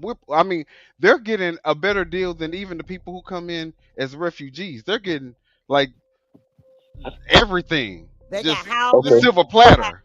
They got a housing. Look, they were Is that flown okay? in. They were got housing. They getting food stamps, and they getting money for how many children per child? They getting $1,000-some per child. Per child. okay, And that's okay. our money. But then they brought them over here illegal, and there were 85 of them, and they was talking about bringing over 800 more. There's 800 applications still pending, trying to come over from South Africa over here in the United States. And it was stated by the Trump administration that they were going to bring them over here and they're going to rapidly make them a United States citizens. Okay. I do not know the expropriation. Okay, can I just explain the Expropriation Act? I have not read it enough extensively. This is what you guys are referring to, that a small group of white Africans owns a large portion of South Africans' land. And this act is supposed to, let me just explain. And this act is supposed to. It wasn't a small. It was okay, a lot. Okay, large. I'm not disagreeing with you on that front. What I'm saying is that the government of South Africa is going and they're slaughtering these people, these white people. If they do want to, redo what colonialism did, I don't think they should go about it this way. You're here talking about ICE. Well, I think slaughtering people, going in there with machetes, because they use machine guns, but their weapon of choice is machetes, and just chopping up white people and taking their land back in the name of, Wait a minute, I want you to go in and read up on Mandela. I want you to read up on Mandela, and I want you to read up on how were they able to even get their land in the first place? They was doing that. How you think they got the land in the first place? They was doing exactly how they did back to them to get their land back. And if they didn't want to work for them, you just got to face the consequences. I know the history. Okay, yeah. I'm not saying you know the history. If you don't want to do what we just did for you, if you don't want to do what you got to face the consequences we had to face. Right. Well, and I did the history. I was around when Mandela was around. Okay, well, I like I said, I don't know the Expropriation Act. I haven't read up on that extensively to what you guys are referencing. I do know, however, that they are to a certain extent being persecuted. So that's all I can say. I don't have all of the information on there. So you should have your own people back before you have they back, though. Period. He did. What did he do about the Christians? In Nigeria? I have listen. I do. But the fact that he has said that, okay, well, South Afrikaners can come here with whatever they want, but black and brown people can't. Should bother you. He said the black South Africans cannot come. He was trying to deploy the black South Africans back to Africa. And listen, I'm not saying I totally, like I said, I would need to read up more on what's been going on over there. I can't speak on something I don't know 100% of. And the act, I can't speak on it. What I do know, and I recognize what Trump did, is that the persecution of African Christians, he went and sent our military over there to assist and help them. That was a ruse. That was not real. No, that was fake. No, he went over there to get the oil. He said it out of his own mouth. So and killed regular people that didn't have shit to do with that stuff. So who did he kill? You got tell me, because you guys are informing me. Who did he kill? He killed some of the Nigerians over there. They bombed. Yeah, regular people. What's a bomb gonna do? Okay, he bombed people. Yeah, he bombed. Damn. Oh, okay. God is trolling now, y'all. So I'm not trolling. I'm asking you to explain. You're trolling at this point because you're too educated to not know what's going on with the bombing and. I mean, I do, but you guys you're making it seem like it was bad. There was a group. Wait a minute. Hold on. Okay. He bombed Syria. He bombed Nigeria. He bombed Venezuela. He bombing these places. I'm talking about in reference to the Christians being persecuted. Wait a minute. You bombing these people and don't think that other innocent bystanders are going to get bombed with them? Do you know what a bomb can do? Okay, ma'am. And you say who did they kill? People. Ma'am, I never said who did they kill. Those words never come. I'm asking you, in coordination with him defending the Christians, you're saying he just bombed random Africans. It took him 3 bombs to take down one little fish boat. It took him 3 bombs to just take down the little fish boat that couldn't possibly smuggle the drugs that they were alleging that they were smuggling into the United States because they didn't even have enough gas to get here. And where's the evidence of the drugs? That's what I want. Okay. Well, I think Trump defending Africans, Christian Africans. I have family, I have friends, and I have family, and I have friends. I love him for that. And I am Trump all the way. We get it. We understand. That's what I'm saying. It's just so you guys love history. So let's get into our history. In 1964, right? Or let's go back. Let's go before 1964. W.E.B. Du Bois, Booker T. Washington, when they were going out, at it, who wrong. Oh no. I'm asking you a question. Who would you guys agree with? Really don't W.E.B. Du Bois or Booker T. Washington? Okay, it's like 1:15, y'all. Booker T. Washington or W.E.B. Du Bois? It's a good conversation. I understand. Yeah, but we kind of been here like 4 hours almost. Yeah. You trying to find the aha moment that's just not. I'm not trying to find. I'm asking you a question. I don't have get your moments. I already have my get your moment with the cages, and I'm done. I got one, and I'm done. That is not. So I'm asking you a genuine question. It's not. It's not. I agree 100%. W.E.B. Du Bois or Booker T. Washington? You guys know history. So which side would you be on? Why is there so much silence? I'm so confused right now. Because I'm still trying to figure out what you're talking about. I mean, it's extremely simple. You guys, his moment because you guys,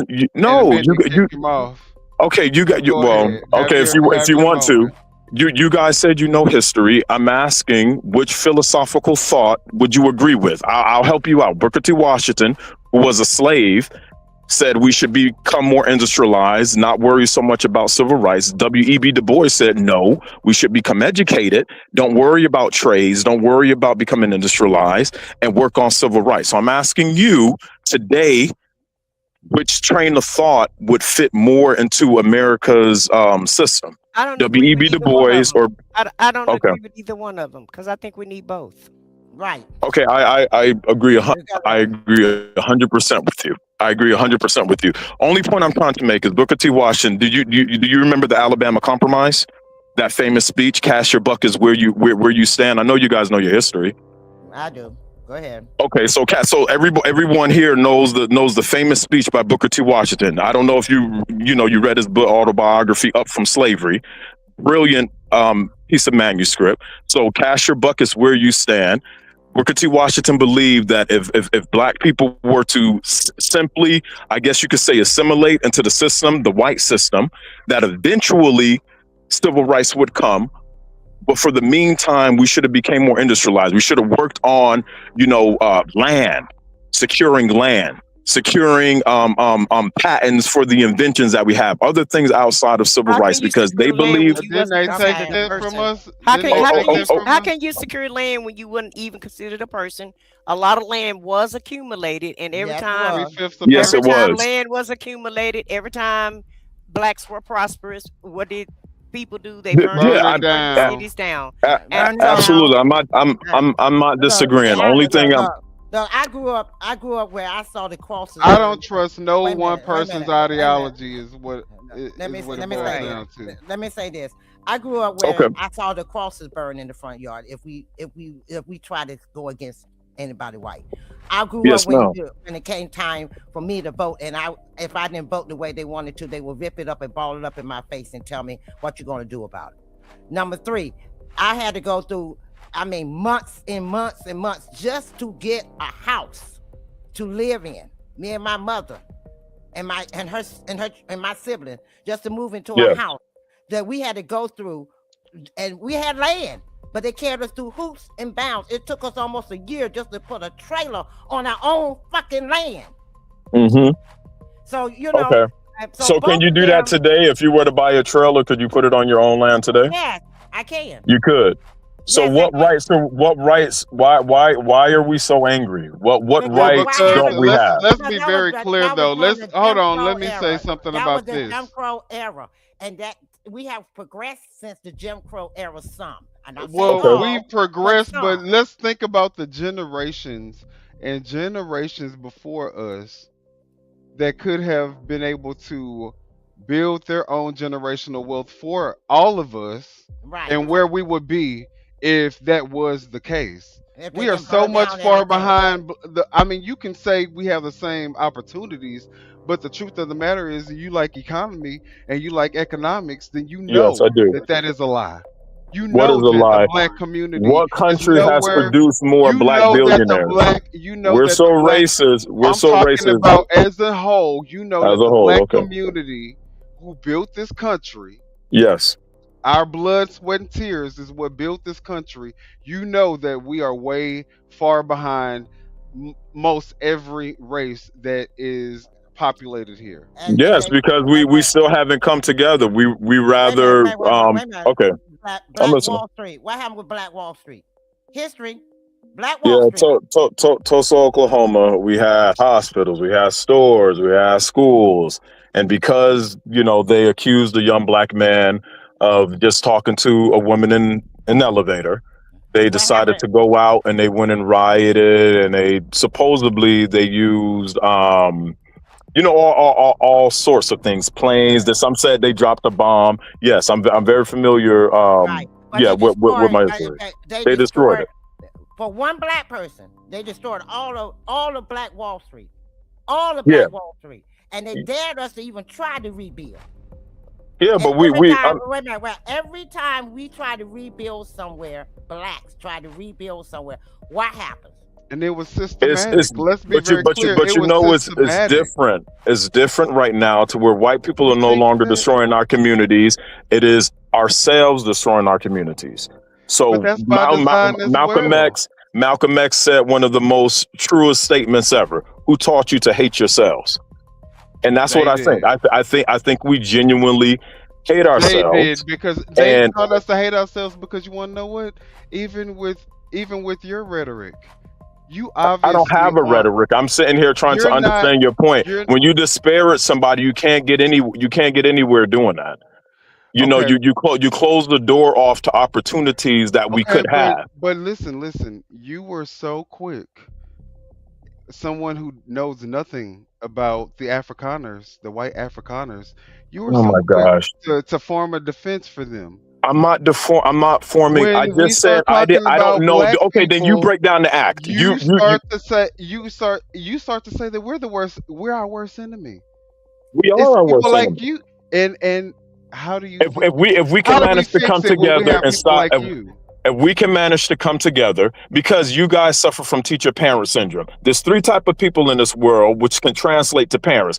If you go to a class, if your teacher calls you and they say, hey, your student is acting bad, you come to that classroom, you see the whole class acting bad. The first parent goes and say, well, why are you calling me? All of these kids acting bad, followed by the second parent who blames the teacher for all of the students acting bad. The rarest parent in the world is that parent that takes their child, So what do corrects you their do? child, So what and do you then they do? tell, and then So when what do they you do correct, to make the black then community better outside of complaining? I just broke it down, taking What are you responsibility. doing? But but you're talking about what you do for your family, for yourself. No, in a I'm not. selfish I didn't say manner. anything What are about you my doing family. for the black community? I didn't Do say you anything go about my around to family. different? Do you go around to different Sir, black families sir, and I do say, a heck of a hey? lot. Yeah, I Okay, do. but what? I do, sir. Tell us. What do you do? Sir, I do a lot. I was in the Brother to Brother program. I was in the Talented 10. Do you know what any of those mentorship programs are?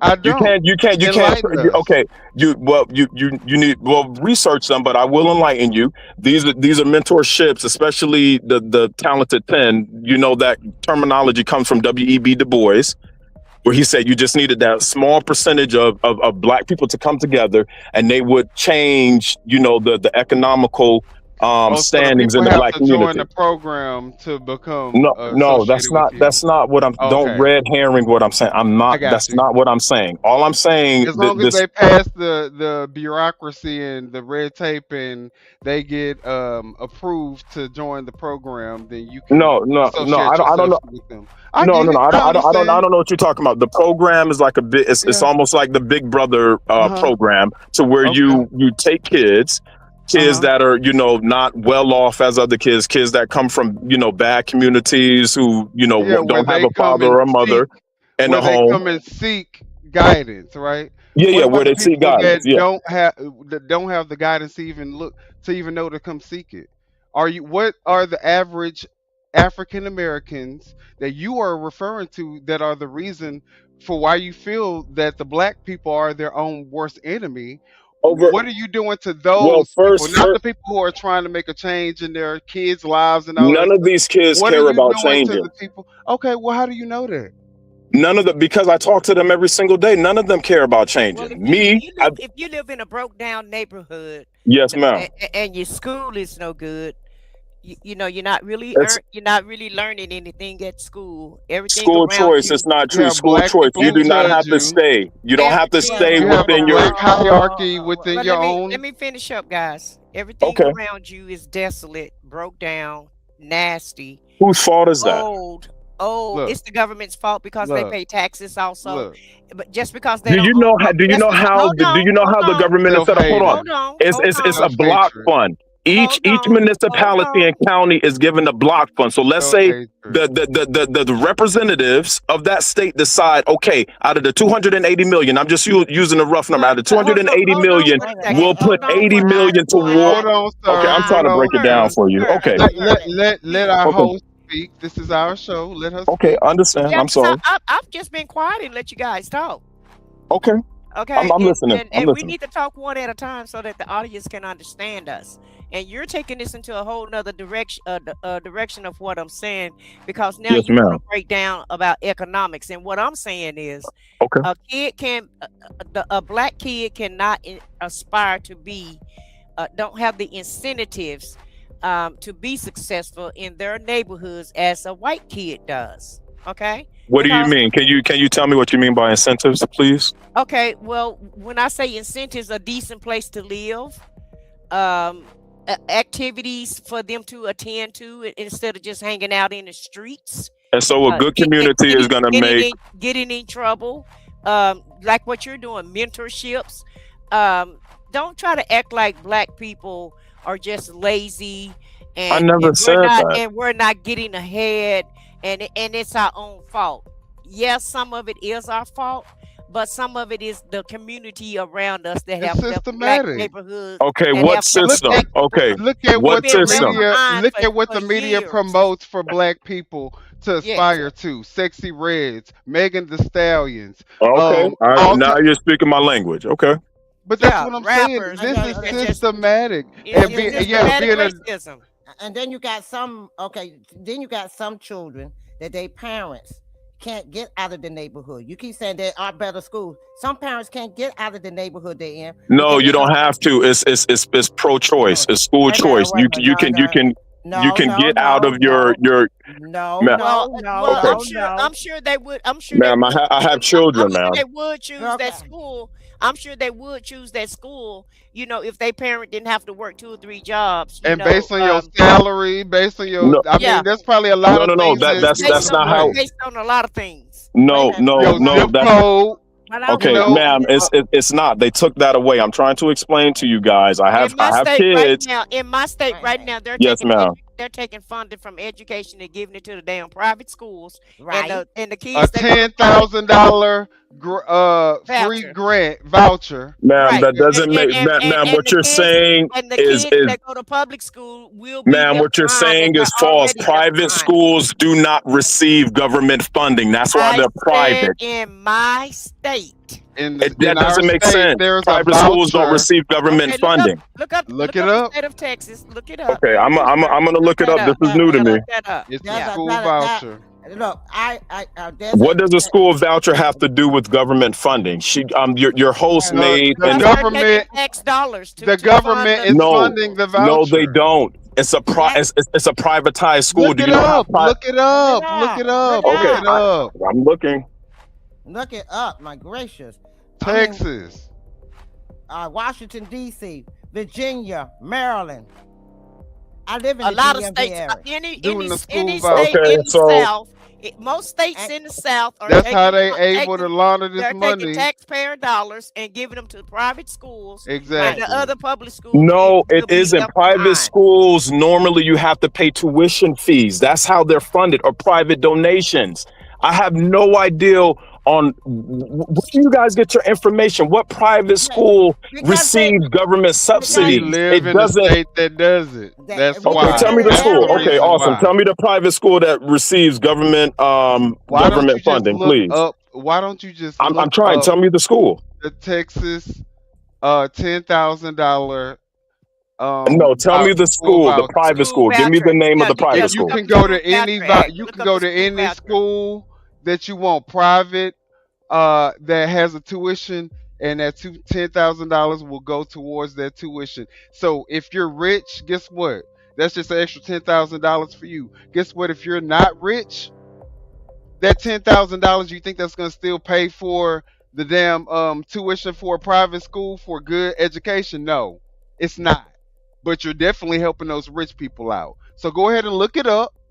Okay, do you guys know what the difference between a grant and the so-called It's not a voucher is? grant, That it's a private school, voucher. I'm trying to explain. I'm not saying it's a grant. Private schools, because my children go or went to private school, now they go to a charter school.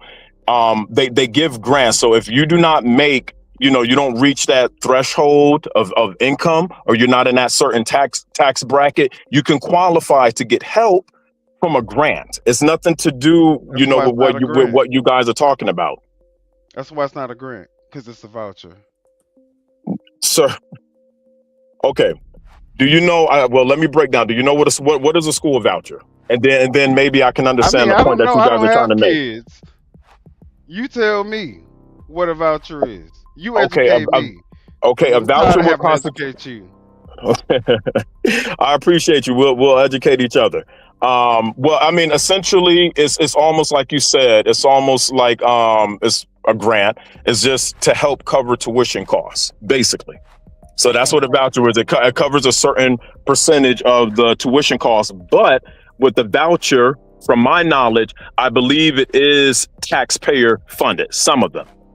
So it is a little bit different than when I cast my vote, they asked Yes, ma'am. They asked me to vote on whether or not I want to help private schools with school vouchers. Okay, can you It see was it? on the ballot. Okay. Can you see the chat? Can you see the chat? It's a voucher. Is Yeah, I'm reading. Instrument. It's at Maryland private schools. Hold on, let me read it to you. Maryland private schools receive government funding primarily through the Boost Scholarship Program, federal Title I services for eligible students in specialized institutions like the Seed School of Maryland, which is a public boarding school. Okay, but you guys see what I mean? That it's not. Right. But that's federal. That's government funding. It didn't say you said that. I know, but it does. It goes to the voucher program. It's not directly going to the school. They're not the government. The taxpayers' money is not directly going to the school. That's what I'm trying to say. Answer this: what family is going to disproportionately benefit from an act like that? And stop playing And with act like what? And stop playing with words with I'm not playing with words. With you. That offers a $10,000 grant or a voucher or whatever you want to call it to be able to choose whatever school you want to in whatever if it's a But you don't charter have school. to go to a private But school. what You I'm can saying go to a public exactly school that in I'm another just saying, district. that's what I just said that. I Oh, said okay, any school okay. you want to. I said, but who's going to disproportionately benefit Wait a from minute, and a then program like that? wait a minute, and then also there's you said that they certain Who's going to areas. benefit? Hold on, wait a minute, Foxy. I just want him to answer that question. Who's Okay. going to benefit from a program? Who's going to disproportionately benefit from a program like that? Middle class, the middle class will 100% benefit from that because I'm middle class and Will I benefit benefited from it, from. but guess what? Are you still? I mean, you still have to pay out of pocket, and if you're not a millionaire or like a $500,000 heir, It's not true. Okay, so let me break down how the scholarship work. I'm going to go off of strictly grants. So let's say my kid's tuition is $90,000 a year. With the grant, it pays a certain quarter of that. So we only end up paying, let's say maybe for two kids, maybe $500 a month for a $90,000 a year school. It cuts your tuition almost in half. I think that's a big help. If you cherish your children and their education, you would do whatever it takes to educate them. I don't think we could say, oh, because it's too expensive, we don't want to send our kids to that school. If you can work and you can, nobody's saying it's affordable. It's not even affordable to me and my wife. But what I'm saying is, you have you and your wife. What about a single parent? Right. That barely can pay rent. Right. Yeah, like it's like you want to put yourself they got a above 25, regular average black people.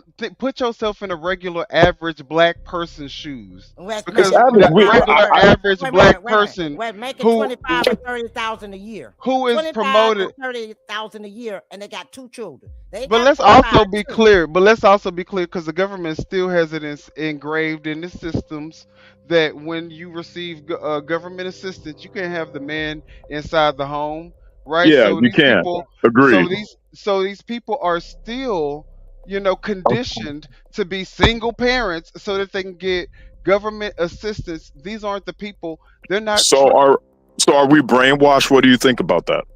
That we are purposely pushing a man out of the house, like I said. That's why I say Trump. We're not pushing them out. They take it. They making sure we can't have them in there. If you got a mother No. and a man, no, wait a minute. Hold on. Speak to me. Oh shit. Amen. Wait a minute. Amen. I was a single mother of 2. I was Yes, making ma'am. $25,000 a year, barely making rent and everything else, and lived at. And my kids were going to public school. Do you think I wanted them in public school? No, I had to finally get a job where I could make $40,000 a year, just so I could move into an area where I can put them in a better school. So sometimes you're not in a situation where you can. And no, I didn't put the fathers out of the house. The fathers didn't want to be in the house because they didn't want to take responsibility. So you can't sit back and punish the mothers because the man ain't in the house because they don't want to do what And they black want to do. men should be shunned for not wanting to be parents, but you want to know what they're glorified in our community now for not being a good parent and having No. I don't think they're baby glorified. mamas. I don't think it's addressed. I just don't think it's addressed because I'm not going to disparage black people and say we're that cynical to think that single mothers is a thing. That's a thing you aspire to be. I don't think it's addressed. If we addressed it more, Black I men believe it should would be change. shunned if they do not decide that they want to take care of the. It Agreed. should be something that is not accepted in the black community. If you have a child with a woman, we're we need to getting figure out how to make it somewhere. work. Okay, so what else? I worked. Look, I worked day and night with 2 jobs before I got one job that I could afford without having to work 2 jobs. When I had my kids, I had to depend on them to go to the public school because that's all I had at that time. Then I was able to find a job, but not everybody going to have the education and the college degree that I had to move up in for a better paying job. Some people don't have that education, and so they have to do what they have to do. Though they have to work 2 McDonald's, a McDonald's and a Hardee's, or a McDonald's and a And you want to know what? It's easy for a white person to make that work because guess what? They have property that they've inherited. You know, Right. they have other things, other means of income that Trust they've inherited. funds. Okay. Exactly. So they're able to go ahead and work those Do what they need to Whataburger do. jobs in the suburbs, you know, and I'm still have their own house and have their own car and I'm live the about to blow lifestyle. you guys' mind. What about Okay, the go I ahead. Promise School in Akron, Ohio, that was started by LeBron James? Public school, access to anybody that wants to go. All black, supposedly all black teachers, and they have one of the lowest testing scores in all of the district, and I would go as far as to say in every single municipality in Akron, Ohio, they had the lowest test scores. They wasn't Now, even reading. now They were. let's just be very clear. We know that there are opportunities for black people in black communities, right? We can't. Yeah. No one's going to say that black people are doing everything that they're supposed to be doing, and we're just not getting what we're supposed to be getting. There's a lot of opportunities that black people have to become better and to What capitalize. opportunities do we need? But we do. What we already have. What opportunities We do you need think we a need? media. Hey, First common off, we sense. need a media to promote. We No, need a media to promote more upstanding black people and upstanding black behavior.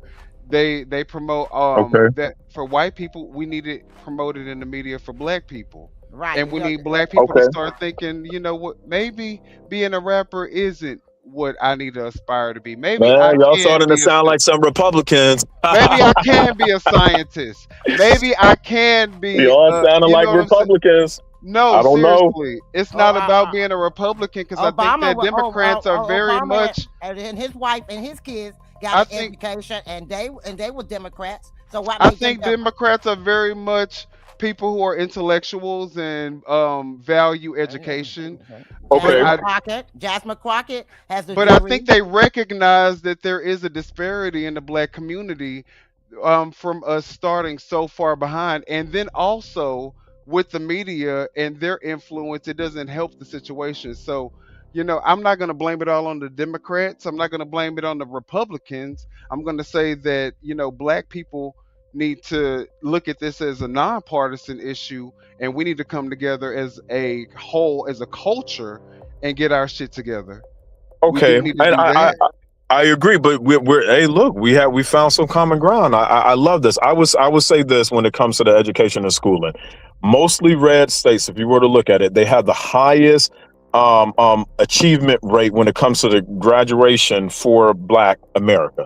Like Texas, Mississippi, West Virginia one. I can't remember, but mostly red states, in these states where it's predominantly white, as we all know, they have the highest achievement rate when it comes to graduating.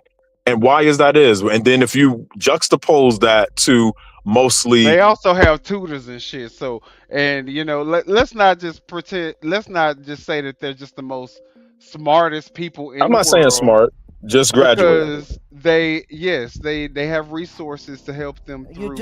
You do know that some of those states have no child left behind and graduate and still don't have no proper education. In fact, I agree. with It's that. so funny because I can show. It's like I have videos that just kind of prove all this stuff. But we just actually watched a video yesterday when it comes to what was it? White privilege. Yeah, because they were saying something Let's just about look at $100 this. bill. The winner of this race will take this. Just watch this for a The second. $100 bill. Okay. Before I say go, I'm going to make a couple statements. If those statements apply to you, I want you to take 2 steps forward. If those statements don't apply to you, I want you to stay right where you're at. Take 2 steps forward if both of your parents are still married. Take 2 steps forward if you grew up with a father figure in the home. Take 2 steps forward if you had access to a private education. Take 2 steps forward if you had access to a free tutor growing up. Take 2 steps forward if you've never had to worry about your cell phone being shut off. Take 2 steps forward if you've never had to help mom or dad with the bills. Take 2 steps forward if it wasn't because of your athletic ability. You don't have to pay for college. Take 2 steps forward if you never wondered where your next meal was going to come from.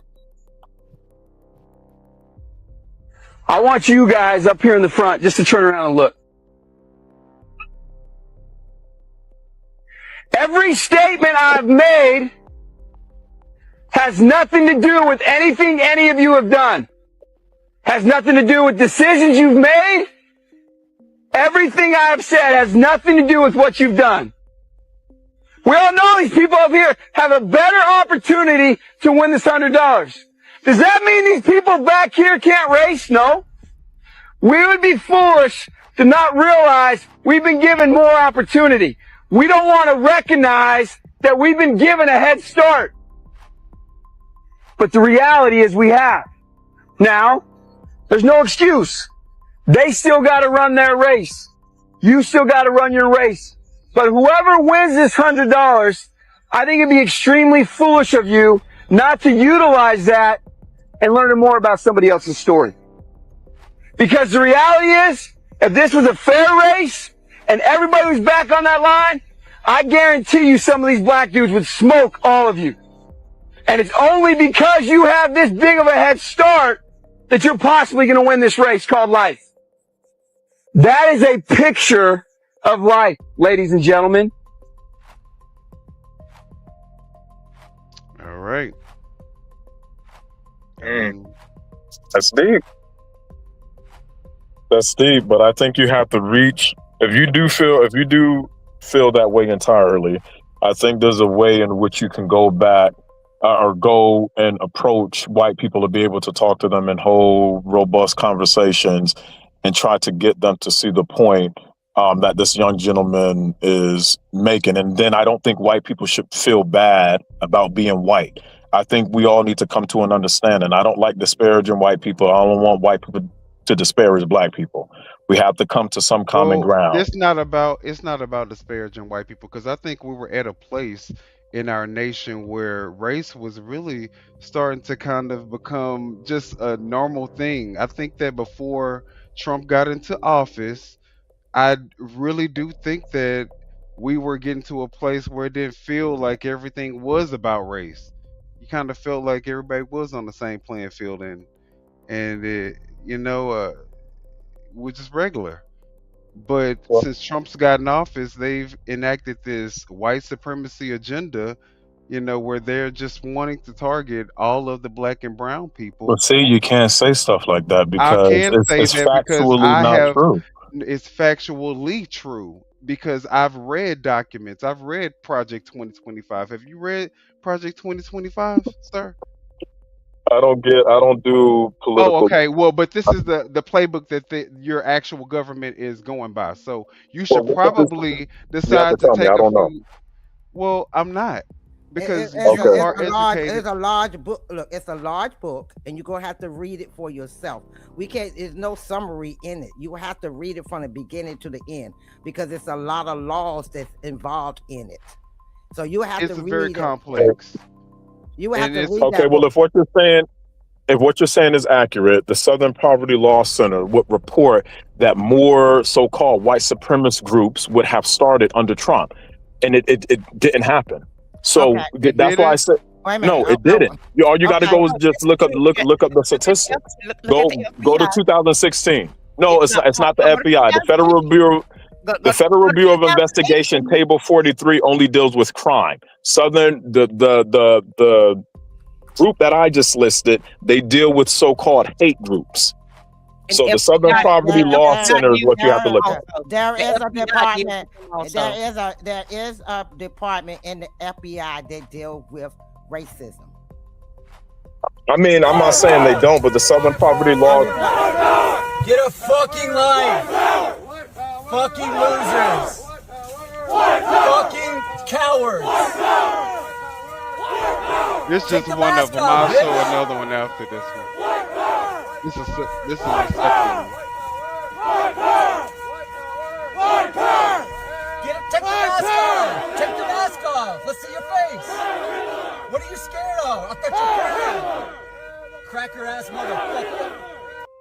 They hadn't done that in a while. Now they're starting back up again. When was that? When was that? These are recent. These are This like is recent. the last couple of weeks. Okay. Well, you got ignorant people. I don't know what you want me to say. I said, it's ignorance on both sides.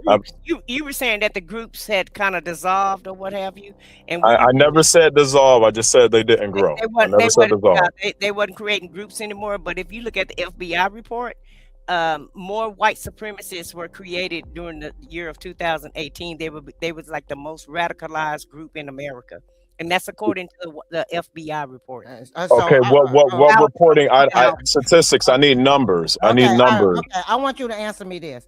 Yes, ma'am. How do you feel about January the 6th? That right? I for the life of me, I have no idea why. I'm just talking about the black community. Why we got someone? Wait a minute. No. I'm trying to answer. Wait a minute. I asked you a question. How do you feel about how the black people feel about it? I'm telling you how I feel. I'm part of the community. I'm saying I don't know why we got involved. I think it had nothing to do with us. I think it was exaggerated. Hold on. Okay, I'm listening. I said, how do you feel about what happened on January the 6th? I feel nothing. Wait a minute. Let me tell you why I asked you that question. Because there were black people inside that Capitol. Okay. So you can't sit back and say we're all white in there. There was some of us in there. So how do you feel about them trying to go in there and harm them?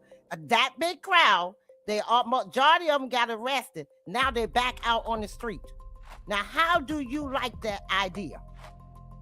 Okay, well, first, Nancy Pelosi, Trump, and CNN, ABC, MSNBC all got sued because they said Trump empowered, or Trump is the one that told them to go and commit those whatever acts they committed, and they got sued for defamation, and Trump won.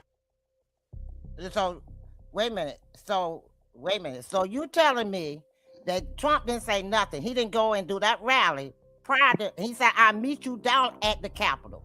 First he invited everybody to the Capitol. That's why MSNBC, NBC, all of the news stations have to retract their statements. They got sued for defamation. Wait a minute. He said that out of his mouth. It wasn't what the news said. This is what he said on the podium. If he said it out of his mouth, they wouldn't have been able to be sued for defamation. They were sued for defamation for other things, not. No, they weren't. They were sued for defamation specifically for that. But did they get found guilty or did they settle? It doesn't matter. They paid a large amount of money. Did they get found guilty or did they settle? When it comes to defamation suits, it doesn't matter. I'm trying to explain how a defamation suit works. That's called corruption. And ways that's not corruption, sir.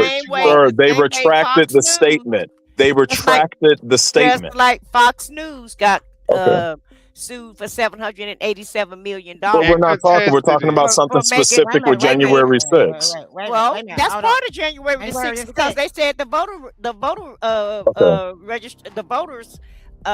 votes were manipulated, the machines were manipulated. So that's part of January 6th too. That's the reason why Trump never incited a riot. He never told them to go out there and to riot. Why do you think they went out there? I'm about to get y'all. Why do you think they went out there then? Just like the protesters, protested against whatever Trump policy, when he put a ban on Middle Eastern countries, they was out there protesting. If a person is angry and they want to exercise their First Amendment, they'll go out there and march. They're exercising their constitutional right. Well, what's the problem with what's going on in Minnesota? Why do we need to put federal agents out there? Because I'm gonna tell you. He just pardoned all the people who just. If you want to know if you're on the right side, this is what I want you to look at. I want you to look at this constructively. When Charlie Kirk, which was the biggest conservative voice to date, when he died, what were they doing? They were doing prayer vigils. That's what they were doing. They were praying, gathering and praying, singing and holding hands. When Eric Gardner, when all of these other people died, they rioted. If you want to know if you're on the right side, all of the people that agreed with Obama was Sue. He sent his daughter to be with who? To learn. Hold on. He sent his daughter to learn acting from who? Harvey Weinstein. I'm right? glad you brought this up. All right, he sent his daughter to work with Harvey Weinstein. You know what? The people on the right, you know why they were He said the biggest threat to Black America is Trump. Wait a minute, let me respond. Okay. Because you know the reason why they were so happy and rejoicing when Charlie Kirk died, because his wife, it seems like, has been orchestrating this death for a very long time. Oh yeah, that makes sense. That's not conspiratorial. She has many times. No, the facts are that she has. The facts are he planned his own death. This is allegedly. This is all allegedly, but the facts are. This is all allegedly, but the facts are that she actually knew Trump before she knew Charlie Kirk. She actually had ties in Russia before she knew Charlie Kirk. I can't get into conspiratorial I'm not talking about conspiratorial stuff. I'm talking about stuff that you can verify. So you can actually verify. You cannot verify that Charlie Kirk planned his own death. No, I'm not talking about that part. I'm not talking about that part. I'm saying that now. All I'm saying, I'm not saying what happened about Charlie Kirk's death. What I'm saying is the reason why they could celebrate is because now, guess who? A staunch Trump supporter who's not going to go in on Israel and not talk about how. Because Charlie Kirk started. That's not the point. No, let's be very clear. Charlie Kirk started getting into that conspiracy. No, Charlie Kirk started getting into that. No, Charlie Kirk started getting into that conspiracy theory shit. And it wasn't sitting well with a lot of people. Cool. And not only just the left. You're moving the goalposts. I'm not moving anything. Listen, the fact of the matter is that his wife, days after, has already taken after his death has already taken over. That's conspiratorial. I can't. How is that conspiratorial? Is that not a fact? Is that not a? Wait a minute. Hold on. Is that not a fact? No, it's not. That's her opinion. So she didn't take over. So she hasn't taken over. No. You make a small little smidgen, a factual statement, and then you place your so-called spokesperson for the group now. She's definitely the spokesperson for the organization. You make a small fact. Is she not, or is she the spokesperson for the program? Because they could have found anybody else. They could have found anybody else. But she is the spokesperson, right? His wife. But we're getting off track. Only thing I was trying to compare is when this person dies on the right and then the person dies on the left, who protests peacefully? That's all I'm saying. They know that it was unjust. The people know that the murder, the assassination that took place of Renee Good and Alex Preddy was unjust. Charlie Kirk was unjust. What are you talking about? But y'all wasn't protesting that though. Y'all were we were. Y'all were praising the Lord. Y'all were silently praising the Lord and thanking Him for peace. And we were calling for peace. Right, the other side is violent. Look at all of the people. Hey, let's juxtapose all of the people that agree with the left. Harvey Weinstein, Puff Daddy. Puff Daddy said Trump is the biggest threat to the Black community. That's who y'all got on your side. All of the weirdos, Jada Pinkett, Will Smith, all of these weirdos are all of the ones that agree. Trump and P. Diddy not good friends and haven't been at parties with each other for decades. It doesn't matter. It goes by what he said. What are you talking about? Donald Trump was the biggest threat to the Black community. What are we talking about right now? Donald Trump has been at everybody's party. His daughters to learn acting from Harvey Weinstein. That should tell you which side you guys support. Okay, let me ask you a question again. Yes, ma'am. You said that Trump didn't send them down there to protest at the Capitol, right? They rioted the Capitol, broke all this stuff up, sat and pooped on people's desks and all this kind of stuff, right? And then yes, ma'am.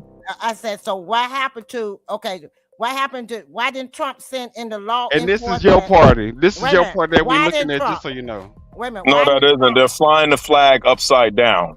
Why didn't Trump? Wait a minute. That's your Why party. didn't Trump send? That's not our party. We don't fly. Why did- Patriots don't fly the flag upside down. Wait a minute. Why didn't Trump send in the law enforcement when they was storming the Capitol?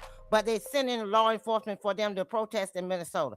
Help me to understand what's the difference. When they He were told, protest- okay, on the Wait a call, minute, he wait a told Pelosi while she was driving, he said, you need to It's a send strong extra help. He patriot. said, Pelosi wasn't the do that. president. He's the president. He's the Did that. one who had to make that That call, did not that call. Pelosi. And you don't see, talk- he don't got talk Ma'am. about he that. got the cross. Hold on. He got the cross and Jesus on it. So just you because gotta you say support him. Lord, Lord, don't mean you're going to enter in. Just because you say gotta- Lord, Lord, don't you mean you're gotta going to enter support in. You can him. have the cross. You can call Jesus all you want. It doesn't make you a true Christian if you're not following the principle, biblical beliefs of the Bible. Okay, let me. Yeah, but he let me ask- represent y'all though. But Yeah, He doesn't this is represent what anybody. That's y'all. like saying the guy who got arrested for treating patients, he was a real doctor. He didn't have a degree. He didn't have a medical license. And you're saying, well, he represents all doctors. It doesn't work This is a like whole that. group of You just people. gave us This Diddy. is a whole group organization. This is an organized group of people who did Okay. this at the nation's capital, Okay. They're Washington, flying the D.C. flag upside down. They did, and They're they not, were they're able not, to they're do not so. patriots. And they were able to do so inside the nation's capital Okay, with they're, no, they're, with no they're exercising. impunity. With They're exercising impunity. their first constitutional right. I don't Exactly, agree just with like it. Alex Preddy, and Yeah. except the only difference is that he got shot and killed. Okay, yeah, are right. these That people are these people yelling? Are these people running around He was graffitiing helping, and statues? he was I helping don't agree an with their injured view. woman. I do not agree with their view. I agree with how they're conducting themselves. That's it. Okay. They're not running around acting crazy. I disapprove of what they believe in. Okay. I disapprove. Okay, let me go back to the January 6th. Yes, Now, ma'am. They were storming the Capitol, right? You saw them storming the Capitol. They were violent going into the Capitol. Am I correct? Yes, ma'am. If you can bring up a video, so yeah. Wait a minute. But why didn't he send the National Guard or send anything? Wait a minute. When it comes to federal buildings, the president is the only one that can release the National Guards on a federal ground. Not the state, not the governors, not the mayor, the president of the United States. That's why he told Nancy Pelosi to call him. She can't call him because she's not the president of the United States. Because he told you in this administration that he controlled the National Guard. So now you send back these people stormed the Capitol. He didn't call the National Guard, but these people out there protesting in Minnesota, you calling the National Guard. Help me make some sense on this. Those were more violent than the ones that's out there protesting. Okay, so Totally agree. And you said January 6th. January 6th is what? Okay, January 6th is what? It's one day, right? You didn't say January 6th, 7, 8. You didn't say January 6th, 7, 8, 9, and 10. You said January 6th. That was one day. Did that continue to happen? Caused the most damage. That's what. But that's what we're saying. If wait a minute, look. I'm genuinely asking you. It says January 6th. It was one day. Did it continue? So you Did the rioting continue? Wait a minute. Let me finish. Okay. You asked me, so let me finish. All right, I got you. I'm sorry. Go ahead. Okay. January 6th was so violent that day. That whole day. And you telling me if they get out there they keep rioting. But they remember DC had fences up because they were still rioting. They were still rioting. They were still rioting on the 7th and the 8th and the 9th and the 10th. I know. Is this the video? Okay. You know. Okay, so so what would this be the worst riot in history? What would you say? I'm gonna tell you like this. Let me explain something to you. What they did. Let's put the trigger warning so that people in case I might have to pause it. Look, okay. Let me tell you this. When they went there and all those people stormed the Capitol, and those people there was a lot of people. There weren't just a few. There was a lot of people. See, look, okay, so he's holding the woman right here. Okay.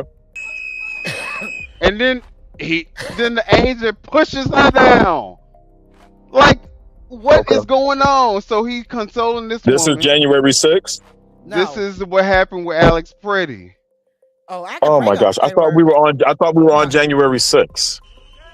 Well, I just want us to look at this because, you know, this is the most recent thing, and I always want to know, are you okay with this? So what was he doing that was against the law? So far, we don't see Alex Pretty doing anything against the law. If you had to ask me legally, he would be obstructing. You cannot block a road. You cannot block a car's passage of egress. But that's not when. But that's not when they. But that's hold on. That's not when they. That's not when they interacted with each other. That's not when they. That's not when they made contact with each other. The time that they made contact with each other. Let's be very clear, because you don't. I don't want you to confuse what's going on here. Okay. That wasn't where. So we're not on January 6th anymore. No. Listen, we're gonna go back to it, but look at this. I'm looking. He was just, the woman was just pushed. Alex Pretty is helping this woman. Did he have any other incidences besides this? Did he ever try to antagonize the police ever? We're talking about this incident because none of those other incidents matter. So busting out, hitting police cars, which is a felony, busting out a light, being an agitator. So you saying that? Hold on.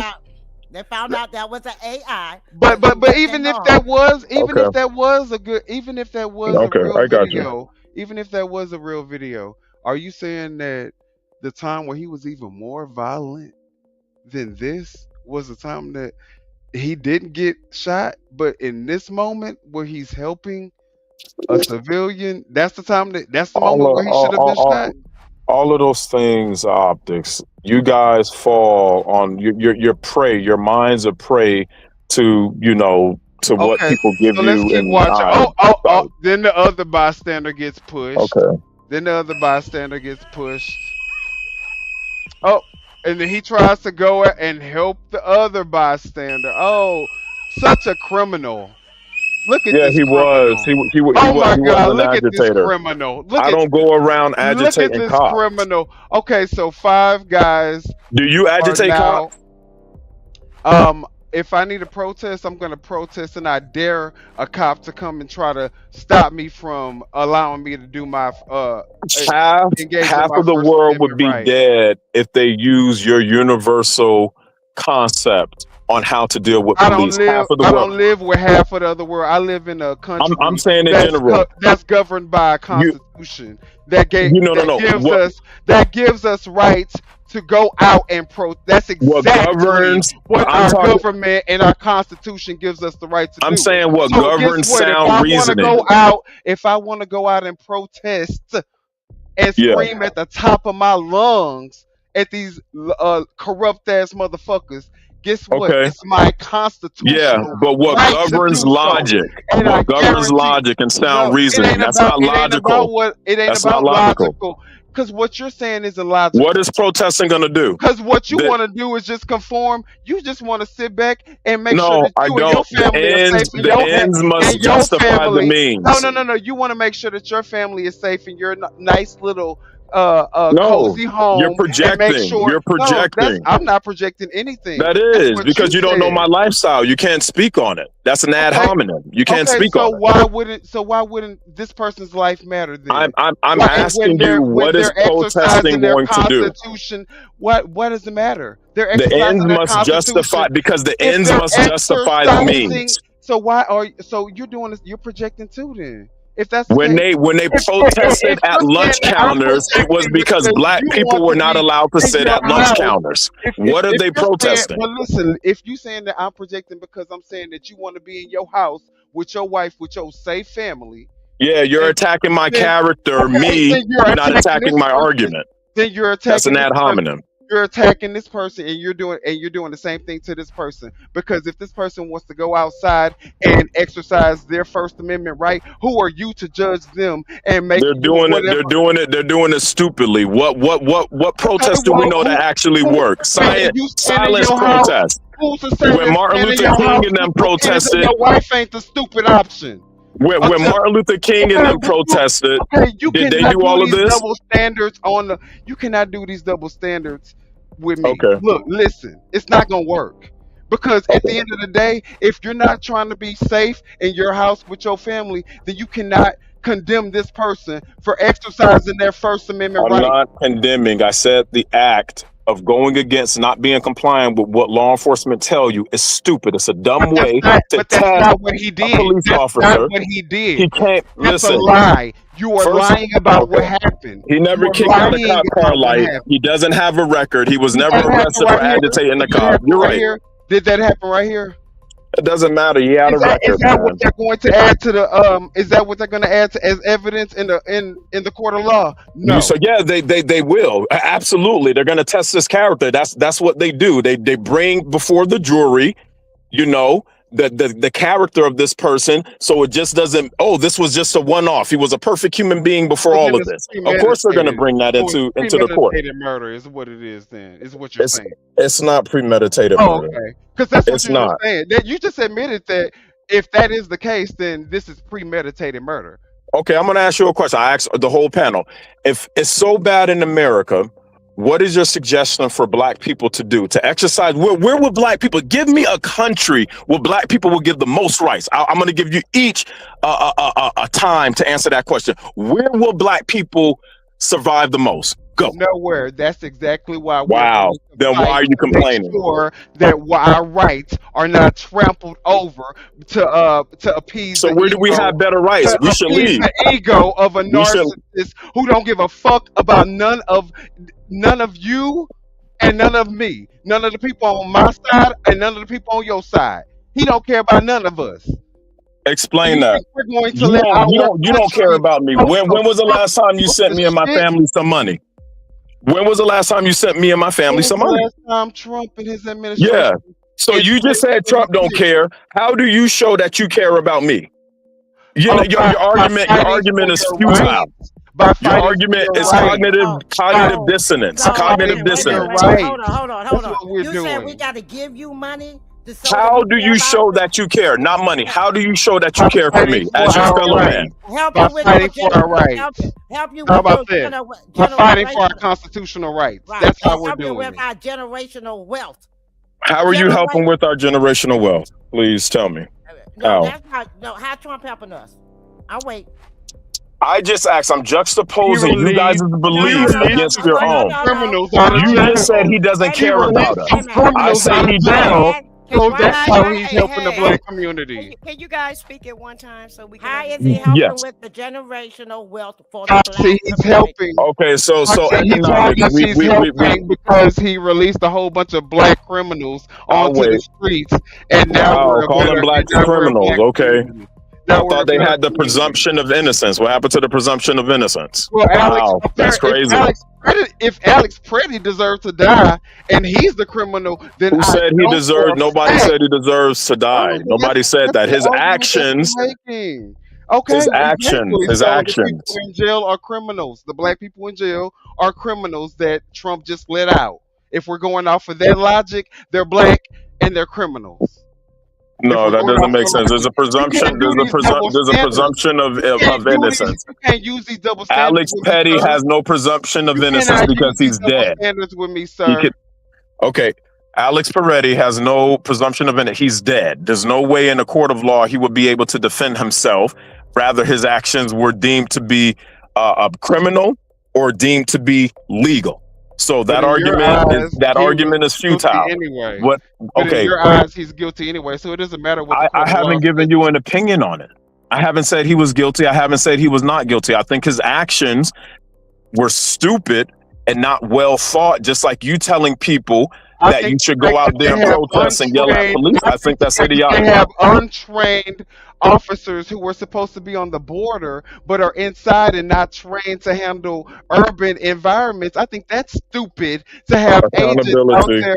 No, because you want this innocent resident civilian who was fed up with their government, who was only exercising their constitutional He rights. was not fed up. No, He wasn't. No. Okay. Let me finish because you want him to be held accountable, but you say that the untrained person who acted irrationally and exercised overly excessive force and assassinated somebody in their back while they were laying on the pavement already dead, Okay. you're saying So he it's didn't have okay. a gun. What You're is saying the point if that's you're coming okay.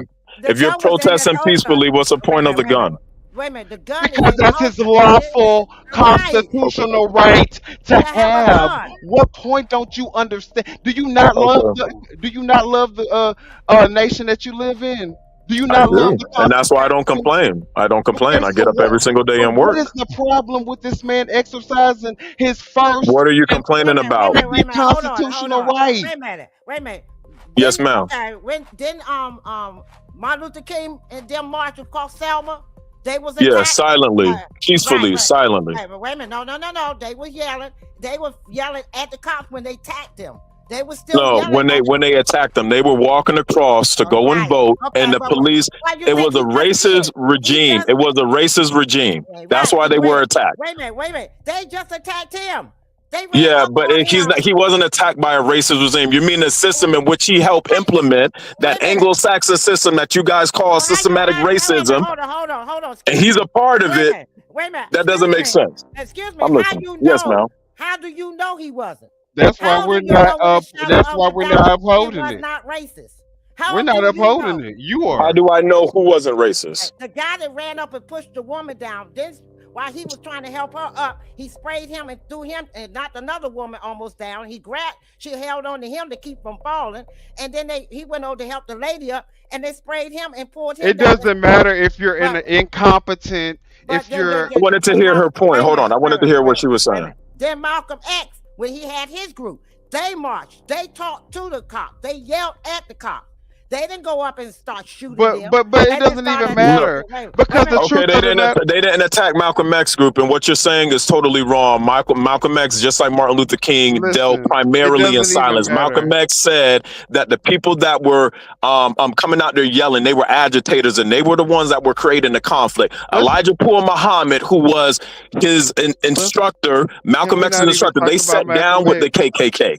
They sat down with the KKK, and that time was much more racist. Wait a minute, hold on. Wait a minute. That was when they were with Nation of Islam. When they was with the Fruit of Islam, it was different.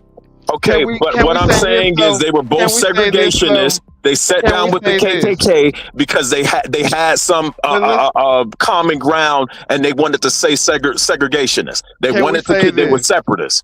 Can we say this? The guy who killed Renee Good, who a month prior was dragged by a car, probably wasn't mentally fit to even be on the streets. That's the first thing. Secondly, can we also listen? I can't say that. I mean, that's an unarticulated presupposition. I cannot agree with that claim. Why can't you say that? Because that's an unarticulated presupposition. But it resulted in an innocent person being shot execution style he said he in their car. He said he had a flashback. That's PTSD. That's what the person who shot them said. He had a flashback. Oh, that's when it matters. Because if he said that, then okay, then I can go with that argument. But it won't hold up unless that's what came out of his mouth.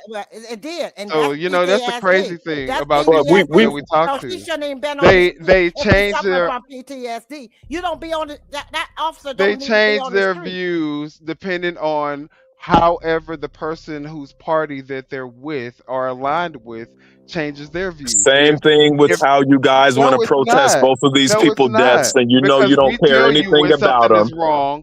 You have never known them, and all of a sudden you guys want to stand up and protest for them. Wait a minute. The same way we protest with George Floyd, why we can't? Why we got a problem with them protesting? Because they're white. They're not black. Hold on. Is that why we shouldn't be protesting for them? What kind of racist shit is that? Wait a minute. Okay, the ends. Wait a minute. The white people was out there protesting. I know because I lived in Charlotte, North Carolina, and there were white people out there protesting with us, and they didn't sit back and say. Well, for what? What were they protesting with you guys for? For civil rights, right? You didn't have them. You have them now.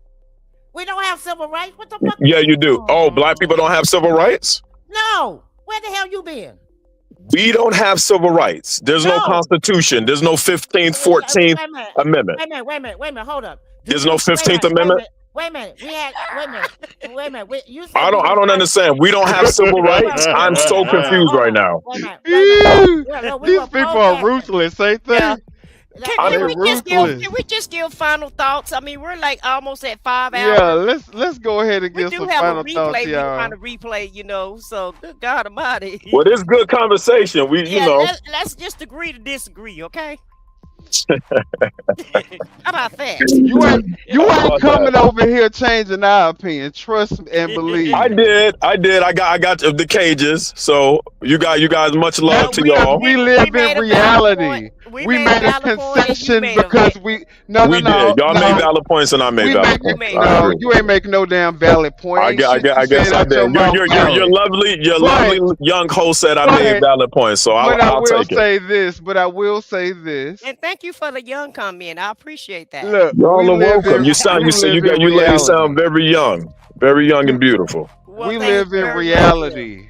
And so if something is in real life happening, we're not going to just say, you know what kind of story can we spin so this isn't really happening. We're able to live in reality. Unfortunately, I can't say the same for my God family Trump, because he's very into this ideology.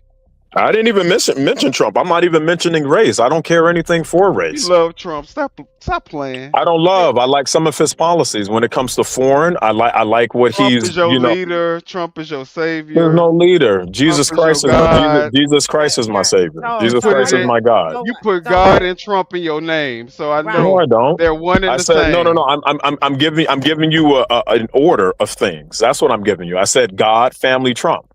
Right. Trump so I'm giving you an order of things. It's huge in your life. I know. That's what I'm saying. You love Trump. That's what I'm saying. No, I don't. I don't love. I love everyone as a Homo sapien on this great big earth that God has created. I love everyone, absolutely. From those who love me and those who hate me, I love everyone. But don't you feel like we love everyone too? That's why we're advocating for people's rights. Right. Why wouldn't we? I think you guys are advocating. And I appreciate you guys advocating in any form, but I think you're advocating for the wrong thing. I don't think. No. But you got to hear me out when I say wrong thing. I'm not saying wrong. Listen, I respect your opinion about you feel like that I'm advocating for the wrong things, but and just like you can just respect our opinion, but at the end of the day, when you trample on one person's rights, you're gonna trample. All rights are being trampled on. So what about pedophilia? Pedophilia is about to come to America. They're now trying to get Sharia law here, and Sharia law they can marry girls under 13. So are you going to be trumping on those pedophile rights? If they implement Sharia law, they will be allowed to marry girls under 16 here in America. That is illegal. Your president is in these files. That was with girls under the same age. Hello. Okay, well, and once they pass that law, they're gonna release the files so that he won't have no charges on him. Exactly. That's exactly what they plan to do. Thank you for giving us the game, the code book. So now everybody in the chat know exactly what they're going to do. They're going to legalize being Sharia able law. to marry this somebody at 16, so that way when they release the Trumpstein files, nobody gets any charges. Where are the most pedophiles found? On which side? Left or right? We done figured it out. I'm asking you, where are the most pedophiles found, on the left or on the right? I don't know. You tell me. I mean, I do. Let's on the right. On the right, list them. The side that's doing the most covering up. That's what I say. That's the side that's the most in it, if you ask me. And let this be our last point. That's the most logical thing. Yeah, go ahead and give us your final thoughts, God. His name ain't God. My name is Million the God. So only one God on the show. Okay, but Trump, Trump, Mr. Family Trump, give us your last final thoughts. Did he drop down? No, he's still here. Can you hear me? I don't know what to say. Yeah, okay. Okay, yeah, we can hear you now. Yeah, go ahead and give us your final thoughts, and we're gonna wrap this up. Okay, so I appreciate you lovely people having me on your show. Even though our thoughts and our beliefs may be antipodean to each other, I believe we have found common ground in that we will fight for something we believe in. I believe our energy and our focus should be on more productive things, like economics, education, and even sociological effects in the Black community as far as us coming together, because I think that would make a world of difference. These low-hanging fruits aren't going to do anything for society. It's just going to breed contentment and hate. Us being out there and protesting, the ends must justify the means. You have to have a purpose in which, you're protesting. So if you don't have rights, voting rights, civil rights, absolutely go out there and protest. But we have all of those things, and we just have to collectively try to come together to come to Even though some agreeable point. they're being trampled on, and we may not have them It's if we not. allow this to continue to happen. But okay, thank you for that final thought.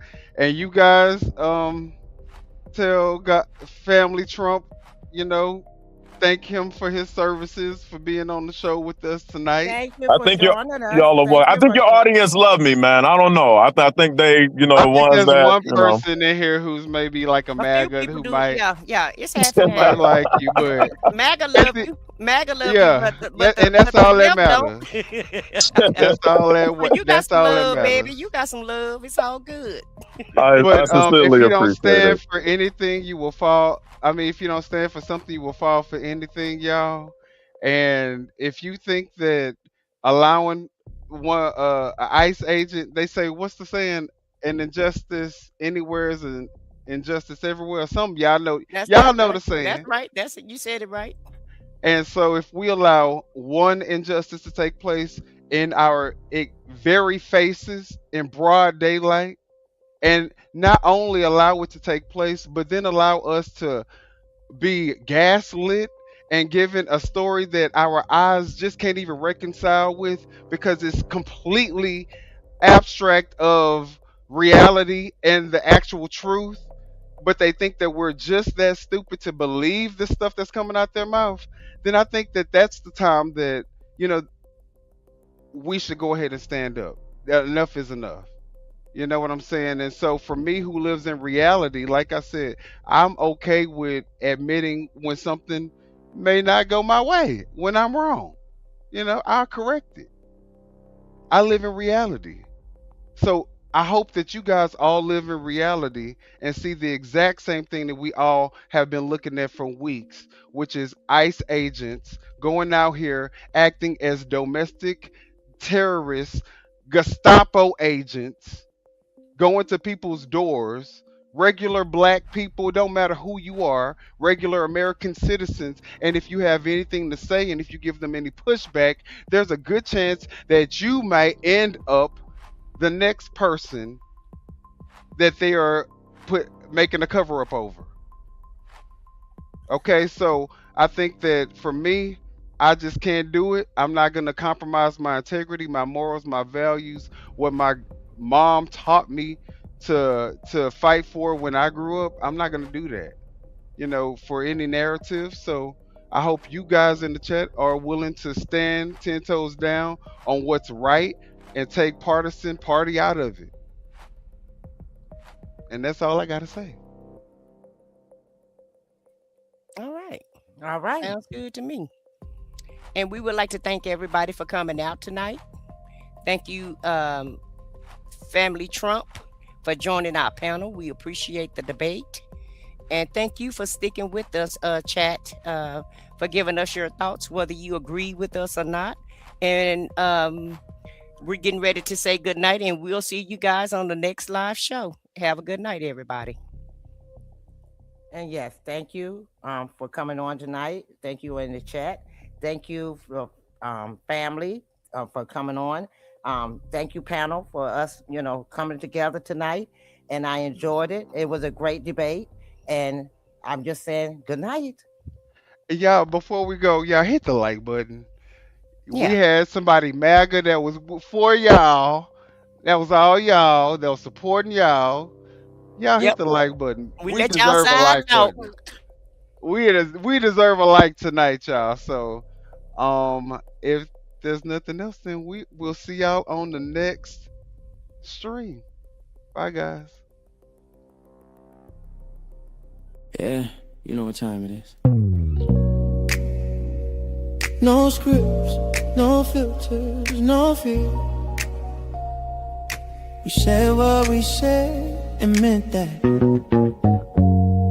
Off the record. Off the record. Yeah, we keep it real. No filter shit, we say what we feel. Politics, stories, truth on display. Come on. We talk that talk in our own way. Off the record.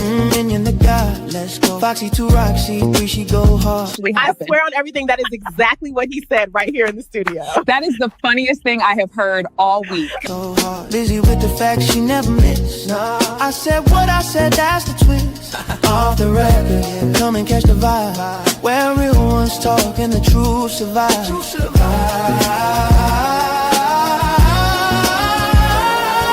Late night truth, we don't just speak. We pull the roots from what they keep. From pain to progress, we light the flame. No spin, no script, we call it by name. Minion bring the vision, Foxy bring the flame. Lizzie drop a cease, it'll never be the same. I said what I said, say it loud, no shame. We taking truth global, remember the name. No apologies, no disguise. Just soul and purpose in our eyes. We move with power, bold and free. Say it loud, you gon' feel this energy.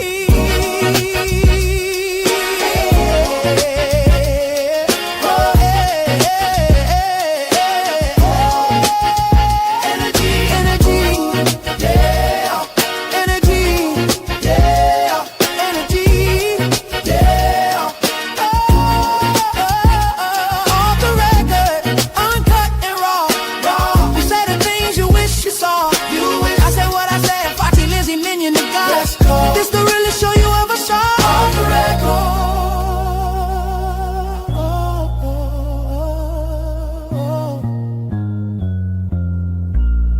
We said what we said. Off the record. Yeah. Yeah. We said what we said. Off the record.